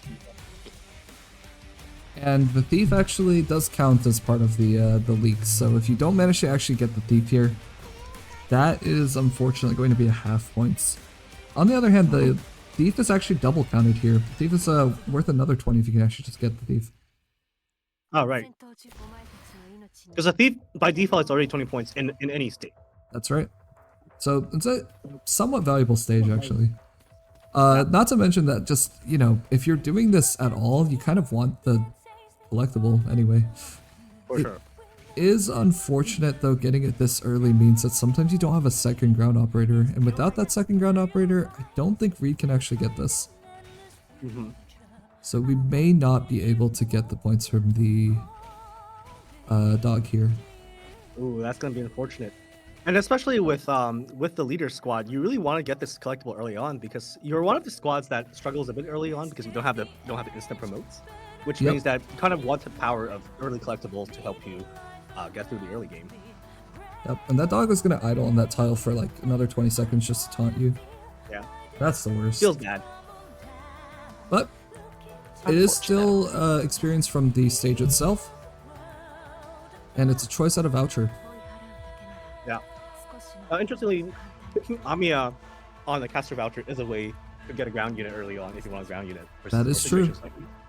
One of the best things you can do on a restart if you get double castered and you really don't want to spend your hope.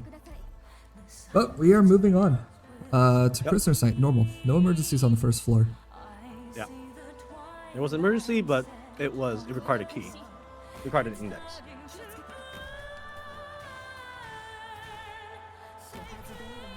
Which on floor 1, you probably don't want to spend your index in most cases. Alright, with the restart though, all of these normal stages are just not a problem. And we're waiting to Good amount of see... AoE coming out. Yeah, we're definitely waiting to see what that first shop is going to look like, because for Leader Squad, it's high variance early on. Definitely. Whatever you see in that shop kind of determines what kind of run you're going to have. And you do have the option to gain 30 points if you don't withdraw. But if you do withdraw, you can withdraw up to 5. Those 5 ingots can actually help you get another relic that you wouldn't be able to otherwise. So that's going to be an interesting decision coming up.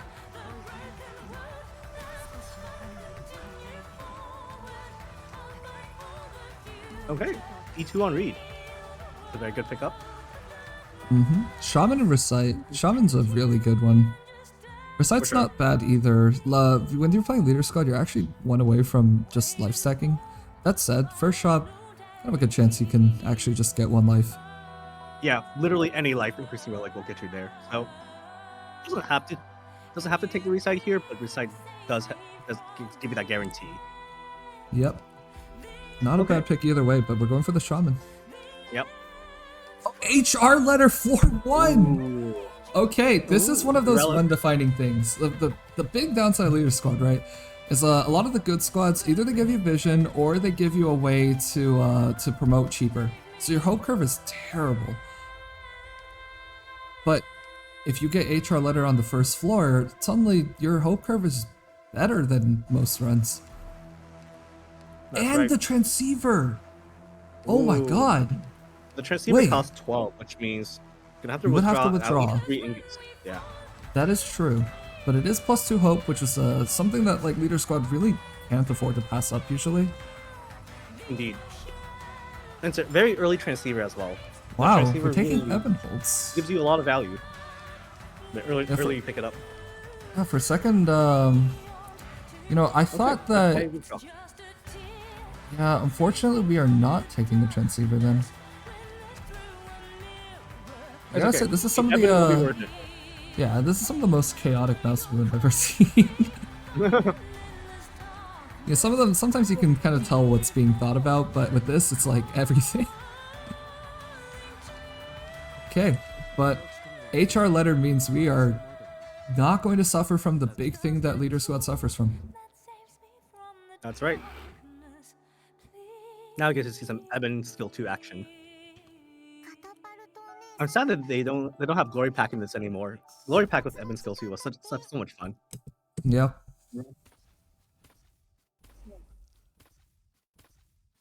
Okay, I think this is going to be a pretty standard read usage.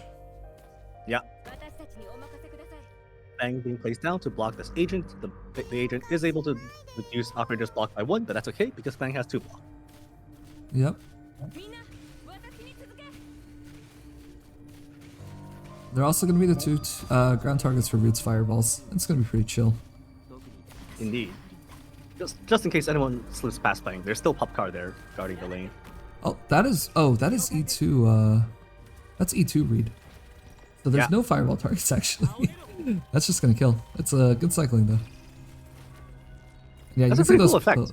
Yeah, that pillar of light is so Yeah. nice to see. I kind of like it. Definitely feels very explosive, which is, I guess, the purpose of the skin. It's like yeah, you get smited now when you use read. Mm-hmm. 貫く。邪魔しないで。 Yeah, but with an E2 read and a Eben Holtz, which doesn't need to be picked up as a 6-star. ほんの一瞬。 Oh, All right. not looking at any problems right now. 喧嘩もう大丈夫か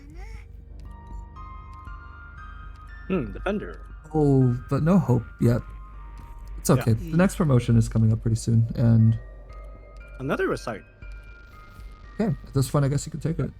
This is an all-combat floor 2. Yeah. It's not that common. If you Doesn't throw seem recite you want it to early, be. yep, throwing recite early here means that you immediately start shield stacking after this fight. You're at 12 now. よし、このチャンス待っていたよ。 It's certainly nice to go into 4-3 with some shields.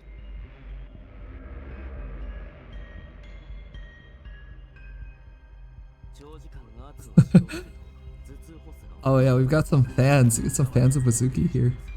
Yeah.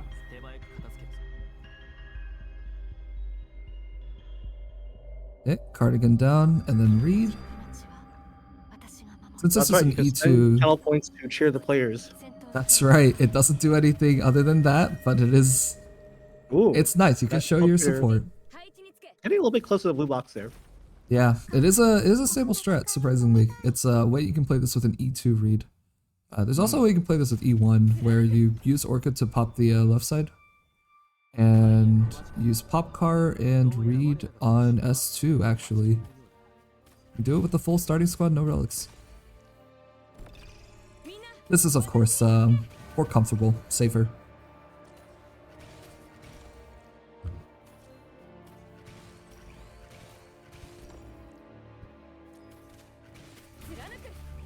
All right, and here comes the second one. いい声して。動かないで。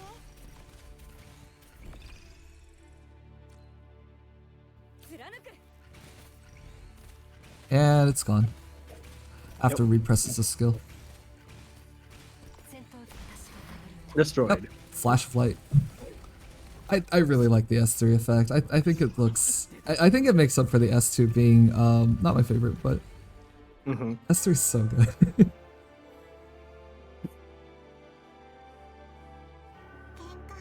All right. I wonder if we will see a caster voucher here so we can promote the Eben. Oh, no, it's a supporter voucher.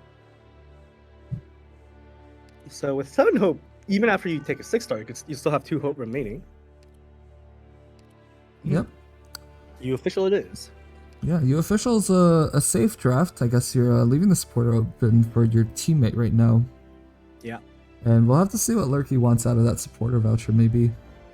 Yeah. Definitely gotta keep your teammate in mind. You don't want to hog all of the good 6-stars on your run. That's I right. mean, you could. Your teammate's just not gonna like you after that. At that point, are they really a teammate if they're treating them that way?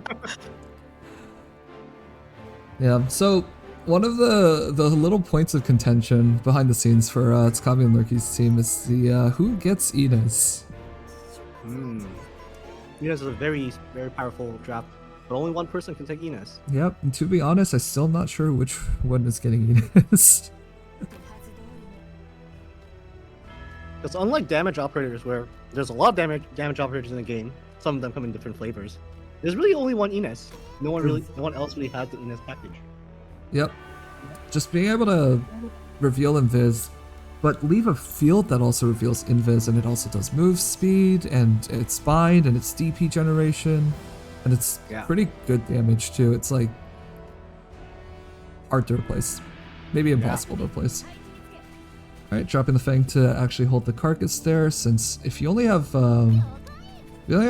Orchid to reveal, then Popcar will usually have 2 block, and it's not okay. Yeah. Wow, Cardigan actually that. Yeah, that Cardigan sacrifice, in order to hold the enemies long enough. Unfortunately, the fact that Fang is there means that Reed did not get a fireball in order to kill the Tyrant, nor does she have, we'll have to see if she's able to kill with Eben and Stewart's help. It looks like it's possible. Yeah, it looks like the instigator is getting pulled around by Evan's skill, which doesn't actually do anything. Evan's just It's pulling funny him. that he pulls. Oh, and here goes the Tyrant, and the Tyrant's almost dead actually, so it's gonna be no problem. Alright, the only question now... Stewart and Eben. Yeah, the only question now is, are we going to be able to not leak these spies? I think that one's kind of walking through. Oh yeah, no, that spy is unfortunately going to leak. Let's see, what can you do about that? You can use Reed's fireball. Can Reed still hit that? Yeah, so we can still Yeah, Reed actually can still hit it, and you've waited long enough so that the spy's not going to take that path, and so it's actually okay. And then there's these 4 at the end that unfortunately Reed's skill has run out for, so we'll have to see how that goes. I really thought Cardigan would survive better with her healing. Yeah, unfortunately on emergency, these guys hit really hard. Yeah, so right at the end there, we are maybe going to be able to save one of those. Ooh. Yeah, -2. Okay, well, 2 leaks on an emergency. On Yeah, well. 2 legs on emergency on well. Is that all shields, or was there... I don't think any. I think one shield, yeah. Still at the shield stacking. Rusted Razor, you love to see it. Oh, a free Blemish Shine and a promoted B0 Horde. Why is your horse so unbuilt? Oh no. I mean, that free Blemmy is actually... That is... It's very that would tempting, be isn't it? very tempting. That is Very very tempting. yeah. It's bonus points, it's 0 Especially hope. considering what we have to work with on Oh, this. but we are going to pass up on that. We're going going to with get the Hoshi. Hoshi-Guma right now. Well, Hoshi is a better brick if you just want to tank something. That's true. But yeah, that is That's packing true. up 30 bonus points there. So Hope 30 bonus points, and you're spending 5 hope. And Blemmy's not bad, but there's a couple specific spots where maybe you really want to have the consistency of Hoshi-Guma, like ending 2. definitely, yeah. Grinding That's to fair. Hoshiguma's defense is just unparalleled. Yep, and now we're on floor 3, which means this is the last floor that Tsukami needs to do. Oh, Tree Snatcher! Oh. Okay. Up in the top. Yeah, that's also worth points. Tree Snatcher's not a boss that people practice too much. It's not that common. And we're seeing this during the tournament. That's very exciting for me, at least. I just... That has 90 bonus points. Yeah, it's definitely tougher than the normal, right? It's definitely tougher than New Tribe. New Tribe is not too bad. It's not necessarily like 90 points tough, but there's a bit of a reward for getting that lucky encounter as well, you know? Okay, Hoshi being used right away. Yep. With her That skill reed tile is taken right now. So we're gonna have to improvise a little bit. Definitely, the one thing you can't do here is just say, you know what, I'm putting reed there anyway. Yeah. Yep, we're using S3 right now. And while Reed maybe is an operator that suffers less from Dominion, she still suffers from it. That's right. Okay, Eben plays down. Eben's AoE on skill 2 is definitely going to be pretty good here. Look at all that damage. Yeah. Although Eben is taking quite. Oh, Oh. Caster just killed Eben. Yeah, that might have been a bait, just in order to keep a little bit of time. Hardigan's also dead here. That's a little bit scary. This is too many enemies for just Hoshi, and it might be too much for Fang as well. The Fang is not in the Fang is healing range dying. either. Oh, okay. Oh, Fang actually okay. Good on a play traded for on DP. Yes, very good on a play for DP. And right now, since you're using Reed, you really need to hold as long as possible. You don't want to pop it too early so that you lose this second part here. But That's right, we are 'cause at this that wave is time. pretty strong. You can see that even Hoshi is struggling to tank all these guys at the same time. That's But right. now that Reed skill is activated, that's going to be definitely enough healing and enough damage, even with Yep. 2 casters firing at the same time. Yep, and there goes the Okay, that's casters, what I and got. Reed's gonna run out before this guy's dead, but it's not a problem for like an Ebenholtz deployment. Yeah, And holds us back. Alright, Hoshi survived all the way through. scary, Love to see it. but well played. Good reaction. Oh yeah, Ebenholtz just cleans this wave. Okay, very clean handling of Altar of Craving. Yeah, It was looking a little bit dicey in the middle there, but no leaks. yeah. I mean, being able to handle just a really bad Dominion tile, that's like kind of a sign of. That's what skill looks like sometimes. For sure. Ranged Dominion tiles especially, it can really screw up your plans. Okay, we have Sniper or Defender, so that could be an E2 Hoshi potentially. Or it could be a Sniper. Let me again. Well, the game is really, really The saying, game hey, says look, take let me, Flemmy. right? You need to live. You gotta Second listen to the time. game sometime. There's. That's it. No 10 stacks of Roundstone Altar on this run. Yeah. Alright, big game of Anticipate. So close and yet so far normal. With an E2 read, this is just no problem at all. What do you think are like the core picks right now? I think we so I'm pretty sure there's gonna be no Moiner, no Deacon on this run. I sort of think the Enos is gonna be very impactful. If That would definitely be very impactful.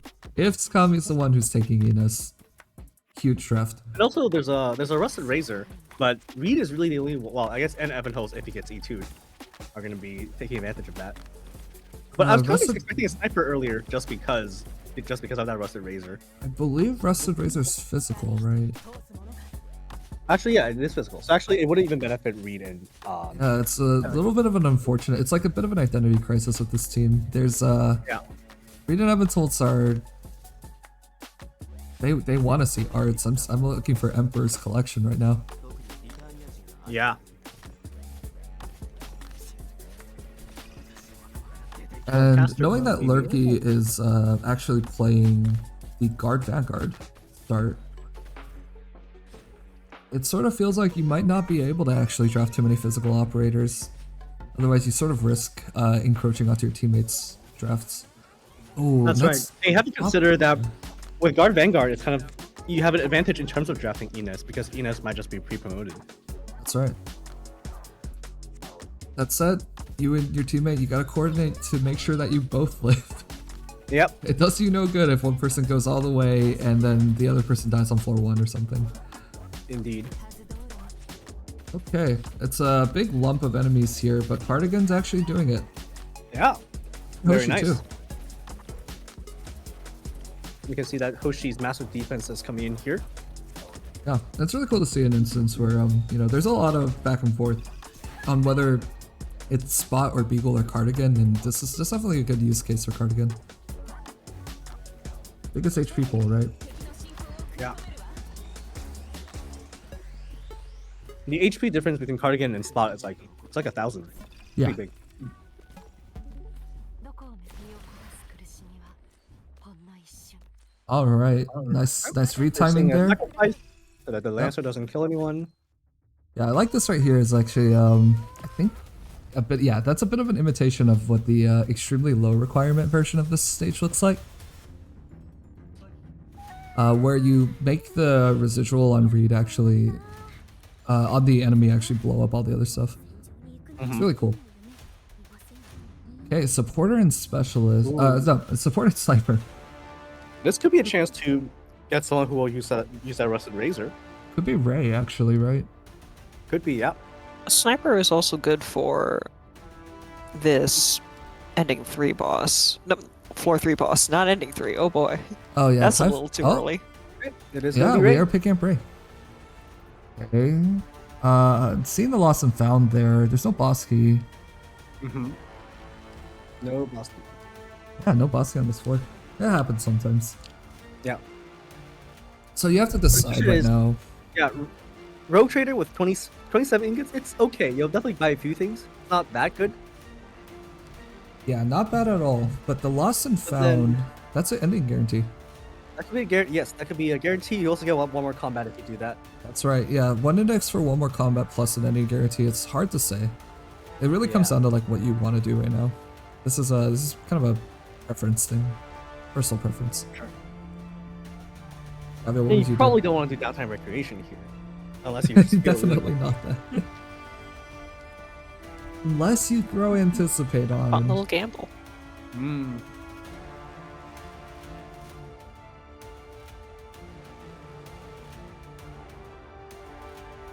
I know there's a thing with the North Wizard Cup specifically.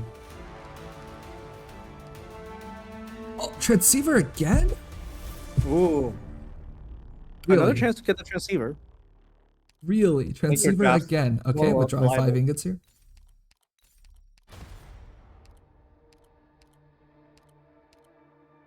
But Banshee's Kiss is still big, although not nearly as big anymore given the hope curve now. Right. 32 ingots. The broken one could be good on Eben. It's also really funny that a lot of the lower hope relics, I think 2 ingots for 1 hope is like the classic conversion rate for the pricing, but Banshee's Kiss doesn't give you anything else. Not only that, what? it just doesn't give you anything else. It's other ones will give you things like a deployment limit or some ingots back. Yeah, there's something thrown on top. Interesting. I think that we're passing up on the transceiver again.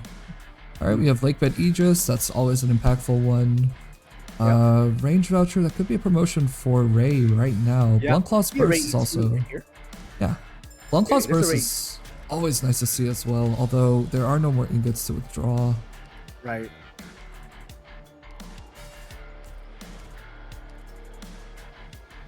So this could be a 0 hope medic. Okay, it's gonna be Ansel. an Ansel. Yeah, always nice to have that backup when you play Reed. Yeah, because Reed, there are some cases where she just cannot heal because there's no enemies. So you do want to have an actual medic. Yep. And Tree Snatcher is actually, it would be kind of nice to have dedicated medic. Although there is a Corcus as well, so we also mark around Ray. いつでも行けます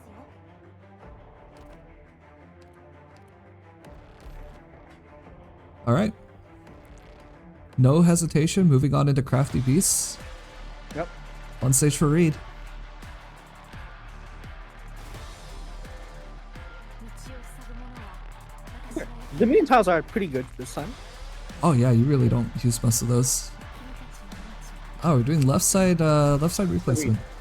Guess you want to keep the right tiles open for your other range units. Sure, there is a lot of competition here for that range tiles. And there's still just a tiny bit of uncomfortableness with the Vanguard is still only Fang. Yeah. Alright, and that is that's the exact timing right there, waiting for the S to go up a little bit. Okay, Okay. off guard deployed. That covers 2 out of 3 lanes on the right side. Mm-hmm. Big explosions coming from Reed. Well, interesting use for Ray. Okay, Ray is placed On I'm that almost- tile, and not one tile higher, which means Yeah, that she that's- only gets the tile above Fang during skill. Yeah, that's what I was Maybe thinking it's- too. Or maybe Fang is getting rotated for Hoshi later on. That totally could be it. Yeah, maybe Fang is a temp, and then you bring down like Cardigan or Hoshi on the tile below, and it's okay. Okay, looks like Hoshi's going to take the center lane because that is the lane where the Avengers do go if every Avengers make it through. Ooh, but it looks Oh. like Fang is leaking. a bit. Oh, but Ray one shots all of it. That's Yeah. scary, but looks a little practiced, huh? Very controlled. Suppose that means that Ray only kills enemies that leak through Fang rather than things that are blocked on Fang. It's not And- clear to me that that's necessarily better, but I guess if it works. Yeah, I'm not sure either. Although, It does mean that you can allow Ray to recharge her ammo more easily if she's not hitting things that don't need to be hit. ooh, that could have been a consideration. All right, but it's a very convincing clear, and water and sing. There's a water Yeah. coming up next floor as well. I don't. Oh wait, that is earth. That is earth coming up next floor. That is a really nice one to But it see. is going to be Sting, a very powerful Polardo, able to change a lot of combats and make them doable, or at least make them a lot easier. Yep, 2 backup medics. Mm. You do not need any more than Lots that of at this point. Yeah. Pretense. Let's spend your index and make sure that tree stature is secured. Feels like it would be pretty painful to skip tree stature given that it's points. Yeah. But you also have to make sure you really can do this stage. The stage has a nasty habit of like you could just get mopped by it. Right. And yeah, there's not much in the way of damage right now. There's squad size, there's HR letter. There's also banshees. I think the lack of index from combat drops has been a little bit unlucky. Right. I mean, 2 index by now is a little bit low. But Yeah, still, it's definitely a little low. spending one of your 2 indices to take this combat would not be unreasonable. Yep, and you're the leader squad run right now, which means you're either given the leniency of I don't want to go for another ending right now, or you are given the take whatever ops you want because you have to have them. Yeah.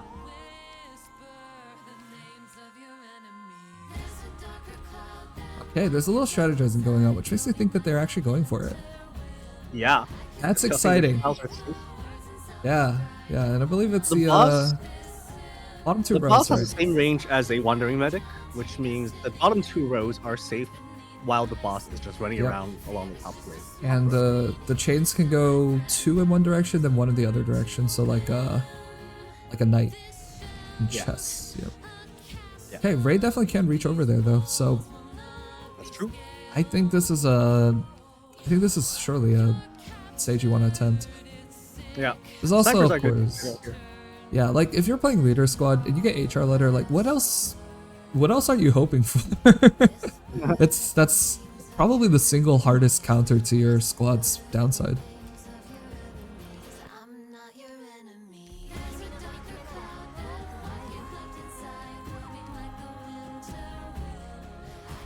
All right, we are going in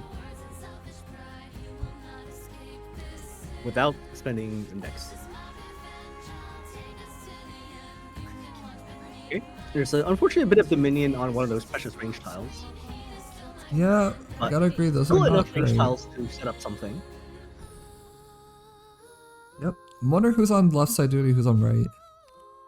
It's I think a well-known thing that the left side is definitely the easier side, and the right side has more of the high pressure enemies. Yeah. Okay. Oh, we so are- intentionally leaking a hound early on, so that Hoshi can go down.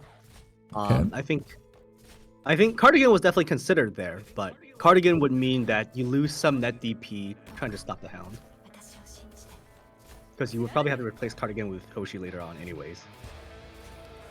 Yeah, and I think that's a I wonder- perfectly fine one to open with. Yeah. I wonder if Ray's going. Yep. Ray's going. Yeah, next. Ray's that is a great tile for Ray. Helps with the middle, helps with the left, and helps with the boss. for sure. One thing is Reed cannot heal Ray, so you want to make sure Ray doesn't take too much damage from these sarcasm guys. Yeah, it looks like we can get the Let's other just go medic heal down Ray. now. And Ray's skill is going to be activated right now to do some damage. Oh, but there's too much other stuff right There's now. so Ray is much just trash- so many trash mob, distracted. Yeah. She spent all of her ammo on the hounds. Yeah, this is a But key it's okay. problem with She does have a the... pretty fast cycle time. Yeah, and on top of that, I think that, you know, that's the first cycle, but an Ebonholt's deployment will definitely help cleaning up at the left side. Right. And unfortunately, you cannot place the Sand Beast somewhere where you can actually debuff the boss because there are no deployable tiles up there. Okay, Ray finally managed to hit the boss once. So far it's looking pretty stable. Hoshi is definitely not taking too much damage, and Reed is able to heal that back up. Ooh, okay. Big wave coming in here, so Reed's skill gonna be buffed. And now the boss is coming over, which means everyone's gonna be suffering from this chain attack. Okay, Yeah, this is a Cardigan's actually painful gonna moment. use to relieve some pressure here. Cardigan making sure that no one else is suffering from the bounces. Yeah, Ray is almost dead, which means that this might be a necessary pop right here, yeah. And Yeah. Reed's skill is almost done, which means that, unfortunately, the Cardigan's property blocking 3 things means that she is going to die when there's too many things here. Ooh, So yeah. you need to be very careful. There's only 9 enemies left on this stage, which means you are not going to die from this. Right. But you don't really wanna would like to not really lick eat too there. much, yes. Ooh, everyone got frozen. That's painful. Yep, this is what happens with this boss frequently. But you gotta hold on, and I think this is one of those moments where you pause, you start thinking, you gotta figure out how do you just absolutely prevent the last few lives. Boss is going to Yeah, I leap wonder there. if the Eben could have been set up earlier to do something, because at this point, if you deploy Eben, it's too late, right? He's not gonna do Yeah, anything. I agree. I think that the Eben might have been pretty helpful early on, but that's not dead. And 7 hope. We've made it to the floor 4. Yeah, That and is 90 bonus points. Yeah, nicely done, nicely done. And only 5 collectibles, but look, the moment that the shop shows up, ooh, current and therapy tape. This is a tough choice. Yeah, I mean, with a low index count, you definitely that +2 anti-interference index is going to be pretty helpful here. It's huge. You can see your endings. You want that life back. You want the you want the hope too, because that's like, almost another. Yeah. It's another 6-star actually. You have a HR It's a letter. good amount of everything. Good relic. Yep, looking for a pair for plunder. I'm assuming. Yep, that's the Originium pickup. 6 ingots. And what is the draft going to be here? Promotion on Ebonholtz maybe? Ooh, Free the promo meta, but she's via not built. meta. Not And free. just after we just saw That's her pop unfortunate. off too. Yeah. Yeah, think about that Ebonholtz promotion. I think it's a pretty good pick here. Mm-hmm. There's definitely some other things that could be considered as well. I like a Schwarz, just make it. I be like easy. it, sure. And that brings Kami to 4-4, where she's going to pause, and we're going to swap off to Lurky. That's right. Oh, we see. I just saw Barrow too. Oh, Not a great thing to see. yep. And But there is a boss key on this floor. time to swap. Okay, Lurky is doing a thing. Okay. Thank you, Tommy, for the run so far. We will come back later. Okay, Lurky, you can't be all doing this. Then with that, let's get started on another D15 run. Wild Kami is waiting on floor 4. Lurky is starting floor 1 with an E2 Deegan start. Ooh, that's an exciting start. Yeah. I wonder how many times Ricky had a roll for that. You're not going to believe this. It's only 5. Absolutely not. I believable. really expected it to have taken way longer. Yeah, considering how long I rolled for a mountain without even getting the hope start, I don't think that this is unfair. Anyway. You should tr- Honestly, rerolling is so dumb. They should just give you all the E2s on the first ouch. Yep. Well, we'll see. All right, Prisoner's Night. Yeah, and starting with an E2 Deegan, there is no pressure on floor 1. It's one of the things about the class squads, right? They sort of throw off the curve. Because then you have to assume you have an E2. Yeah. Okay, 15 enemies, so no bonus, no chests. So far, Tsukami has recruited 4 6-stars, which means that Lurky cannot use those. Yep, it's Reed, Evan, Hoshi, and Ray, and Lurky has taken Deegan. Still not sure who's going to have Venus yet. We will have to see.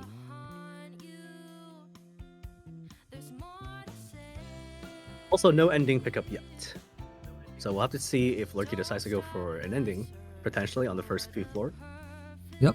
Now, I think that if you're playing the Guard Vanguard squad, and you're starting with Deegan, so you're taking some of the meta picks, and with the knowledge that Tsukami actually doesn't even own Winner,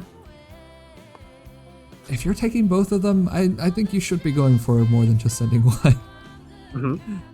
Very valuable picks to take out of the pool. Oh my god, it's free passage! It's bonus points, it's bonus points. You gotta do it. You gotta do it. You gotta take the free passenger, and you gotta figure out what you're gonna do with that. You better go.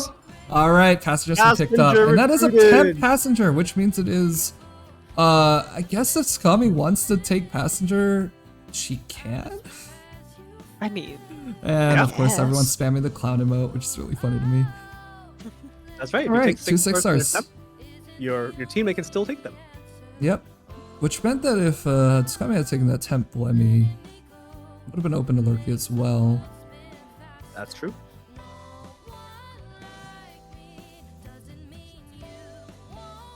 Alright, Okay, people throwing some Clown Center celebrations in chat. Yep. Alright, got a normal beasts. Not bad at all. Yep. Okay, doing... You know, while Tsukami's like mouse moving was like... I want to say hectic.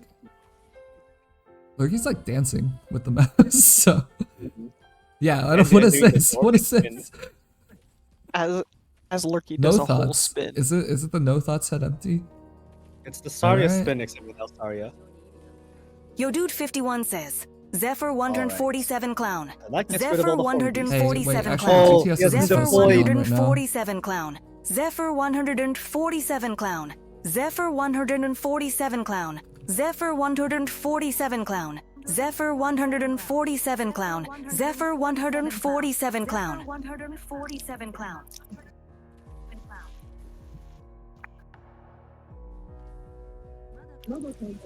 I don't know why that was allowed to play. I thought I had it disabled, but it's supposed to be disabled. Huh. Yeah, that's Due to tournament settings, we're not supposed to do that right now. yeah, I thought I had disabled. Oops. Well, that's a little bit annoying, but whatever.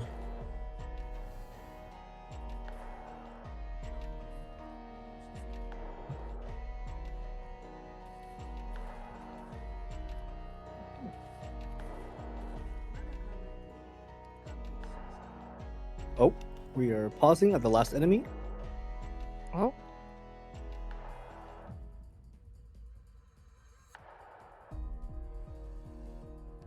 Now, I wonder if we'll see a Hand of Diffusion to go with this passenger, because that would be the great combo. Alright.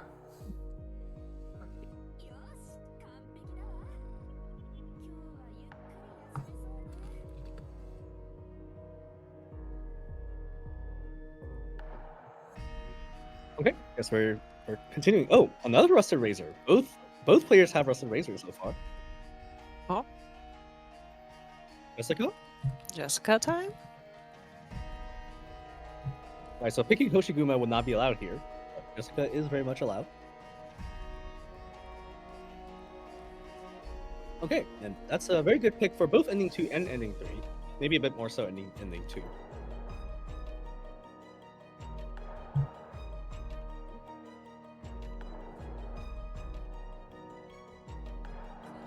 Now, Ghost of the Resort Emergency.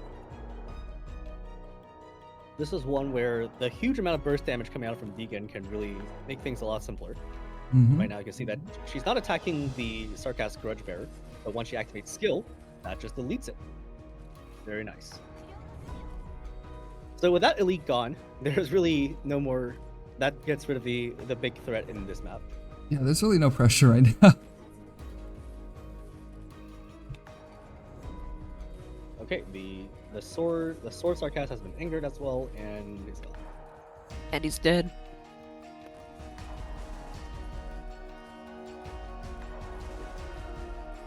Once again, I'm 31 curious. enemies is normal. Yeah, I'm curious what the plan is with the Jessica altar right now.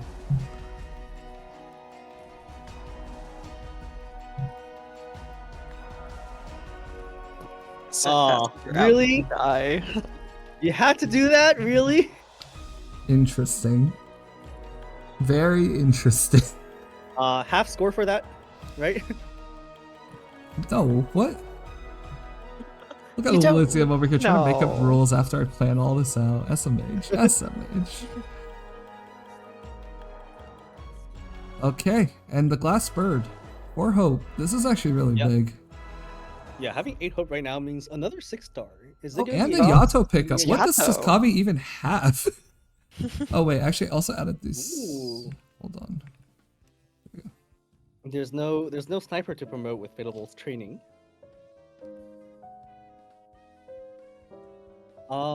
But resetting the shop is still an option at this point. And there's not enough hope to E2 the passenger either, with 1 hope. Yeah, art sweeping could be considered early though. Yeah. It's not bad. Blunt Claw's Mastery is also okay. That's gonna be a shop reset. Oh, there's a Vanguard voucher. Not enough hope for a 6-star. Yeah. And these minus collapse things are not that useful when we don't have any collapse yet. Yeah, one of them is 2 hope. Which lets you get like a Elysium, I guess. Yeah. It's a deployment limit, it's usually a safe pick. Yeah. Let's see. Is there gonna be withdrawal right now? I think picking up the stun bomb could also be considered.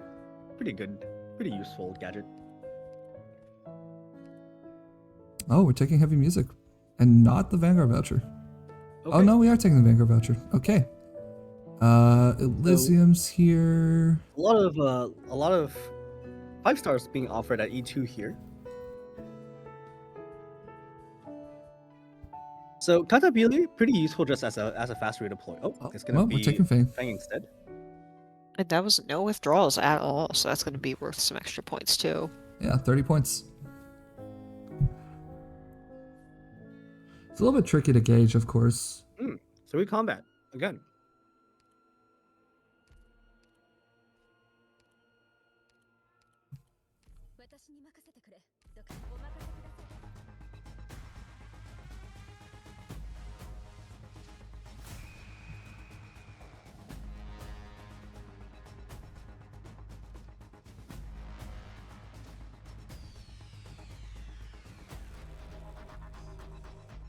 Okay, 28 enemies. That is normal.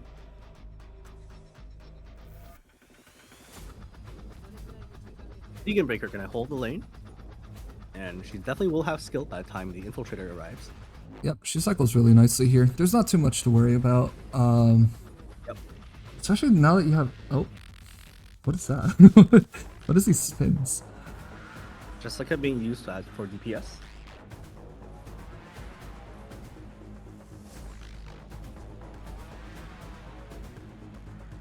Okay.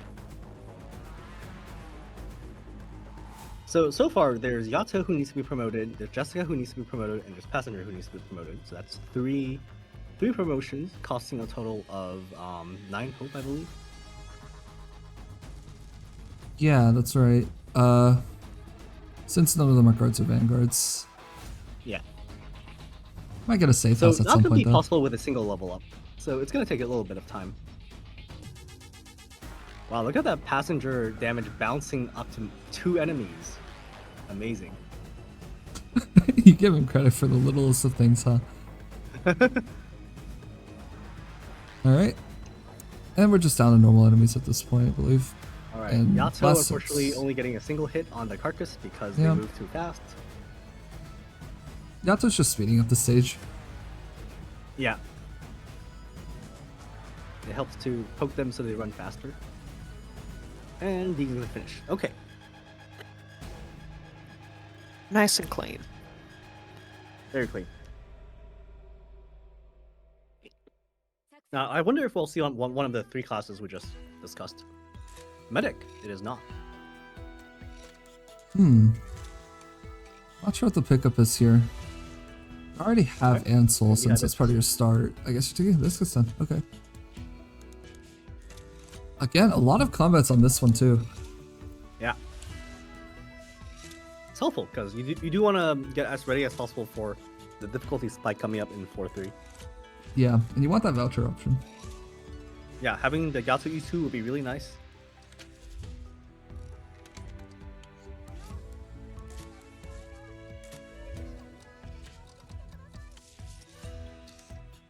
Okay, we have a regular chest here. Haven't seen a Vine's chest so far yet. Yeah, oh, Yato try doesn't this get that chest that he wants. But almost does. That'll be Yeah. pretty easy to grab later.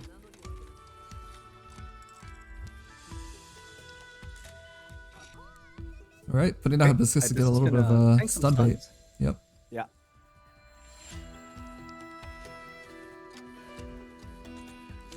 Oh yeah, Deegan just handles this perfectly fine. And there's a chest. Yep.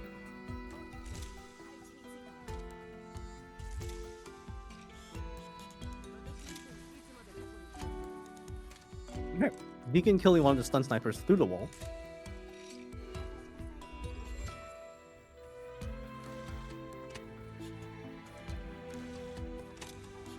And Yato just being used to kill these snipers. Make sure we finish the stage ASAP. And I think that's just one more Deacon skill to go. There we go. Yep, very clean. Let's see what the draft is here. I think there's going to be enough hope this point.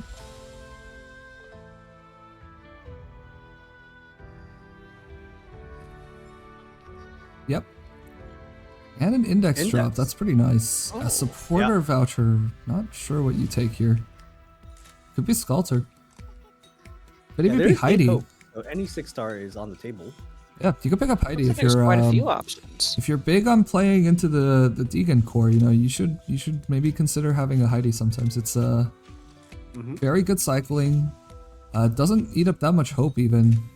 Oh, Yeah. reserve upcaster over you official is We're saving for something. okay. Yeah, nope. you official. It is gonna be you Alright. Like Remember that U official also helps you if you get hit with a low deploy boss key, since she doesn't cost any deploy slot. I think that's a pretty important property. yeah, and she just single-handedly saves a leak on Shady Frozen Sea, which is Yeah. if you don't get that Yato E2'd, it's probably still pretty valuable. If you do have the Yato E2'd, then it's kind of not. You already have the solve, but Yeah. low altitude maneuvering on emergency. Considering if they can do it, huh? And it does connect to the Mercury scout node, which is really nice, being 'cause it goes down to the scout. bullied in the VC. What, for taking every 6-star so far? No, so far neither of them has Enos though.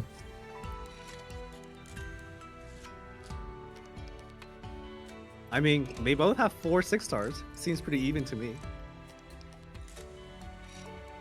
This is floor 2. This is floor 2.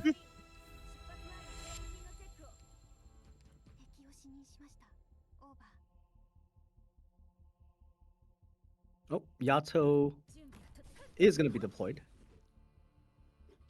Kills the first hound, but unfortunately she cannot kill the second hound, I believe. So that's Deegan's job.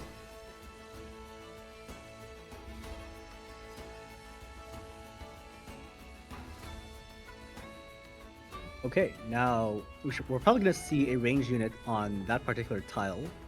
Oh, interesting. Oh wow, E1 Yato just doesn't do it. Yeah, she just doesn't have the damage. It's close. Although I'm surprised. Oh no! Wow. Oh yeah, no, now you see the mouse going fault. crazy. That's panic. Yeah. That one's panic. Although, could you not just put a ranged unit on below Deegan to kill that Arknight anyways? You could, though your access to ranged units is a little bit sad. It's gonna be Hibiscus or Ansel. Yeah. Both of which I think have a chance of dying, depending on the timing of heals. Interesting.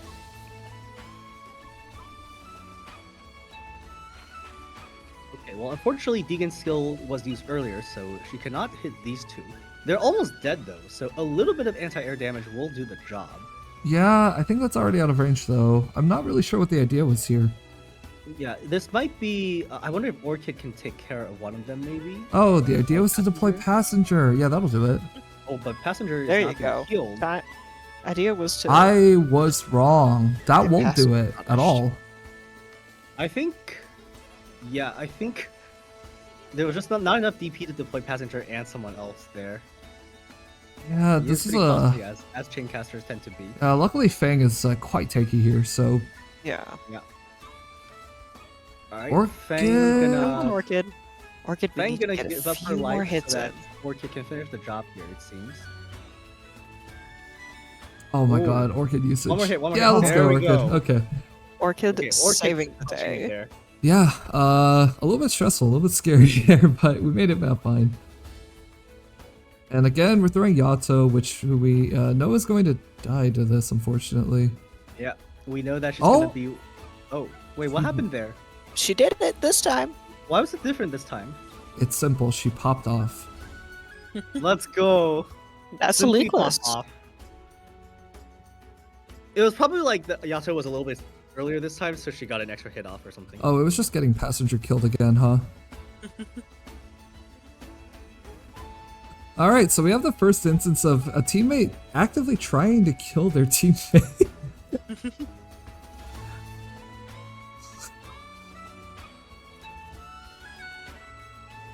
Aya is a pretty good draft right now, too, yeah. That's true. Some strong healing would be nice. Yeah. Alright, and that is 5 6-stars. Yeah. Now there's With a lot the of option to options promote here, and I for think you too. Yato's gotta be the good choice here. Oh yeah. And Yato. Not Passenger. Unfortunate. That is a lot of hope, though. Mm-hmm. We're on to floor 3. Immediately enough hope to promote 2 more. If you get the right vouchers, of course. And Plunder is quite nice to get as well. Although, that's for later. Blade Sig. Okay, so Blade Sig does not give bonus points, unlike Tree Snapper. That is correct. No points for the normal mid bosses. Yeah, but nevertheless, still a map that you want to make sure you're ready for. Yep. And you do also have to decide if you're going to reset. Although, looking at this run, I don't think I would. I feel like I would not. This is a solid team setup. Yeah, you got free points from Passenger. You've gotten the E2 Yato this early, as well as the Aya pickup, and you have Deegan. It's just like most of the You've core already that'll get got you through 3 is 2 done. EMs leakless as well. Yeah. 2 leakless EMs is also quite a few points, yeah.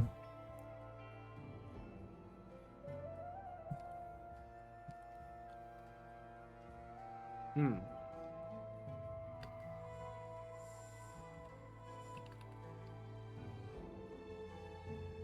The fact that the boss key is preceded by an encounter is a little bit unfortunate because you kind of prefer it to be preceded by a combat.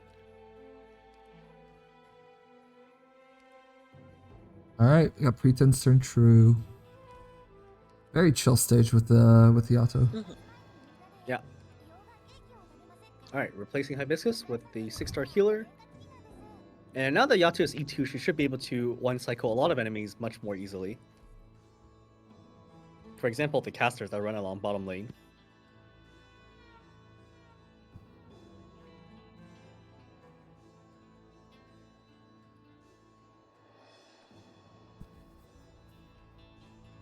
Alright, Pretense and True, 29 enemies, which is a normal amount.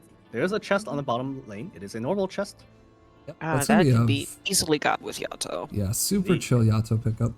And now that the Yato is E2, we're not going to see Yato struggle on the chest like that anymore. Yeah. It's so bizarre to see.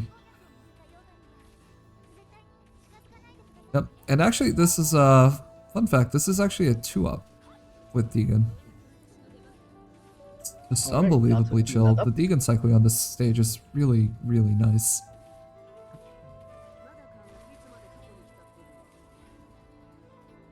That isn't it, but it works. The Hmm. the fun Jessica move. Yeah, Is that Jessica Jessica. facing downward? Yeah. Yes. I wonder why. Well, you're never able know. to still rotate both ways, and also if like Dagon or something is moved one back, then Jessica has range to hit both. Okay, but what Sides about if when there's a blocker Deegan next is to her. not moved one back? You can still do the same thing on the other side. Also, why not? Mostly that she doesn't need to be deployed at all. But hey, it's a very comfortable clear. Pretense with this kind of setup is just really nice.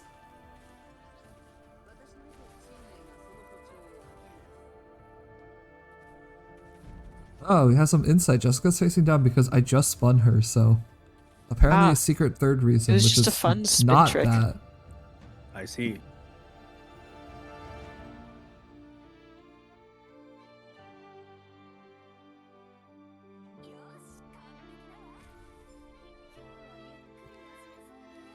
Right, we see 2 vouchers now, Caster and Medic.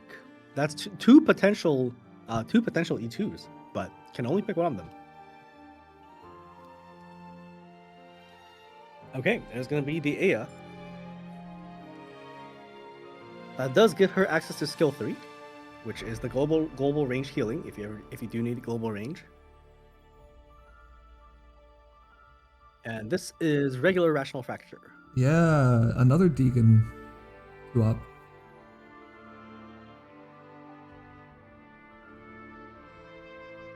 All right, 18 enemies. We have Deegan placed down right away. Yeah, hold on, 18 enemies. That's not the normal number. Mm-hmm. Alright, let's see which one it is. Yes, this is definitely set up for ending 2. We see the Jessica and the medic. That's kind of the entire left side. Yeah. Yep. You need to have a second tank, which that doesn't exist yet, I believe. Yeah, But either a second tank or a Masma pickup. yeah, Masuma, Kani, you need either tank swap or you need a burst. Or like a stall, yeah. Or it's a This is very pretty chill. unusual setup where you can burst the boss from 70 but not from 100, so you need a single block. True.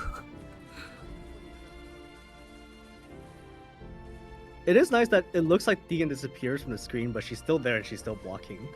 Yep, she's the only one that isn't. It's like invincible, but also still blocks. There's usually it's pick one, but Deegan said Yeah. I have both. It was built different. All right, that's the last enemy. You gotta wonder, like maybe you want to try to save the Deegan cycling at this point. Somehow. Yeah. Or maybe the Deegan cycles fast enough that you can use it twice. Yeah, that's gonna depend on what the enemy is for sure. It's the bear. Yeah, that is gonna cycle twice. Yeah, definitely enough time to cycle. And definitely, we have plenty of stalling. Yep. How many hits does Jessica survive anyway? Well, her shield will be able to survive even more if we remember that exists. I feel like she gets one shot without her shield, though. All I don't right. think so. So you're waiting for the frighten to apply. The fear makes it so that. Oh, that's a one shot. Oh, that's a one Pretty shot. strong. Oh, damn. Uh-oh, gotta throw a thing. Okay, so it turns out Jessica helps for 2 hits. Let's go. Hey, that's 2 extra hits. That's like Yeah, we any just gotta operator panic does stall it. one. Okay, I don't know if you want to block push Uh-oh. Gothic that Oh, way. yeah. Tremble, Deegan's tremble, gonna tremble. get hit Oh, there. there's the tremble. Oh, Tremble. There's the that fear. trembles. There's the fear, and there's the kill. Nicely done. Nice. Yep.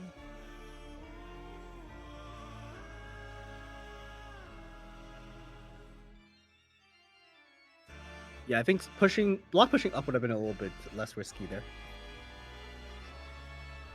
Ooh. Coin is amazing. This is taking coin is Deegan nice. from 10 Dwarves? seconds to 4 seconds. Guard Vanguard squad. You think that he's not picking a guard or a Vanguard? Alright, Surtur, Executor, Altar. These are both pretty interesting. Flamebringer Yep. for the sarcasm, I suppose. No There's minor Silver options, Ash, there's NTRK. I know also someone in feel chat bad. literally said That would also be use pretty good. Flamebringer, although probably as a bit. Oh, it's on desk. Ooh, Of course. I would be yeah, you very don't even curious need to see to some Flamebringer address action this. here. This is silliness. There's the minor. That was minor. There's the There minor. was a minor? Was he Both? just not as high level? No, the minor was E1. He just wasn't Oh. E2 option. Oh, Yeah, right. I only forget 6 that E2s there are more offered. guards. Yep, and that means that's another 6-star pickup. Yep.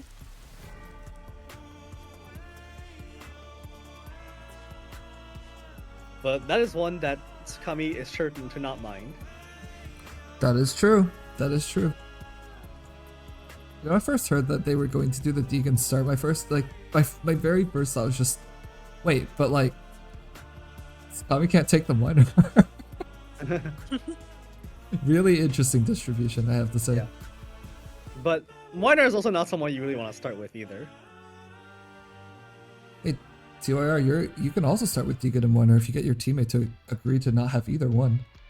That's true. Thumbs up. Alright, we got So Close and Yet So Far. Classic Auto S3.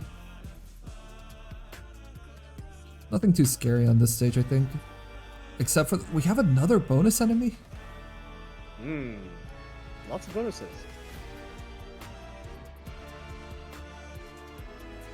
Alright, now who's going to take care of the drone here? Deegan does hit air. That's true. Jessica also hits air, although her range is...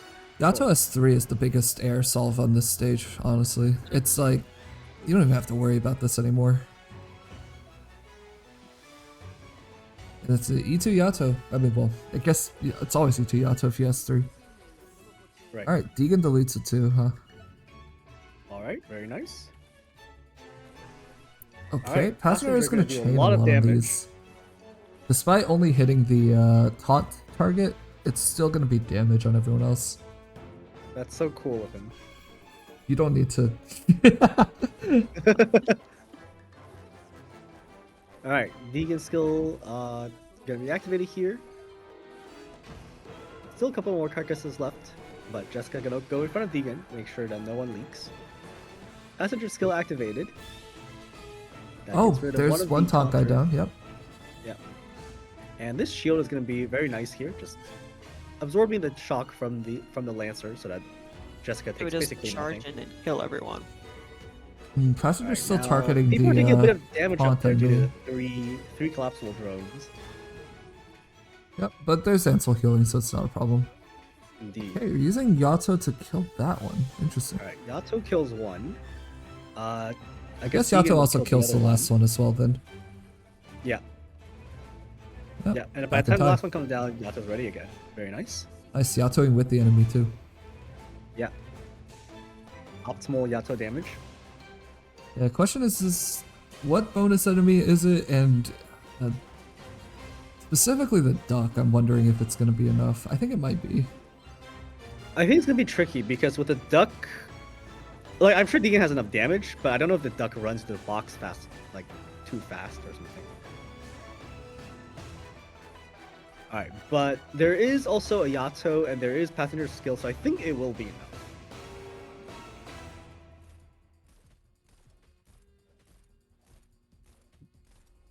Alright, all the skills are back up, It and it's a is dog. This tiny. is completely free.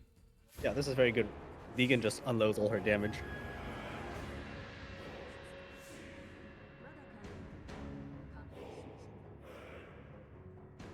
Yeah, this is a good map to be playing Guard Vanguard or any melee-based team comp because Crying Thief a lot easier to get, whereas if you have a ranged DPS focused comp, sometimes you just don't have a way to reveal the dog. Yep.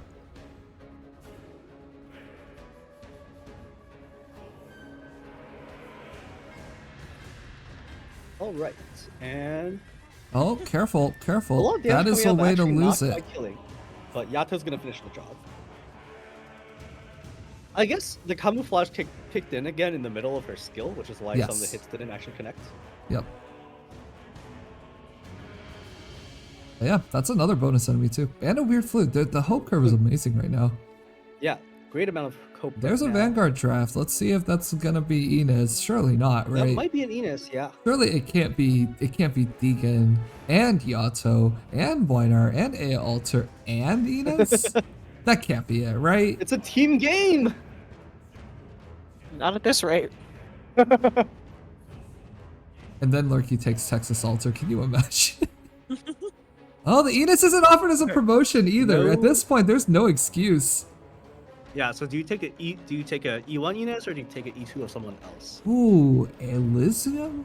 That'd be interesting. That'd be very interesting. Now, I'm not biased, but Elysium is a really fantastic pick here. Okay.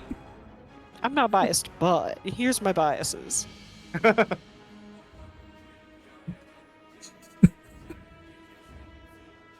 Some hope. So, Yeah, I've seen some interesting stuff with Bagpipe as well. But yep, it's gonna be Elysium, so not a 6-star. very nice. Not locking anything out for the teammate.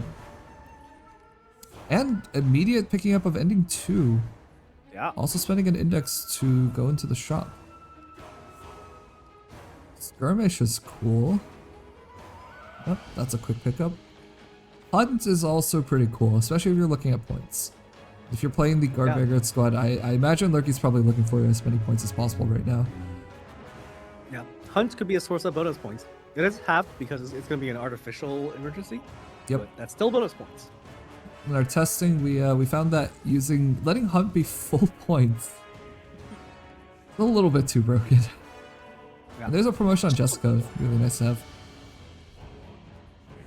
Another guard voucher, and I also see the universal key there, so a consideration if you withdraw 5. But we're not. We're Okay, gonna get there's the Weiner. Weiner.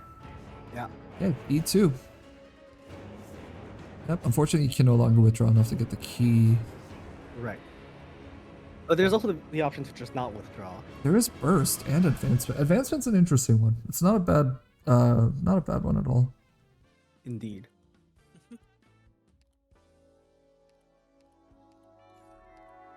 Okay, it is going to be withdrawing, which means 5 because you can withdraw 5, up to 5.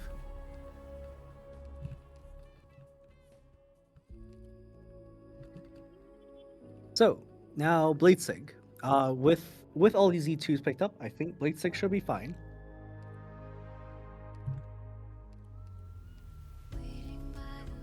At this point, you can just point Weiner at the boss at the very start and just finish it. That is in one cycle, right? It's It does not one most of it, I cycle, but if you have Yato as well, then it is. Yeah, you can just finish him off with a couple Yatos. It's really powerful. Maybe too powerful. Well, the boss does just kind of stand there for a while. Yeah, why did they give the boss a pause tile?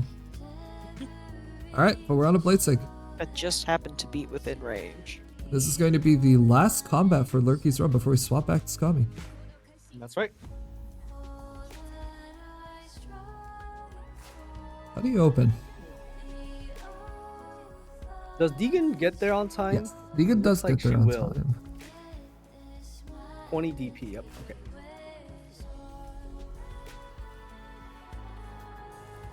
Well, I think that does answer the question of who is getting Enos, because if that wasn't the time to pick up Enos, I don't know when was. Yeah, I mean, Enos is still pretty useful at E1, so given that Lurky opted not to pick Enos at that juncture.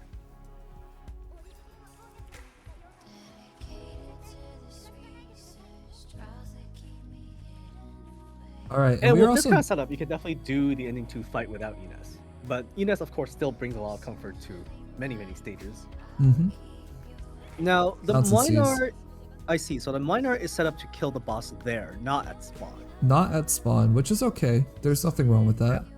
It'll still get the fine. job done. Orchid is facing up, so I guess Yep. to help with these bears, and with some drones. Okay, Yato gonna head and chip a little bit of damage from the boss. Does about 20%. That is an interesting one. But it also takes some HP off of the Ursa Striker there. Yep. The Striker's almost dead, actually. One more Yato could just solve the entire right column. Indeed. And then 2 more could solve the left column, too. It's, like, pretty nice. But we are focusing on the boss for now, I guess. Interesting. The Yato was undeployed. I think Yato could actually have been kept around to tank a hit or two there. Although it doesn't really matter too much. Boss is dead. And there's the boss. Because when you have winner and the striker.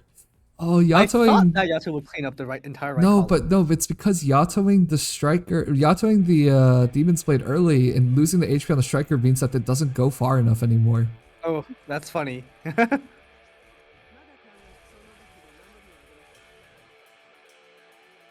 But yeah, there's no problem. It's just 2 drones, and unfortunately, well, fortunately, there's plenty of time to deal with them.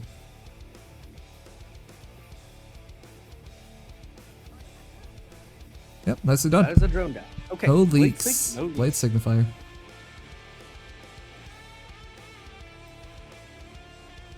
So neither player opted to reset this time, and I think that's very understandable. Yeah, I think they're both really good runs. And oh, we got a lead HR letter. Reproduce. That's a ending 3 guarantee. Yeah. Oh my god, revolver cylinder. Revolver. This is kind of stacked. 35 is so much. Can you imagine what Aya's healing is like with this? Yeah. Very nice pickup. Now let's see who's gonna be pre-promoted here. Regular Vigil's Chen and promoted, Vigil. Chen's promoted. It could be the passenger upgrade, sure. Yeah.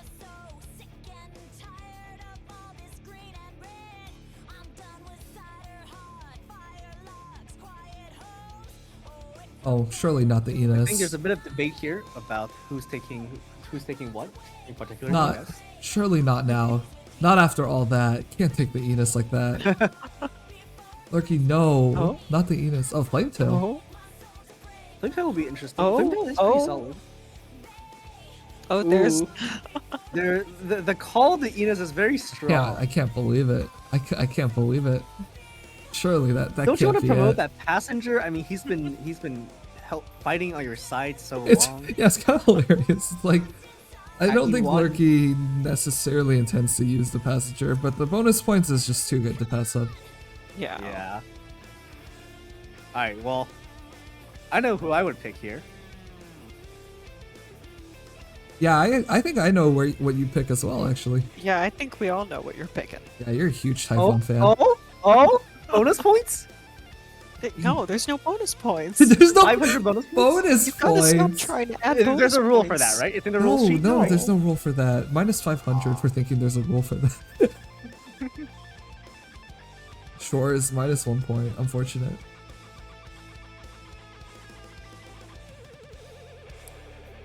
Alright, well, Outscom's getting ready. Okay, that's gonna be a Typhon. That is Typhon. Okay, another 6-star. Typhon, no Typhon for Tsukami then. Typhon, Tsukami does not own Typhon actually. Oh, okay. Then All right, no conflict. and we are swapping off back to Switching Tsukami. back. Yep, let's see how Tsukami's 4-4 and 4-5 goes. And maybe 4-6.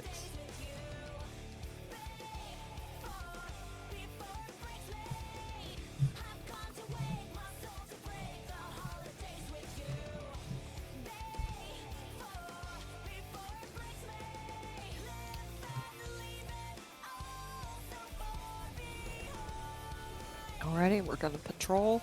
Yep, get rid of some. Oh wow, no Oh, that's more nice. Dominion, no more Dequant. That's good. Barrow 2! Oh no!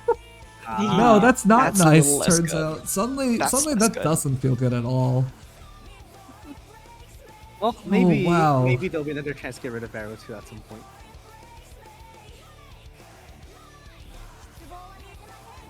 It's brutal too. Unfortunately, this can't be part of the decision making because yeah, it's 4-4. Yeah. But hey, you gotta have faith. I think Scummy can pull through Barrow 2. Oh, Barrow 3? Alright. Is it Barrow time 3? to gain some collapse? Oh. Worth noting, if you gain 1 collapse here, you actually can then drop 1 collapse, which means it's a 2 in 3 chance you can lose one of your Barrow stacks. That's true. Sometimes Yeah, by that could raising your be- collapse, it's easier to remove collapse. It could be a calculated gamble to get rid of a specific collapse. Yep. Alright, now here's an emergency noise disturbance, which is also connected to a scout. Ooh, could they both be going for ending 3?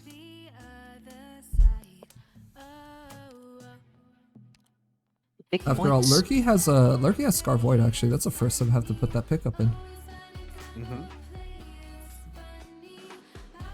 Now, noise disturbance, the opening is kind of rough with Barrow 2, especially if you don't have Enos. That first That is count true. appears quite early, and then the crossbowmen start appearing pretty early on too. So, some discussion going on with regards to how to open this properly. Yeah, looking And at this I don't Vanguard. believe any of these relics actually give any DP. Nope. Yeah, the opening of this is just going to be a little rough. Yeah, this opening can get scary so quickly. There's no DP for the first round. 地上以外の進行ルートも考えてみない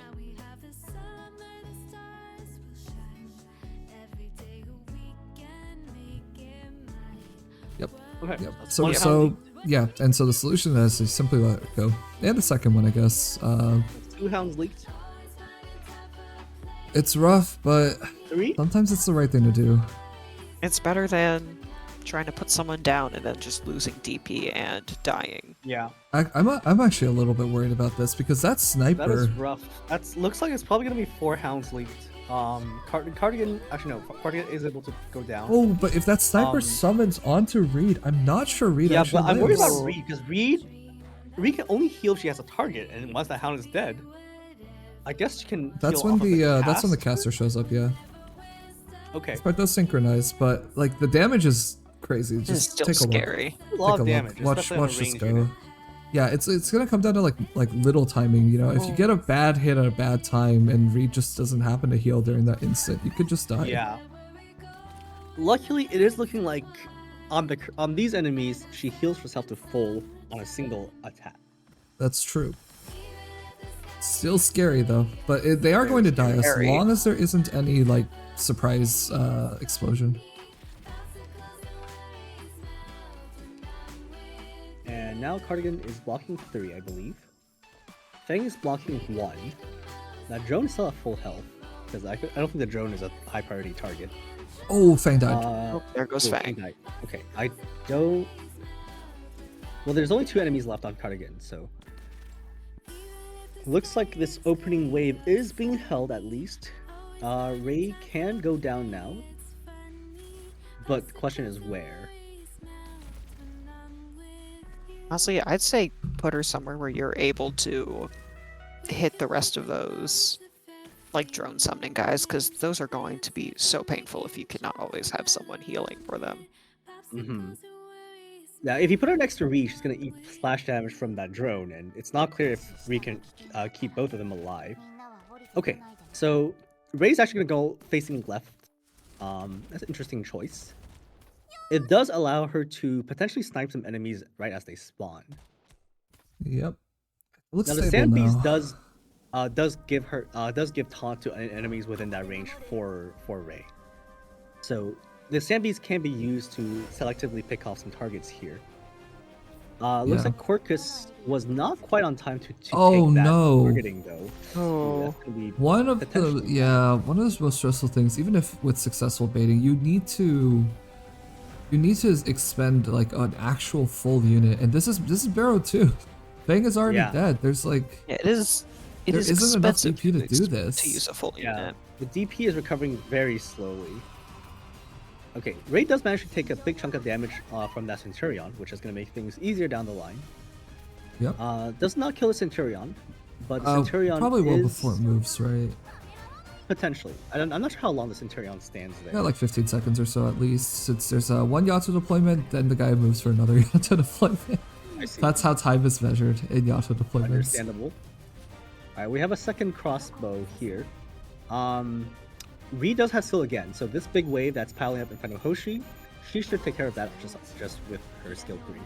Yep. Ray Oh, is unfortunately, gonna- Ray is now taking hits. Yep. Ray From still the needs one side. There SP. needs to I be don't know if something she to can survive bait. another hit from a Oh, crossbow. she Oh. can, but not I another think- one. Yeah. I think And Ray needs to unfortunately, be. she cannot stun the crossbow right now because she is reloading. She Oh. always begins her skill by reloading full, which is 8 ammo. Right. So And Ray is gonna be undeployed here for DP. yeah, Better than there's letting her a. die. Yeah, that's a really Now- good underplay. Yeah, I agree. That is gonna It wasn't be necessary on King deploy. DP. So potentially we could be seeing a public car drop somewhere or Ansel drop somewhere to help with this wave.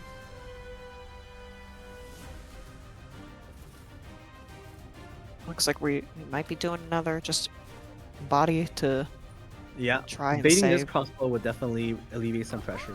And I do want to point out that it is 29 enemies here. That's true. There's a bonus enemy, but you gotta worry about the stage first. The bonus enemy doesn't matter. yeah. Bonus Not the enemy, biggest concern. last concern right now.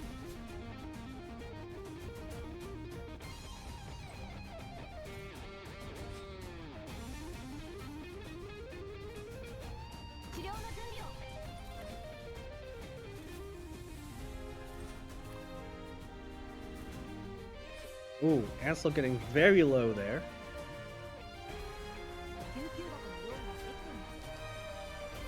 That might be the underplay, yep. And Fang's also pretty low, but Fang doesn't have too many things attacking her, so she might be able to stay around for a little bit longer. There's one, is that the Yeah, last another crossbow drone guide, somewhere. or are there more? I don't remember how many total there are.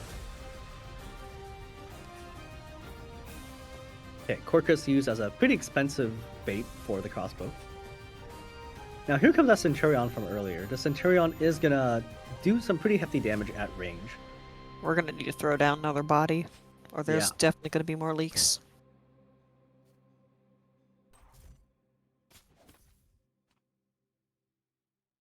So I count a total of 5 enemies here. Gonna be a lot of damage coming down. Okay, Hoshi dodged the first attack of the Centurion. That's actually really good. If she can dodge again, that would be even better. Reed is desperately trying to keep herself and Hoshi alive. Now the pop car is going down and hopefully taking away another. Undeploy the pop car for DP. Oh, Pop car actually died there. She was not. oh, undeployed. there goes Hoshi. Unfortunately, that might be too many enemies. That is a signal loss. Oh no. It was a good fight, but unfortunately that map with Barrow, not easy to survive. And, Yeah, and that remember, is no brutal. Vanguard. Well, with Fang as the only Vanguard, so no easy way to get around that DP shortage. Yep. It's brutal. You hate to see it, but I hate to see it. it was a really good fight still. Yeah. Good effort. That run was definitely shaping up to be quite promising after that emergency, though.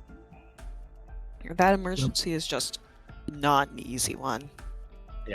And it was pretty early too. It was like the second fight, right? I think it was. Yep. Someone says Lurky can take Enos now. Yeah. Let's have a moment. Let's have a moment. That's But guess that's one way to anyway, look at yeah. Once Lurky's ready and not on the home screen showing an image of W, I think we'll be ready. Classic.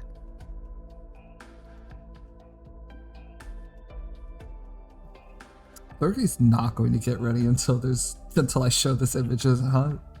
That's what it is, huh? Alright, fine, Lurky. Oh! Lurky's not on... What? Oh, am I looking... Wait. I think there was potentially a moment where the went Corcus wrong, was Mike. deployed to bait, but just like maybe a few frames too late, and then the crossbow ended up targeting Ray instead. I think if the baiting was successful there, Ray might have been able to contribute a lot more damage and potentially change the course of things there. Alright. yeah. Now Sadly, it does come down to frames sometimes.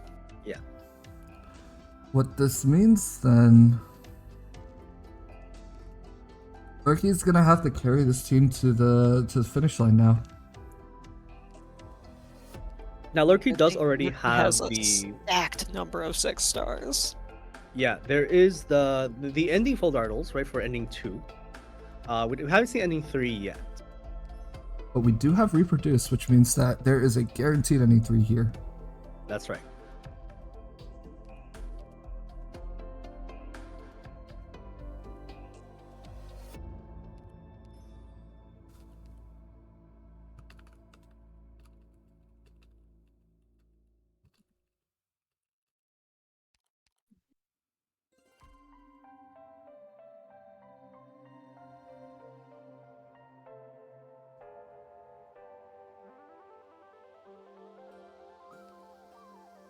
Okay, they're thinking about what order to take. Yeah, there's quite a lot of branching paths here. Now, with only 2 index, that doesn't open up a whole lot of options.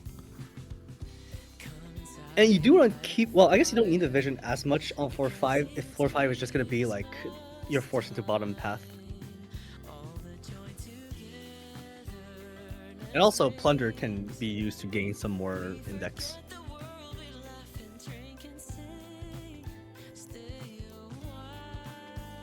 Now, both Scout and Hunt are Foldardos that you don't care too much about their bonus effects. You can kind of just pair them with any colors, not necessarily blue.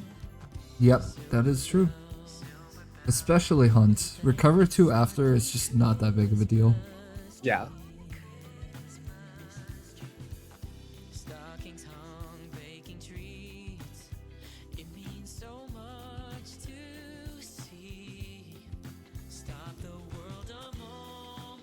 Okay, Collapsals afternoon.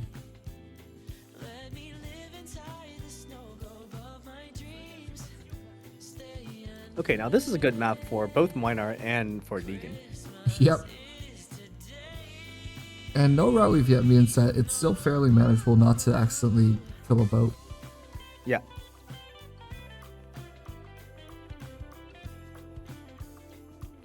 Oh, a little bit of thinking about which one to take here. A pretty cool way, if you open the stage just with Miner and hit the skill as soon as it's ready, it actually cleans up the entire first part of the stage. And it's back in time to cycle. It's really convenient. Okay, we're using Jessica instead. Oh, not enough. What? Oh. Yato cleans it up.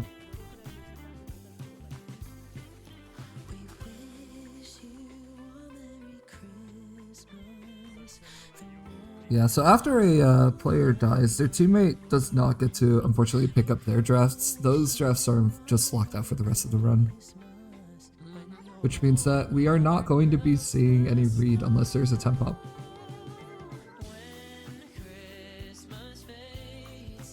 Now, if there is a temp up, that would be wild. Their units die with them is not exactly how I would put it, but I suppose it's But you're sort not of true. wrong.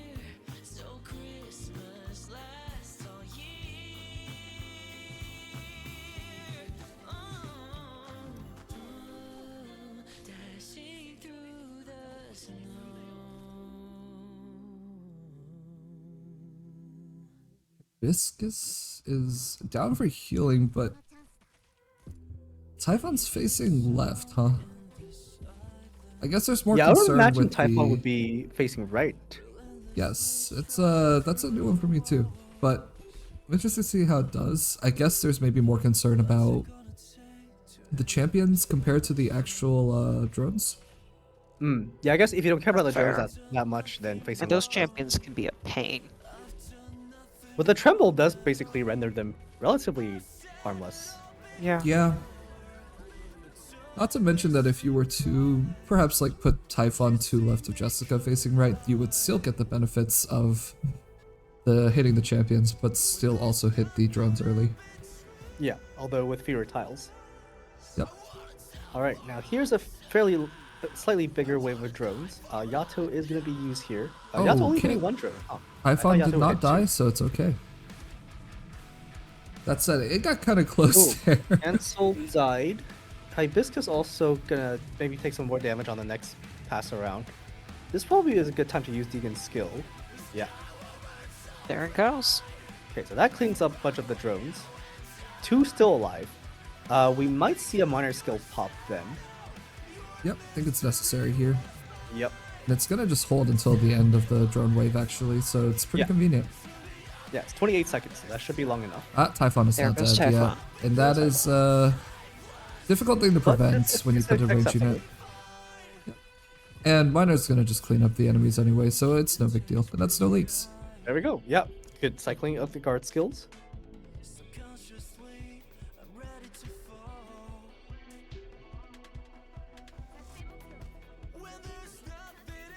Okay, only one hope and a supporter voucher, so there's probably not gonna be any drafting here. Yep, just a reserve up. And a safe house. That could be the passive What if we'll see an promotion. index in the safe house? Because that would be very valuable. Typhon. That's true, Or yeah. promotion. Actually, in this case, maybe promotion would be even better. I feel that this squad is very strong. You could have the Typhon E2 though. Yeah. Or passenger E2, you know. Nah. I mean, yeah. Yeah, you could. You Okay, could. there's no I feel indexes I feel what the what the squad needs is probably probably passenger Alright, E2. it is not going to be the passenger E2. You can I keep was wrong. dreaming. Maybe one day. Maybe one day. Yeah, I mean, right now this passenger draft has been treated as a 31 DP glass paperweight, but we'll see if that changes. Okay, is this time to use plunder? Because that I does see the give more Bosky, index. and right now, if you know the node generation, one of the thoughts you're probably having is, oh, okay, well, if the Bosky's there, then how do I find the scout? Because the scout is guaranteed. Right.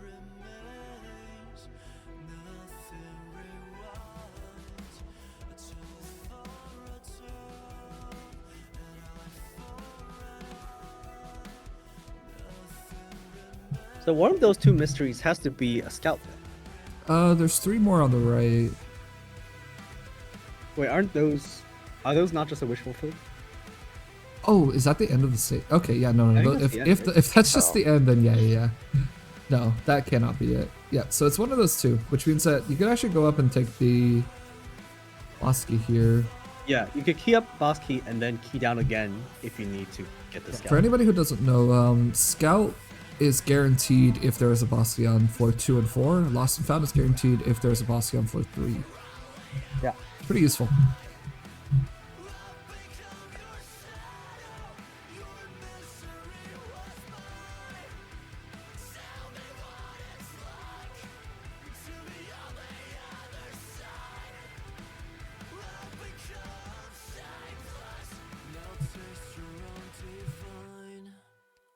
Right, thinking about Yato S2 or S3, the classic.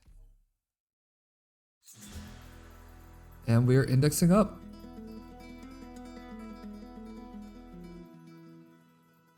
Okay, Normal company company entanglement. entanglement. Normal. That should be no problem. Yeah.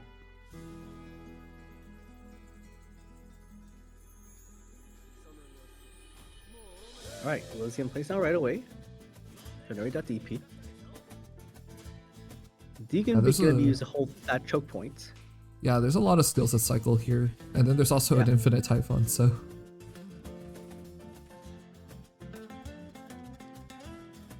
That said, you never know, something could go wrong, so we'll have to see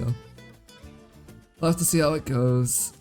That said, the Yato as a guarantee on S2 to assassinate the snipers, Yeah.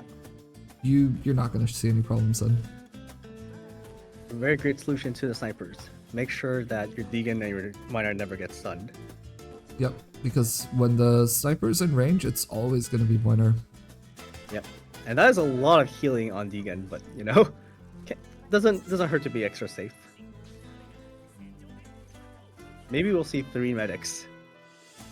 Yeah, why not stack them up?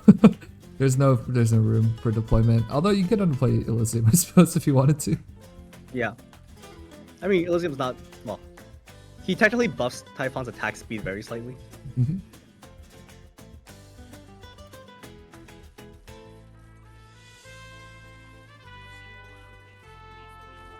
Oh, yep, we are really stacking up all the medics. Wow, this is so safe. Yeah. Gotta stay extremely safe. alive. Now here comes the sniper. Gets deleted by Yato. And Oh, there's you a big gotta wave remember. now, but Deegan's just gonna delete the wave. All You right. might be feeling a little bit of pressure if your teammate died on 4-4. There is no room for error for you right now.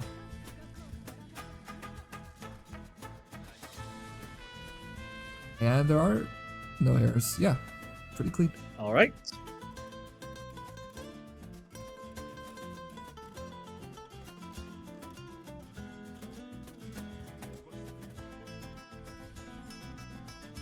All right, 7 hope. You know what that means.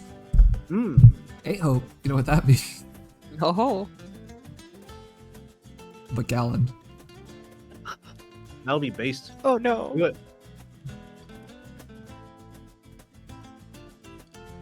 I don't think the level 1 McGowan's gonna get us very far here, but I love the enthusiasm.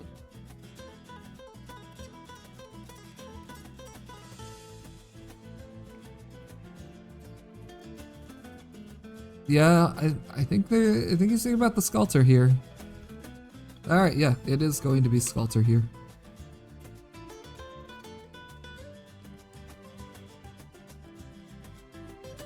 Okay, it's Bosky time. Oh, it's Shopping Bosky. Bosky. Big potential for points, as well as you know, every time you see a Shopping Bosky, you sort of ramp up a little bit. Yeah. Or not just a little bit. Sometimes it's a Ooh. lot. It's like there's Divine Seed and Hunter's Speed Insight and here. Hunter's Insight. And Crossfire. This would be such a good sniper shot. It could be. It could be one. I'd say there's These also are the vampires. relics where you're like, oh, I'm just straight up killing Ictonier with my snipers. I'm not even gonna stall him. There's also Vampire's Bed, which it's a safe pick, but it lets you start shield stacking.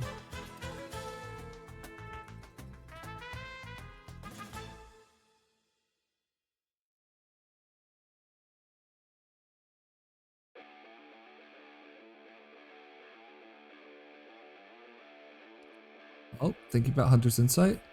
Okay, Hunter's Now Insight, very good. that might be signaling the commitment to ending 3 there too.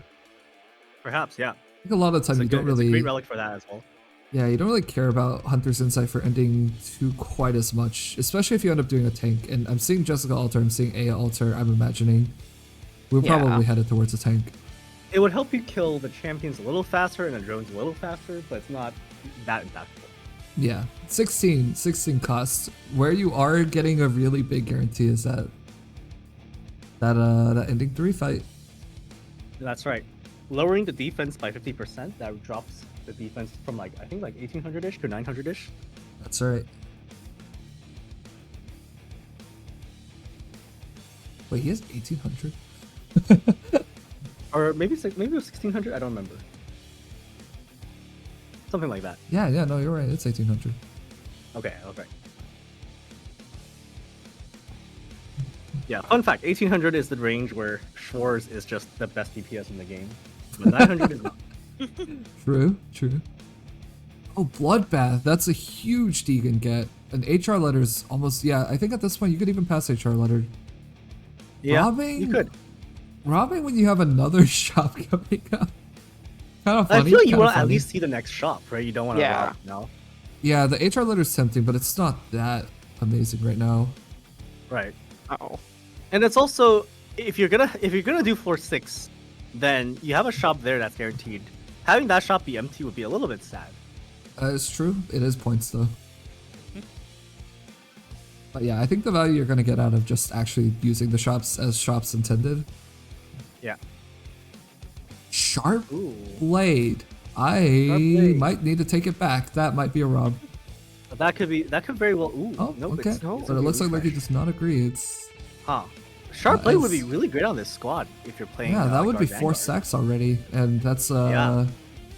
the And surely you would 32% get time. even more stacks as you went on too. Almost certainly. Yeah, Acuity is Acuity's only actually quite good. less than Sharp Blade already. But, Which is yeah, kinda even if funny. you withdraw, not enough here.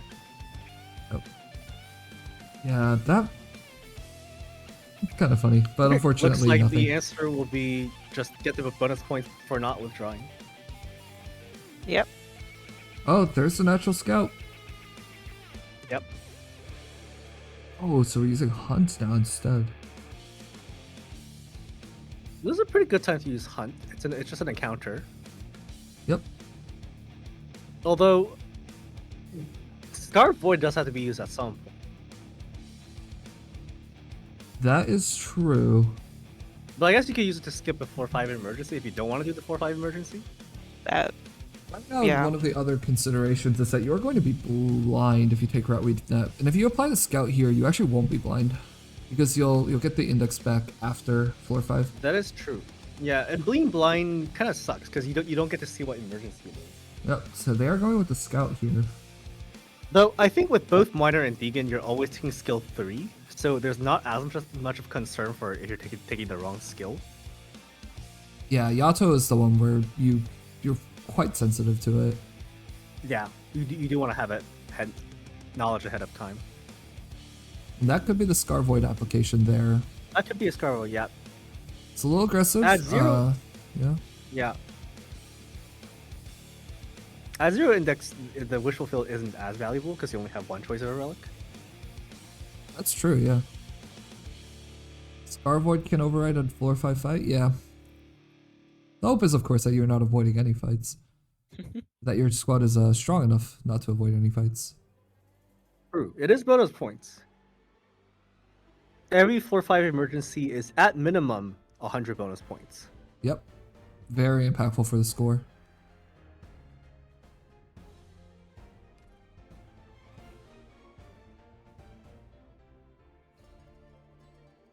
Yeah, there is a lack of Venus. It's unfortunate that somehow the answer to, who gets Venus is nobody. Nobody gets Venus.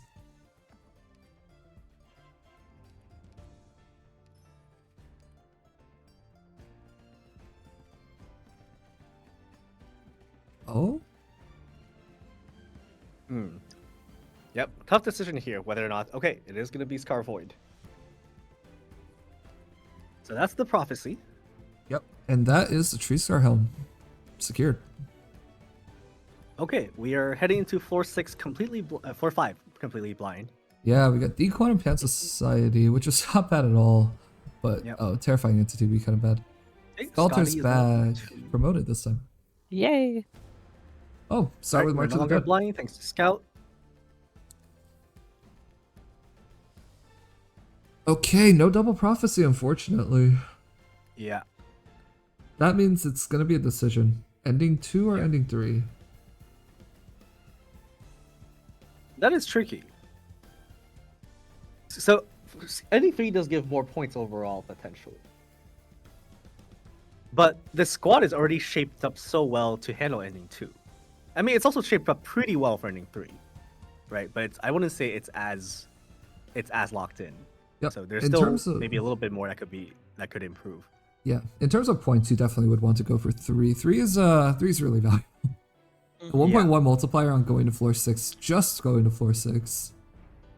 Hard to pass up. Yeah.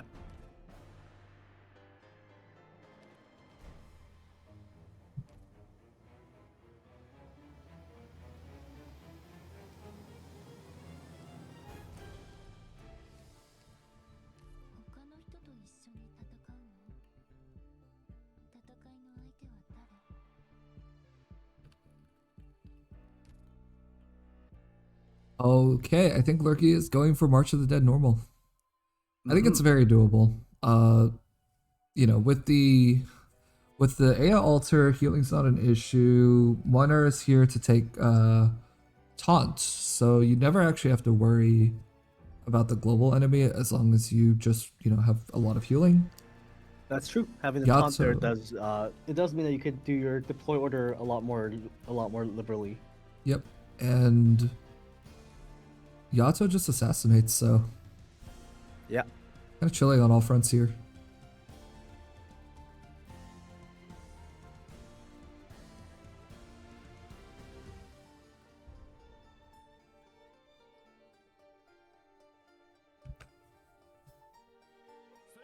All right, 33. That's the route weave enemy, and it's a really nasty route weave enemy, honestly.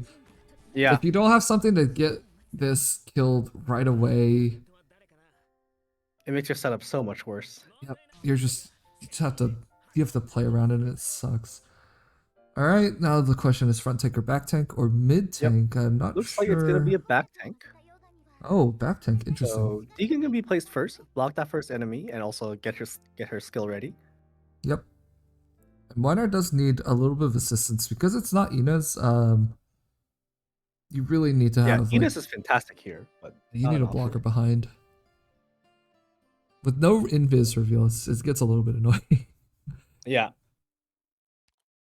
One of the big questions right now is also, is Aya enough healing to actually survive the double casters plus... actually, no, I just think the double she casters. is because she is also being buffed by the cylinder, right? That is true. It's 35%. Yes. Oh, that's That's a lot why. of damage. Yeah, without that, I'm pretty sure the answer is no. With that, Yeah, but there's once also the... Miner gets placed down, those global enemies will no longer be a concern. Yeah, there's also I'm not one... too worried. There's one really nice resource here as well, is that Typhon can actually just look right into the bottom left box and just assassinate anything fast. Not a lot of things can do that.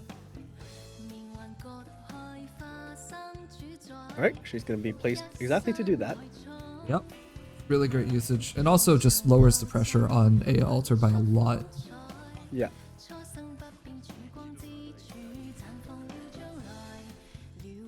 Alright, Miner is swinging away at the Grotesques.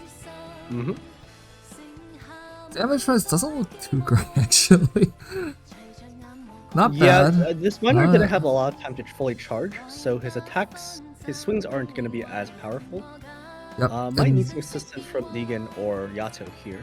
Yeah, and here's one of the incredibly nice things about using Aya. When you heal this with Reed, the Grotesques have refraction. So you're playing with 70 res there, just right off the bat. Reed has a much harder time healing off of that. That's true. Especially off of skill. Yeah, anytime you try to heal off of collapsible drones or off of refraction enemies from chapter 9, Reed is going to suffer from that. Alright, but here's the second wave, and since we figured out how to do the first one perfectly fine, the second one's not going to be a problem either. Yeah. Also worth noting Finally, that Miner Aya, is doing 4-digit damage because he has had time to charge his passive. Aya was kind of scary for a second there, but then it ended up being fine. Yeah, the healing from Skeletor also helping a bit. Yep, because Skeletor also has 35% stats. That's right. Which is really powerful. Cylinder is really strong. Okay, that Deegan used actually a little bit earlier than I expected, but I guess that's fine. Yep, with Aya and Jessica, you can just sort of tank out the last enemy forever. Yeah.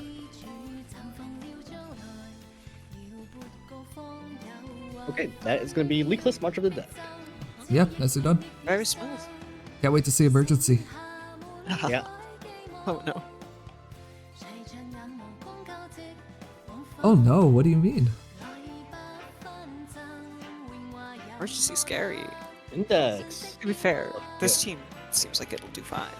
Oh, there's the Vanguard, but with no hope. Could be a chance to grab another Vanguard, but it won't be Inez. Oh, I was seeing if it was going to be a 10 up. One of the worst things you could do to yourself right now is scroll to the right and see if it would have been promoted. Oh no, are we scrolling? Oh no. It would not. It would not. I mean, if any 6 stars were, we would see 6 stars offered, right? So it cannot be. Oh yeah, you're right. No, but actually, no, never we mind. wouldn't We don't because of the see hope. Never Exactly. mind. Yeah, that's Yeah, why we still wouldn't see wouldn't it. know. Yeah. Never mind. Igna. Interesting. Okay. We got a emergency up there for a lot of points potentially.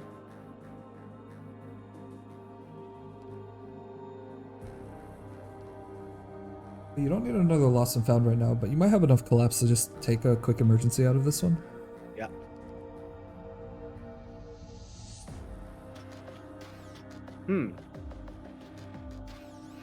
Guarding the woodland does give you an emergency as well, right? Yes, that's the one. Yeah. You have to have enough collapse for it, but Lurky does have enough.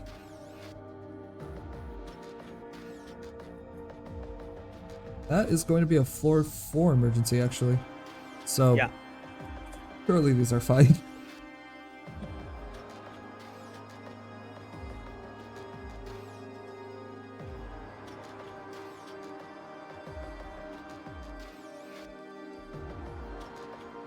Fake migration. With this squad? Yeah, I don't see there being a problem with this. Mm-hmm. So that's going to be 80 bonus points, right? Because it is a 4/4 emergency. That is If correct. leakless. Yep. It's going to be based on what floor it should have appeared on. Yeah. Just because you get a 4/4 on floor 6 does not mean you get floor 6 points. Yeah.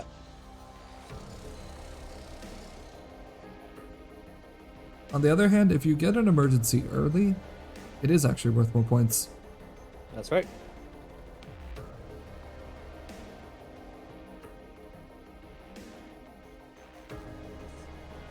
Okay, so there are 2 Hari Beasts. Yep, and they Of course, stand it back is to back. emergency and route weave. Yep. You gotta figure out how to deal with that. I wonder. Oh, Miner is not going to be the next one deployed. It is going to be Deegan next.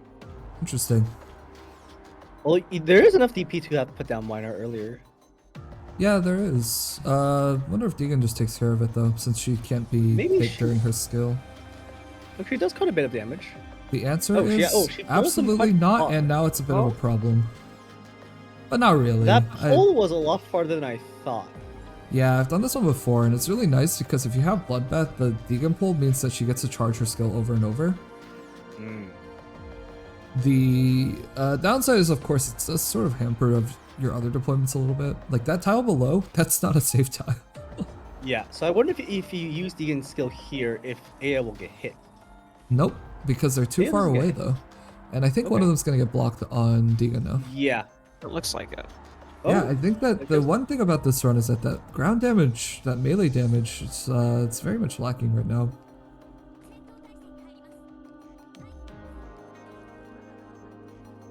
Yeah, if Miner could have had like almost full stacks by now, but not quite.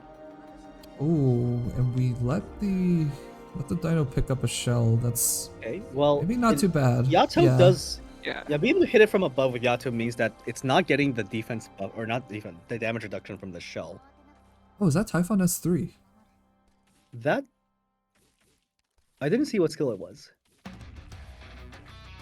but I would have expected skill 2 on this map. Well, I'm pretty sure it's got to be 3 because that Typhon, like, you would pop the skill if it was S2 by now. That's true. Yeah, there's no reason to hold Ah, on. we have right side weakness. It's one of those things where if you know to wait a little bit, sometimes it pays off quite a bit. Yeah. That said, with the amount of damage here, I still don't think it's going to be that much of a problem. Wait, do you mean left side weakness? Oh, yeah, left side weakness. Yeah. So it does mean that Deegan's going to do reduced damage, but the Yato's going to do a lot of damage. Hmm. I think the Typhon skill 3 might be an answer to the Dire Swine, since you can lock onto the Dire Swine as they run. Oh, that's true. Although I don't know if Typhon will actually lock onto the Dire Swine. Looks like we didn't even need to. Yeah, that took care of one of them. Okay, that's 2. I think there's one more Dire Swine, right? Oh, okay. Typhon skill Nope. is going to be used right now. Or there's a total of 2 Dire Swine, and the Dino's about to show up again. Miner doesn't have skill. Hmm. Is that a problem? Maybe not really. I saw guess how it's Yato fine. handled it last time, so Yeah. I don't see this being an issue this time. Yeah. Might as well let the Dino help you kill one anyway. Make it a little easier. Yeah.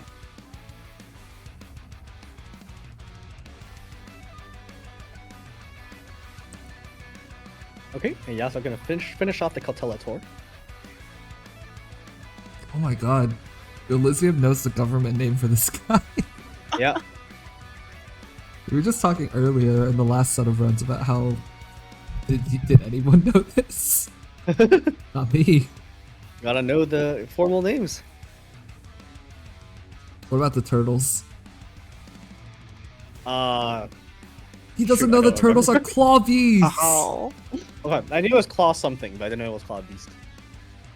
Oh. W. Can We're W pick thinking. up? I mean, Maybe? certainly can. Sarkaz? Representation? Yeah, sort of. There's already a Vigna. Alright, there's W. Alright. So I see a musical disaster emergency. Oh. And we are not going with that. Okay, a promotion could... I mean, it's like for W or for passenger at this point. But the other options, squad size is kind of It's impactful. W. Man, the passenger's still at U1. Oh, E-confusing! Oh, Confusing. E-confusing! We love E-confusing That in this is squad. another 100 bonus points potentially. Yeah, and this is my my personal favorite. Mm-hmm. Also my worst performing. No. Not anymore, I don't not like this anymore. one. This one, heavily dislike if it was me.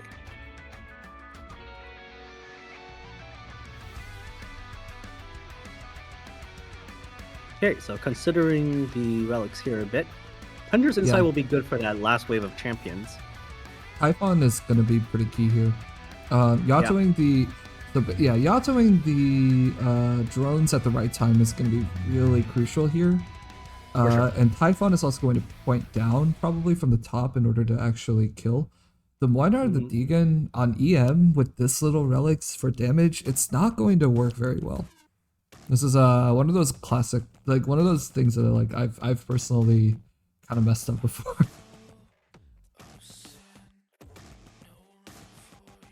Yeah, and as long as you get the Yato timings all good for managing the drones and managing the bomb baiting,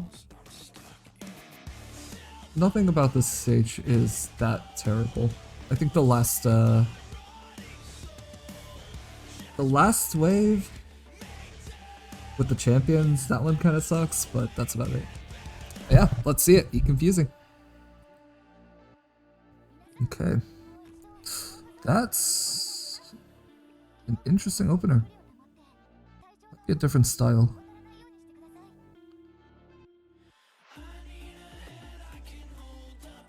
There's some really cool Deegan timings with this stage as well, and I'm really hoping to see them. Vigna spin.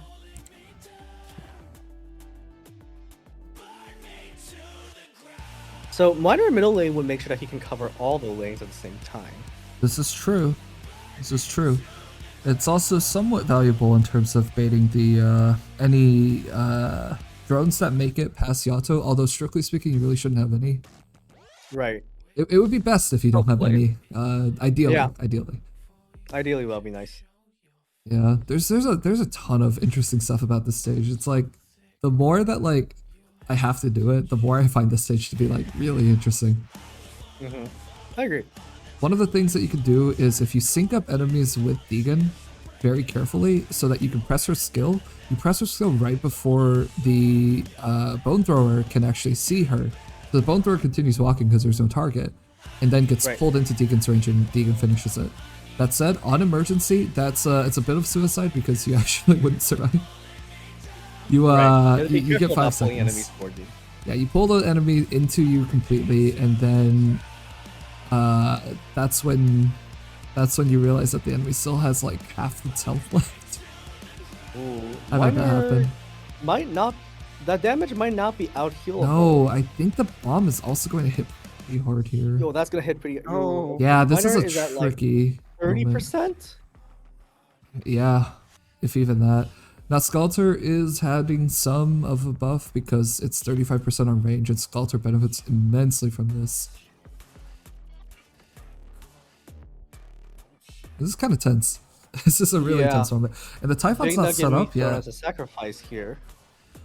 I was really hoping to see that Typhon set up early. Alright, You know, that can be takes a- deploy for all of her DP costs because she is a Charger Vanguard.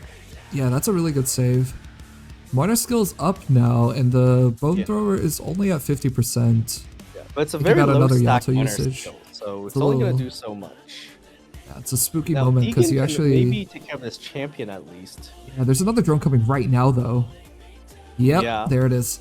And so this is what I mean. The Yato deployments on this stage are just, they're fascinating. I honestly think Yeah. they're super cool, but if you just throw one of them at the wrong time, you feel so unbelievably punished for it. That Nice. said, the Deegan Bone pulling back Thrower, the champion a little bit, buying more time. yeah, And okay, the Yato was undeployed. Bone Thrower's Minor on the should stack. finish off the Bone Thrower at least, Yep. but I don't know if he can finish off this champion. Yeah, there is a Hunter's Insight, so it's slowing this guy for half a second every hit. I think that might be enough. That might do it.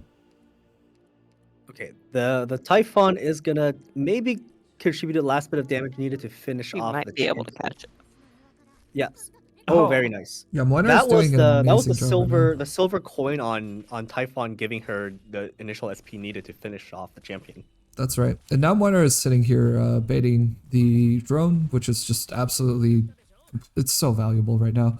Yep. Deegan is Bloodbath means that she's gonna get that skill up in time, and it's not a problem. Yep. And then she also and she can applies afford to fear. hold on to it because of the tremble. Yeah, just for good measure. Now the second thrower is here, and Typhon's gonna help out a bunch, but there needs to be another solution. The hope is that by the time Typhon finally lets it through, it's already very low, and you can finish it off with like Yato and maybe some other things. Okay, I like this W pointing left. It's to substitute for Typhon not pointing like top lane down, which it catches a bomb drone. It's really valuable. And also now W that plays Sculptor a- and Aya both have their infinite skills up, it's gonna be easier to outscale. It's not as scary anymore. There is a wave with 2, and looking at that damage on Winter, it's still pretty stressful. Yeah. But if you throw the Sculptor buff on Aya, for example, I think it might be okay. There's also the or drone, if you, of course. if you put down a Jessica yeah, the shield at the right time, that could be fine too. Yep. W Gaming. Yeah, and that's the second bone thrower down. There's only 2 more left on the stage. As long as you That is handle a this W well, skill that one. you make it out alive. Yeah, W skill 1 is a very consistent uptime, is what I've been told. Very good skill cycle. Oh, look at that damage. Ooh, that was nice to see. 2 bone very throwers, clean. but it's no problem Very quick because cleanup. Sculptor has that buff up now, and so it's, yeah, surviving. No leaks, I think, hopefully. Well, there's still the last wave of champions. So Yeah, and the last wave of drones, but gotta be ready. as long as you Now, Yato this is a them, nice Yato row. yep, and Yep, there There they we go. go. One of those is terrified Emotional, entity. yep. So gonna take a bit longer. Yeah, Monard is baiting hits Here here, so come it's no 4 problem. champions. So these are the last enemies of the map. Yeah, Now, can Deegan? Okay, so Deegan's gonna hit 3 of them, and the third that one only makes. partially. Oh no, bad Yato typing. That might have been, yeah. That unfortunately missed the champion. There's one beautiful column right here, yeah, and you actually see it right now. And Jessica has a shield in order to stop this guy, but I think we're waiting. I thought the shield might have been placed on Jessica's left. Now it's too late to catch the one on the bottom left. Yeah, that's what I was thinking earlier too. Mine But Miner's unfortunately yeah, still almost needs up. 4 seconds. Okay. Champions are That fast shield- though. Typhon is going to do a bunch of hits to slow it Wait, down. Miner was right? undeployed? Interesting. I think it might be enough. Typhon does have a lot of attack right now, and Deegan skills up. Oh, and there it I see- is. yeah, No yeah. leaks.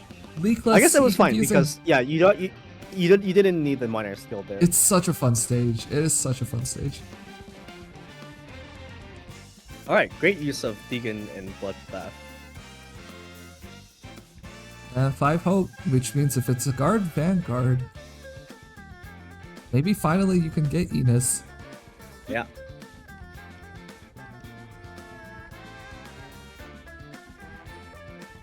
Yeah, that was very well done. Oh, there's a guard. Ah, no Vanguard. But could take a guard. Yeah, 62 out of 75 means you can level up for normal combats at this point. You don't need to leave anything, so it's all about what do you think is the best pick. Yeah, so Server could be a good option, just for the invisibility here. Silver Ash's passive is always nice to have, just on the squad. That's true. With the Yato, it's extra beneficial. Yeah. I could also see Scotty as an option for just picking off targets with her fast redeploy.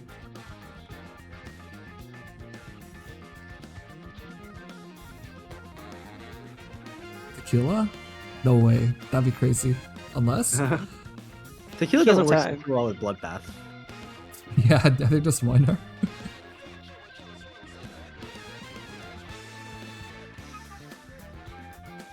Thorns? Wow. What a great pick. What an incredible S tier pick right now for Thorns. Hmm. Oh, I also should have updated this actually. Okay, can actually save hope on the Midnight. guard Midnight. Vanguard spell, which is unusual. Yeah, I mean, that is still sarcasm, I suppose. There it is, ending 3. We are We have committed. Terrifying Entity.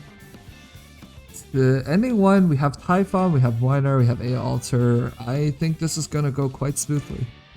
Yeah. Although if the boss gets Terrifying Entity, that would be quite interesting. I think that will go quite a bit less smoothly. Why would you speak that into existence? But it's okay, because Deegan with Bloodbath, right? I mean, that should just meet the DPS bar anyways.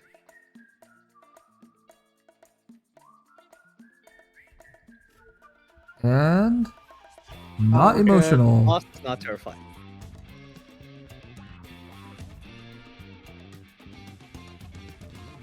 You know, given its terrifying entity, that's a shockingly low number of emotional rolls. Only 3 Yeah, out of this many things. yeah. All right, wait for there's a yeah, perfect.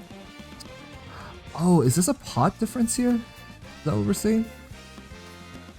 Yeah, that's a pot 1 difference because 2 Yato deployments with no relics actually does that perfectly. It doesn't. You can Yato towards the right if you have like pot 4, pot 6, or whatever. That's Just get your pots easy. yeah. Just get pot 6 Yato alter. So easy. It's kind of funny. Yeah, I feel like it's not that often that you notice like a very specific difference, but that's kind of one of them. Now, once Miner gets placed down, phase 1 is a lot easier because he will just tank the column. But Yep. the question is, do you want to put him down now, or do you wait until another column is open where he would be better placed? Yeah, and there's one column, there's maybe 1 or 2 columns that are they just make sense, and Yeah.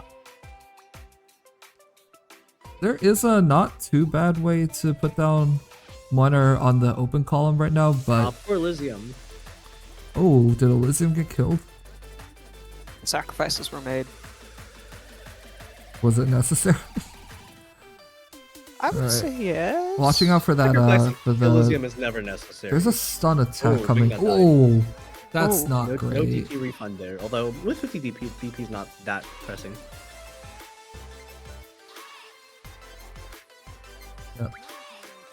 Really want that. Really want that next Yato deployment to just clear out the tiles, but Yeah. and it's here. We have it. Oh, we're clearing out the center first. Oh, I was expecting a Yato on the top row again, That's what I was thinking as well. Yeah. because that would free up a tile for Miner. All right. Now this is a little bit scary because that is 1 leak now. And there's Yeah. only 8 live. Yeah, Getting five on life setup- roll isn't that much. There are some pretty strong enemies on the right side, and Yeah, I mean, getting Typhon set up Not- is important, but I don't think it's nearly as important. yeah, So- it's not too uncommon to leak a couple enemies on the right side on this map, even with a good team. Yeah, it's a let him cook moment, I suppose. Let's see what he does. Especially if you get unlucky and a bunch of them show up with terrifying entity. Yeah, it could happen. But why do you keep trying to speak these evils into existence? It could happen. 54 enemies on average, 5 of them are gonna have terrifying. Elysium You- on you stream are is like, it really- could happen. Elysium really in trying the to just set up in the worst DMs with possible Haimal is outcome. like, make it happen. I need you guys to fix some things real quick for me. Okay, Typhon's being placed. This is the one up from the save Typhon placement, and it's really nice. Okay, now Aya Alter is the last deploy. Yeah, so probably gonna want to put down Miner soon, because you do not want Aya tanking that attack too long.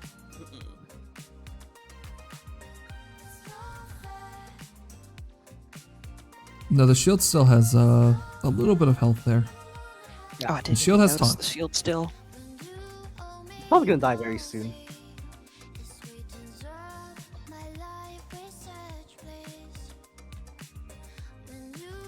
At this point, you could just put Miner. You could have just put Miner there.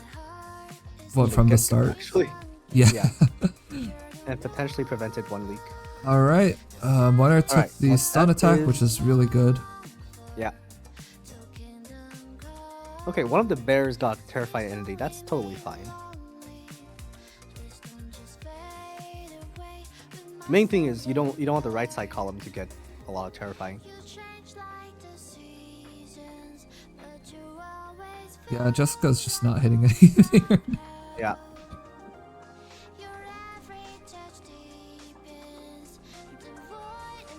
Deegan is back, and I think it's like fairly stabilized. It needs a little bit of like assistance on the right side, Yeah. which I think will not be too hard to add.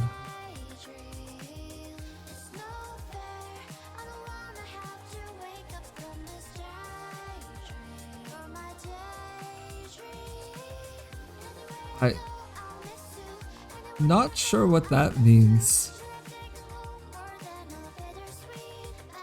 Maybe doing some calculations on how many enemies are leakable. Yeah, is he like drawing hiragana on the screen or something? Those don't look like a hiragana to me. Oh good, I wouldn't know what Maybe it it's looks like. Sanskrit or something. Oh, it's Sanskrit. That makes sense. Alright, Minar is stringing away. That will take care of this entire wave, including the terrifying bears. Absolutely. There's still that one defender blocked on Jessica. There's just not much you can do about it for now. Yeah, Jessica gonna be chipping away there for a while. Yeah, Typhon and another about to get her Yato. second skill activation. Yeah, another right lane is fine because that 35% is enough to just make it a solo. Yeah. As long as there's no terrifying entities. Why are you manifesting it?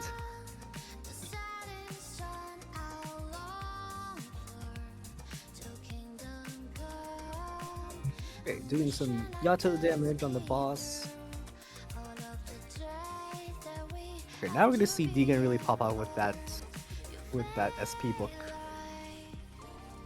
Immediately getting her skill back 2 SP at a time.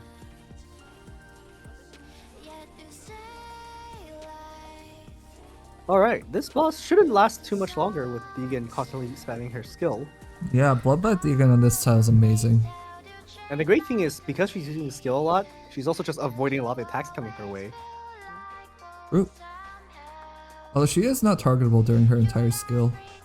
Oh no! Yeah, Lassie Silverfuzz. Heard that and took it personally, and now she is stunned for a little bit. But it's no big deal. Minar facing up right now is a little bit... Man, this would have been such a good place to use W skill 3. Like, imagine the size of that explosion. Oh, that'd be a big one. I'm hoping that, like, giant chunk of enemies in the bottom left side is actually okay. Yeah. I think the shield's W about to has die, but the Jessica W the bulwarks have taunt, which means that W's just targeting the bulwark up on the top left right now. Yeah. Alright, Vigna's here to help clean up though.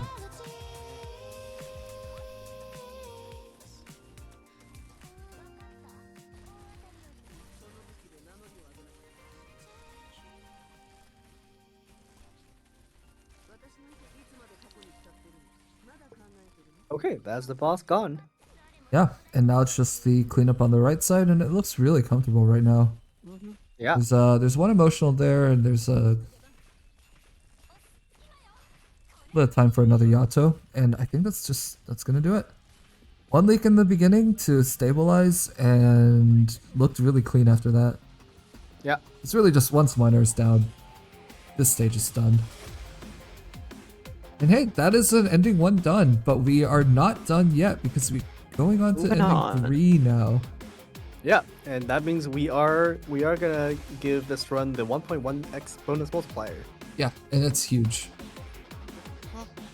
Ooh, okay, Tree And that would is be the multiplied with funniest pick.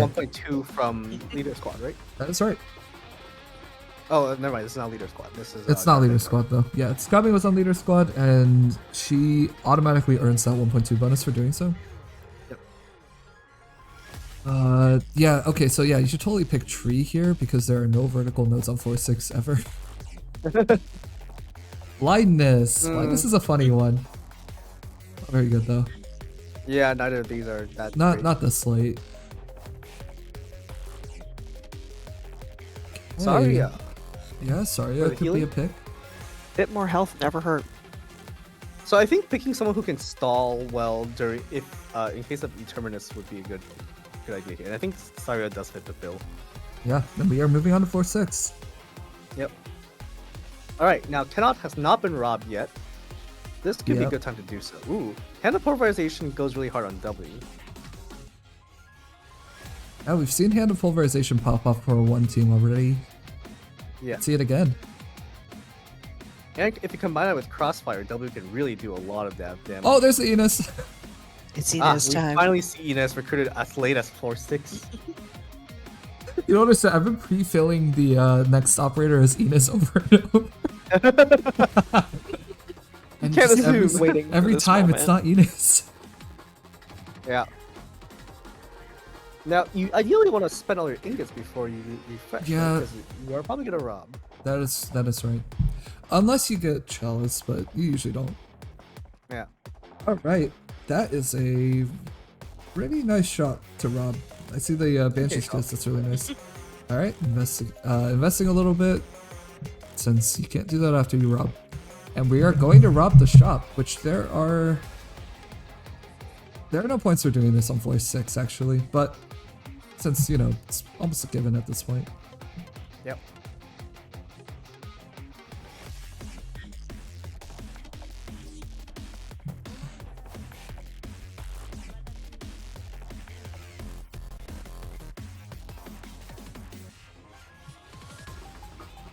Okay, so Nature's Claws. it's a good squad. It's a good squad. There's operators to deal with pretty much any of the threats here. But Connaught just needs to throw invincibility at every single wrong time and it's suddenly not so nice. Yep. And the key to avoid that is to kill the enemies before Kenna has a chance to buff them. That is right. In that regard, this is Yato is like just one of the absolute stars of this stage. Oh, right away, enemies are invincible. Fortunately, Enos yeah. might take a lot of damage here. Yep, Enos is also amazing for this because if you just bind the enemies outside of the range, you can wait out most of their duration. That's right. Although unfortunately, it's a bit late for the first enemy. Enos might have to be retreated, in fact. Yeah, you gotta cut your losses here.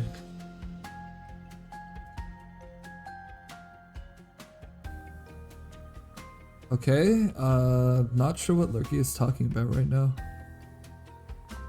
Someone lied.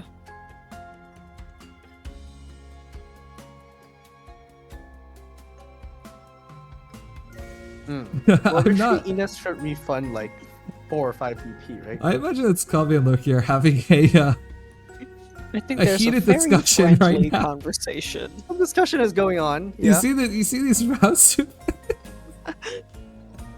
All right, now that Oh, champion is dear. going to be pretty hard to kill.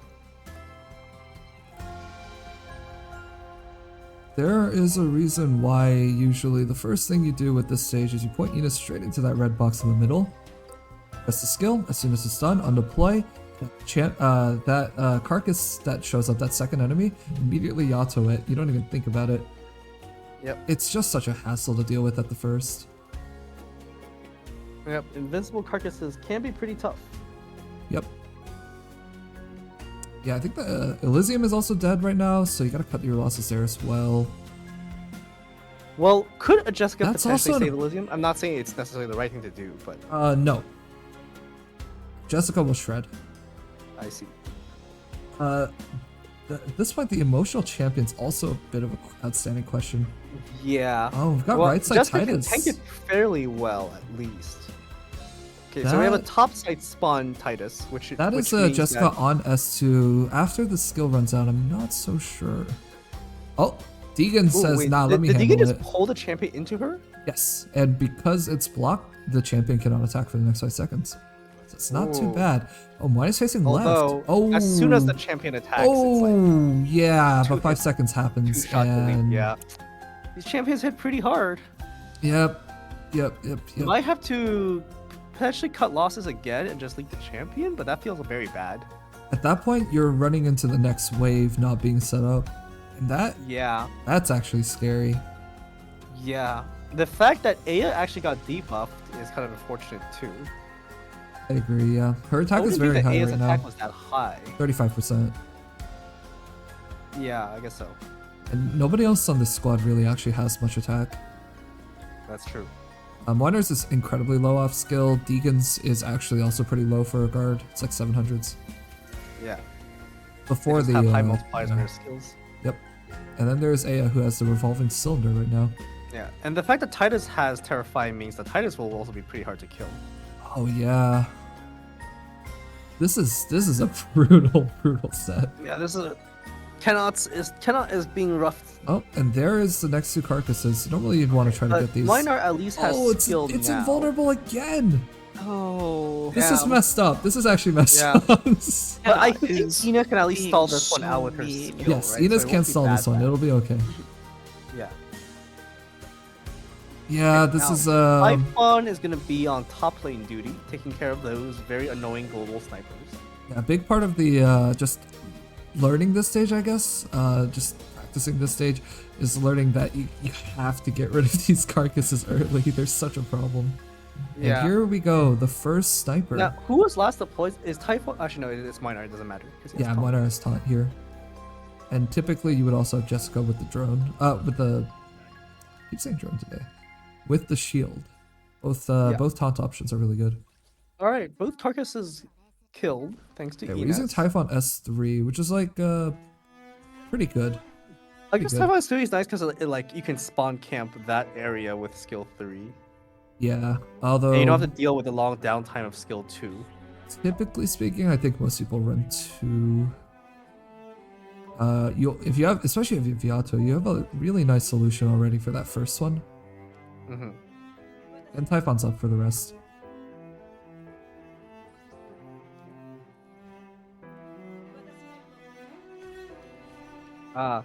Sorry I took too much damage from those. R.I.P. So Ina's gonna have to go, unfortunately, and Elysium as well. Yep, they're... Oh, yeah, this guy has 3,600 attack at base. It's hilarious. There's unbelievably tank. Oh, Elysium is Living? gonna die, because But not did not for finish long. off the night. Oh, undeploy. Undeploy. Oh, Save your oh DP. my God. Okay. You need a DP for W. Sometimes you have to squeeze, and this is one of those times. It's about to get rough. Sleep is good here. That Sleep W is great. with Hand of Pulverization could be doing a lot here. That is a solve. Yeah, that might be a solve. But the W has not been deployed yet. Although, the one issue is that if you put W on the left, she is gonna get hit by Titus, which is kind of scary. So you might have to put her on the right, which is a fine tile for her. I mean, her range is big. Okay, no W yet. It's gonna be Jessica.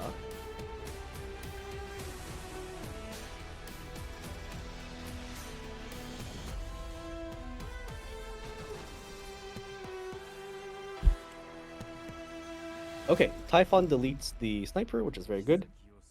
Mm-hmm. Titus is here now. Yeah. And okay, and another emotional champion. This is what would you do here? Yeah, so the question is, do you even activate Minar here? Because if you activate it, he is gonna block both of them. Yeah, so one of the things you can do here is you could drop like an Enos behind that miner, right? This is gonna buy you a little bit of time in order to actually get set up. And you get a couple seconds out of that miner skill that you won't get otherwise. That's true. The other thing here is that Jessica's kind of dead weight now. You are going to solve those two snipers with no problem, right? Yeah, That's just not an issue. Oh, unfortunately Titus is already here attacking. That's really bad. Yeah, I think that Minar is not gonna survive this. I wonder if setting up Deegan a little bit earlier so that she can skill on these two champions might have been good. Yeah, it could have helped, Although, but as we remember, I Deegan think doesn't kill them. Deegan cannot one cycle a terrifying champion, but she can at least one cycle the one that's not terrifying. Or come close to one cycling it. That is true. Okay, there is still a normal enemy mob, I believe, after this. Or not normal, like there can be a Candle Knight now. There's a Nova caster, yeah. Yeah, and that's an easy one. Yato usually kills it if you just have a little bit of relic. Oh, is Deegan gonna take care of these champions? Okay. She might need to proc a Tremble. This is So she spicy. doesn't... Yeah, this is quite spicy. This is very Okay, spicy. this will tremble them for sure.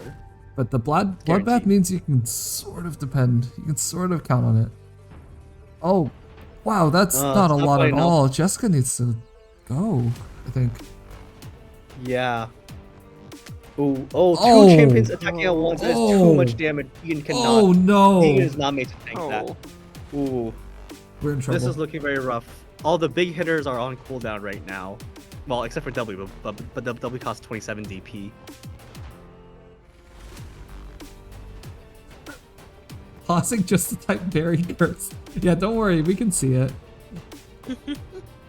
This I is think that is quite This is a apparent. rough one. This is a rough We one are for sure. Yeah. watching. I think No disagreement there. there's no, they don't give you room to breathe on this map.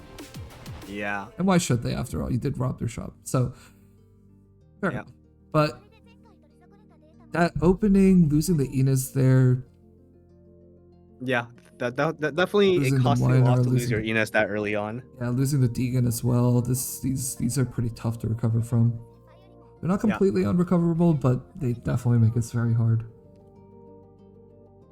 What's the plan now? There might be another. There's another buff from Connaught coming. You don't know which one it's going to be. If it's invulnerability, I think you might be dead.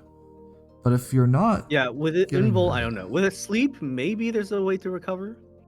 I'm only seeing Yato and some defender. Not sure which. Oh, sorry. Yeah. So the They So don't the issue solve. is if you Yato the two little guys, right? There's still 5 enemies just on screen right now. Mhm. The issue is a lot of damage was sunk into that one champion that's about to leak, but there's no one left to finish off the champion. Yeah. Unless if you Yato the champion, then you cannot Yato the little guys. And you Oh, really and they're have invincible, no. so that's even worse. Oh yeah, that's just That nail in the is- coffin, huh? oof. Icing on Well, the cake. it's not fully over because the. No, who am I kidding? This cannot fight is really. Yeah, I think there's a bit of Cannot mismanagement is on the not normal making mobs. this easy. You just the more you do this, the more you realize actually using Yato on normal mobs to just get rid of them so there are no good targets is so crucial. will this Yato hit both the normal mon? It might. It might. I'm not amazing at telling that Yato timing.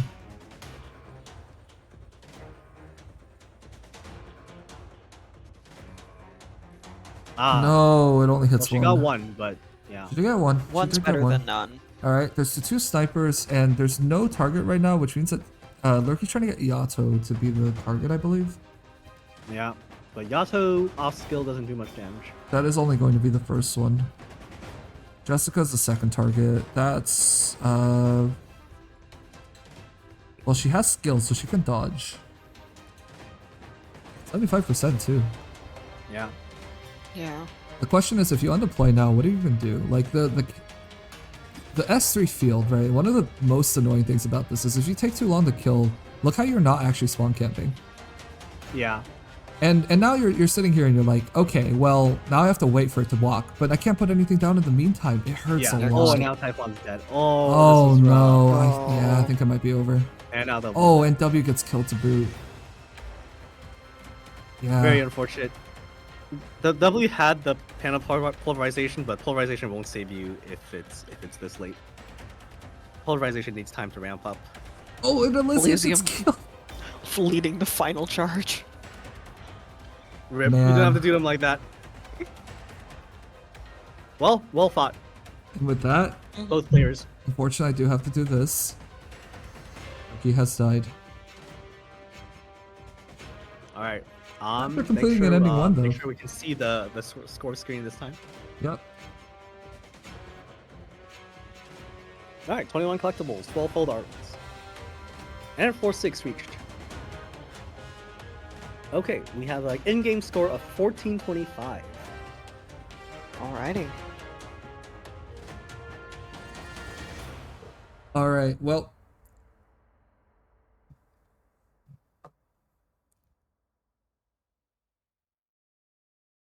Oh, 07 for Lurky. It's a 07. tough fight. Yeah. Yeah. Hey, look at those points. And 11 6-stars as well. Yeah. Including that Enos picked up right at the last minute.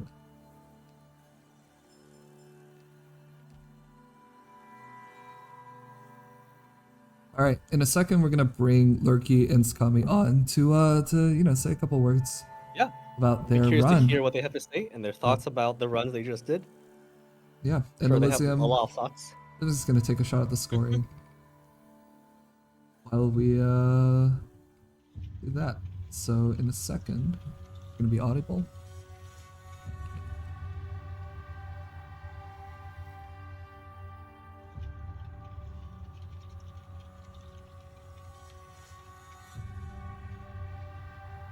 All right, you are live on air now. Hello. Hello. Hello. What a pair of runs, honestly. That was a. I have been kicking myself this entire time for picking up even holes in that shop. It was like Oh no. a super major mistake, and I was punished for it, which makes sense. Oh. I mentioned the transceiver after the even. I just wasn't paying enough attention and just didn't see the transceiver and just. Oh, yeah, we I were threw as a wondering about teammate. that one. And also, I mean, the even holes just didn't do very much. It was better to save for like. I would have been able to have Ines, which on the next floor, which would have made the Barrow not as bad. But I still think Yeah, it was right to keep going on floor 3. It's pretty unlikely to get double Barrow and then a combat that is especially tricky with double Barrow. True. Was bad luck. Yeah. Not dropping either Barrow when you lost 2 collapses there. That was a terrifying moment. That was just cruel of the game. We popped off for 1 second and then realized the other 2 collapses left. But yeah, it was an Was HR not great. letter run. It was an HR letter run. Like, on a broader level, the HR letter kind of makes up for it being a leader squad run, but it still was probably incorrect to run leader squad. I just did not get consistent enough on it before starting. Yep, 1.2x multiplier, but it's a pretty hefty cost. What about That you, Ricky? is the risk. How do you feel about your run? Doing the first floor, getting all of that, and then doing floor 2 and getting all of that again. Scummy was just like, what the fuck? And I'm like, I'm sorry, please forgive me for having I had a great floor 1 and floor 2. The floor 3, I wish I could have taken more combats, to be honest. Floor 4 was whatever. Floor 5, when I saw I was in double prophecy, and I mean Scummy's dead, I wasn't 100% like, I was like, alright, I'll just do funny stuff while also like trying to get to the bosses at least, so you can like, oh yeah, someone got to floor 6. I don't want to talk about that cannot fight. That was That's alright, we don't have to. Understandable. We saw it. So the first, when I was talking about where I was like, I was lied to. So and we were in the IRS, and this is like 2 months ago or whatever, when we were playing D15 mostly, or 3 months ago, and we were you were telling us like these different strategies about like opening that stage, like, oh, you can put Ines far left, kill that guy in the red box, sell her, or you can place her in the middle, activate skill early, that type of stuff. Just showing us random things. Someone in there, I'm not gonna say you, someone in there had shown, and I don't know even if this was an IRS at this point, someone had shown that if you do Ines in the middle, don't activate skill, the first guy won't die or get really that low, and then cannot will just sleep. And I'm like, that's what I choose out of all the different ideas you guys gave. Oh, that's our beautiful logo. I was like, okay, I'll just do this one, whatever. Obviously my reaction to him sleeping was, oh shit, I just lost this beginning part. So I'm like, okay, let me rebuild. Then he buffed again when I popped Dejin skill. The moment I pressed Dejin skill and the pool was slowly dragging the champion, I saw the buff activate and I knew she was dead. The moment I saw her shift right as the buff happened, I knew she was dead. I knew that entire thing was dead. Then he slept once, and then I only got whatever the buff, and I was like, this is not good. This is probably the worst cannot fight I have ever seen. He just kept rolling invincibility. That was fun. I probably I could have dealt with that first one, but I probably would have still pressed Dejin skill at that moment to just, kill that guy, because he was emotional, and I'm like, okay, he's not gonna die from one activation, but I can weaken him a bunch, get Dejin skill back up, and then I'll pop her skill once left hand gets above her. That didn't happen, and then I died. That's a death. Woe death be upon thee. Yep. Yeah. Yeah, that was rough to watch. Series of unfortunate events. And Really? yeah, to think that you just picked up Enos in that shop too.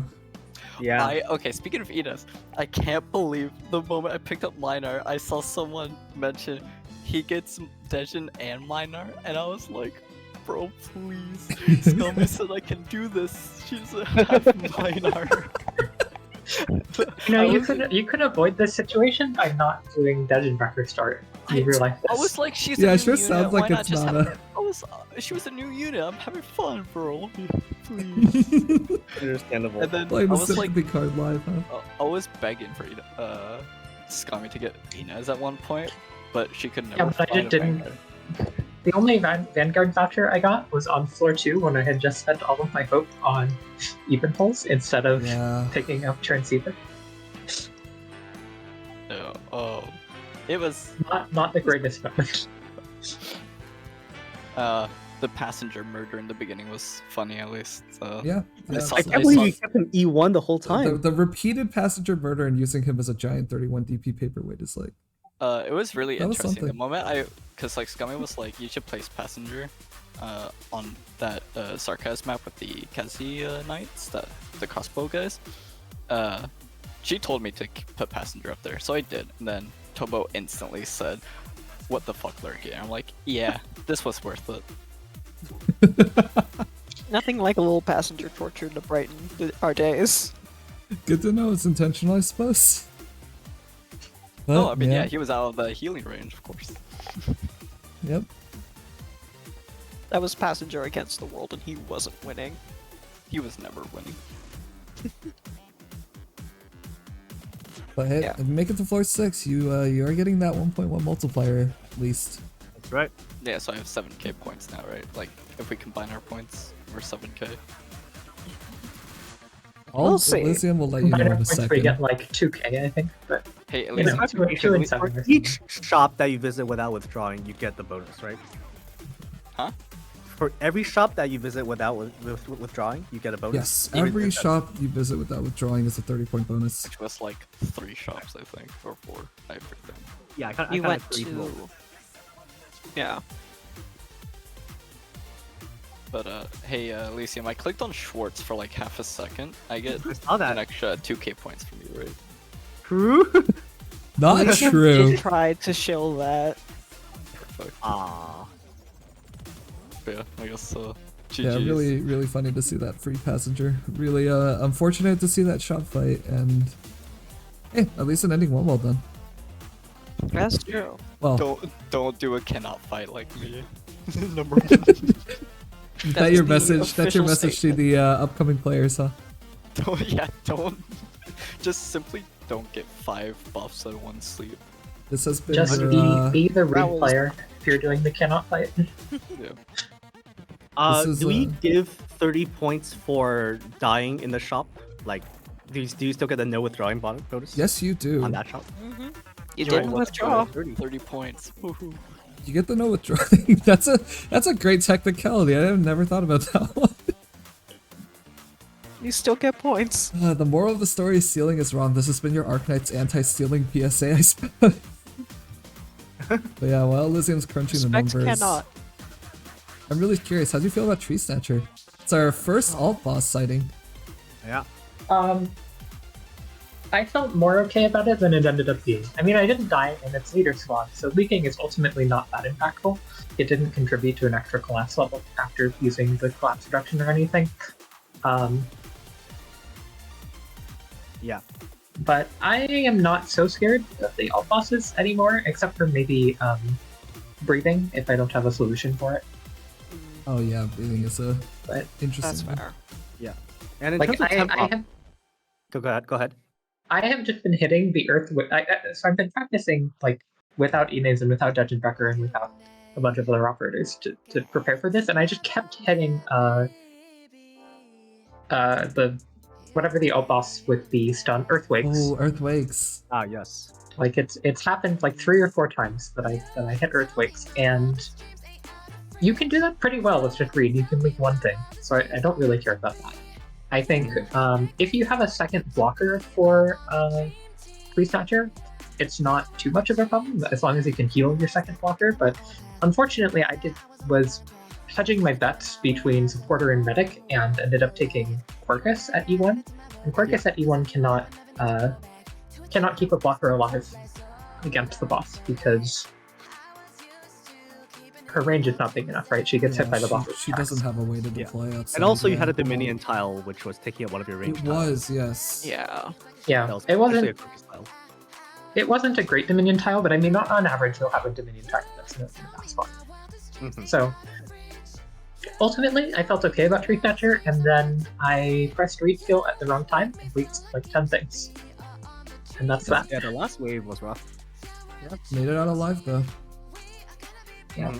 But you did secure the bonus 90 points for that. Yeah. Out of the pan into the fire with that floor 4 map and 40% Yeah, that was when the barrel DP. struck. Yeah, I mean, I guess in retrospect, I should have taken the non-emergency version of that map, but I thought that once I had opened, I would be in a more safe position than I was. Yeah. Lack of effort. Ray, I think, was in the wrong spot. I wanted to put Ray in the more aggressive spot because then I maybe wouldn't have to use the Sand Beast to take out some of the snipers, and I mean, I could cycle more and throw random stuff to bait less and save DP. But that just ended up getting her killed. I should have put her in the read spot. It was unfortunate that she had to be retreated. Well, I mean, it's good that you retreated her. You didn't let her die, but it was unfortunate that it had to be done so early. Yeah. And then later on in the stage, I let a bunch of people die, but I think at that point, I was more constrained by not having units to deploy than running out of PP, really. I gotta ask, since this is the first pair that isn't a 2 niche knights, how'd you feel about the 6-star drafting? Was there a lot of discussion on this, or? It was I me. drafted 4 operators, so there wasn't a ton of discussion. It was me asking every time, can I take this? And then I say yes. The only real discussion that needed to happen, to be honest, was around like Reed, Dungeon Brecker, Inez, and Ray. And Ray only because she just came out, and none of it was like a super Well, hard. Ray didn't need much discussion. You asked and I was The like, Ray "No, you take discussion it." was, can I have Ray? Yes. But I think, I will never but pick there are a lot of operators that we just have not explicitly talked about. Oh, we did talk about the factory deploys. We talked about the defenders, the Hoshiguma versus Jessica altar. We talked about Texas altar versus Yada altar. But in general, there are a lot of like mostly interchangeable operators, I feel. So other than the really big ones, there's not a lot to talk about. We can just talk in the moment. It's like, hey, I have a captor voucher and there's nothing else that's good in the shop, and I have a lot of hope, which was a lie. And then, do you want even hulls? No? Go ahead, take the even hulls. Fair enough. Well, yeah, at least both of you beat the Curse of F3. That's true. And I believe that Elysium is ready to announce the scores. Yeah, so in terms of scores today, first off, starting with Tsukami's run. Tsukami was running the leader squad, so that is a 1.2x bonus. and that comes out to a total of 755 points. So congratulations. And as for Lurky's run, Lurky was running Guard Vanguard, made it to floor 6, which is going to be a 1.1 multiplier. So that's going to come out to a total of 1998 points. Ooh, People can almost just do it- 2K. Bro, shut up. Very close to leave me 2K. alone. What's that total score? 2,753. Yeah. I think you typoed. Did I? Yeah, it should be. Turkey is about to say that you put the 7 in the not the thousands place, I think. Nice try. Nice try. Please. The W, at least. Oh, but with the Schwartz bonus, it goes up to 5,000, of course. Oh, yeah. Of course. Well, unofficial Schwartz bonuses notwithstanding, still, that's pretty high. That's setting a score. Yeah. You know that's not high. And That's it's like a our- normal run. It's not high bad. for Not bad. not getting an ending 3, I think, and having one unsuccessful run. But it's definitely beatable if somebody wins a run and somebody else does ending 3. No. Yeah. Oh, I'm curious. Do you think you could have skipped the Kenneth fight and fought ending 3 and 1? I was pretty certain, probably. I mean, like, from my squad. I mean, I think what would have killed me, because I don't think I had 1 damage relic. Mm-hmm. I think if I got to, because I was obviously gonna do an emergency on floor 6. I was gonna generate 1 to see if I can get Frost Nova for fun. Yeah. Then whatever the second combat, if I didn't get a damage amp, if that boss was emotional, I think I would have just died. I don't think I would have killed it.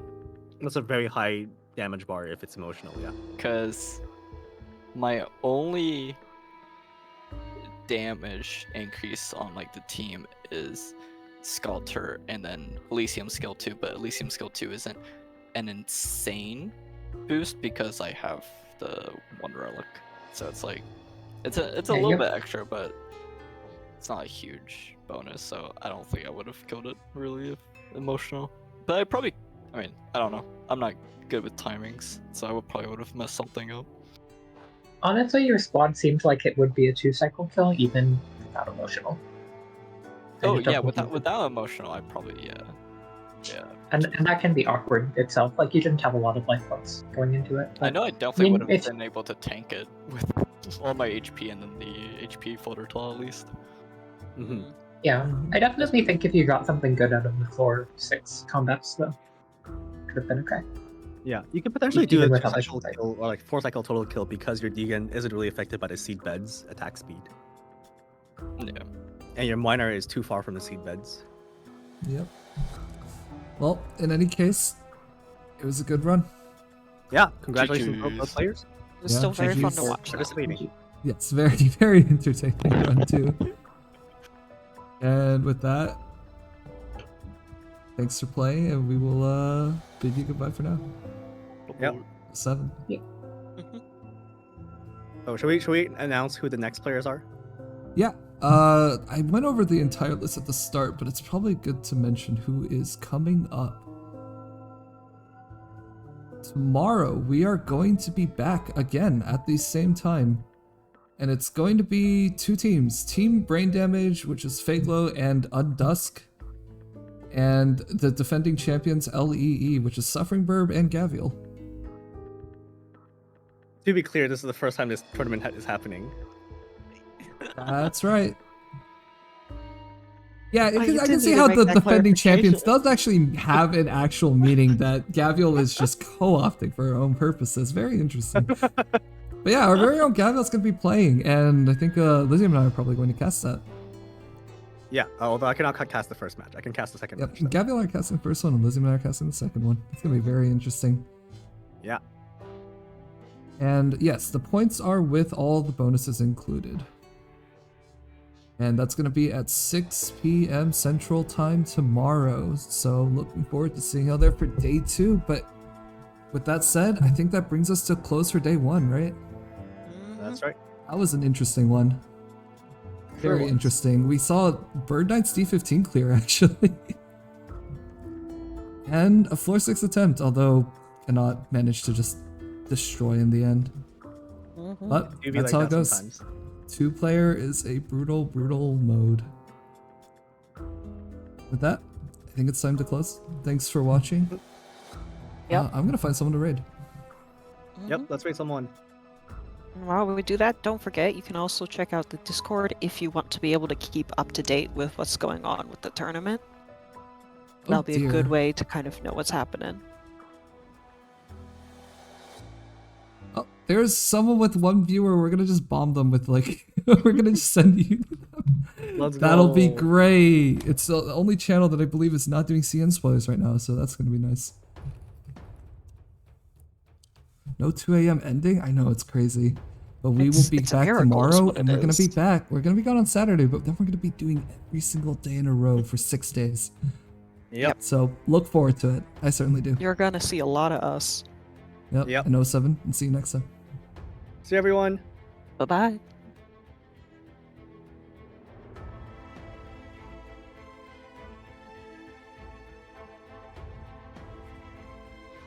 All right.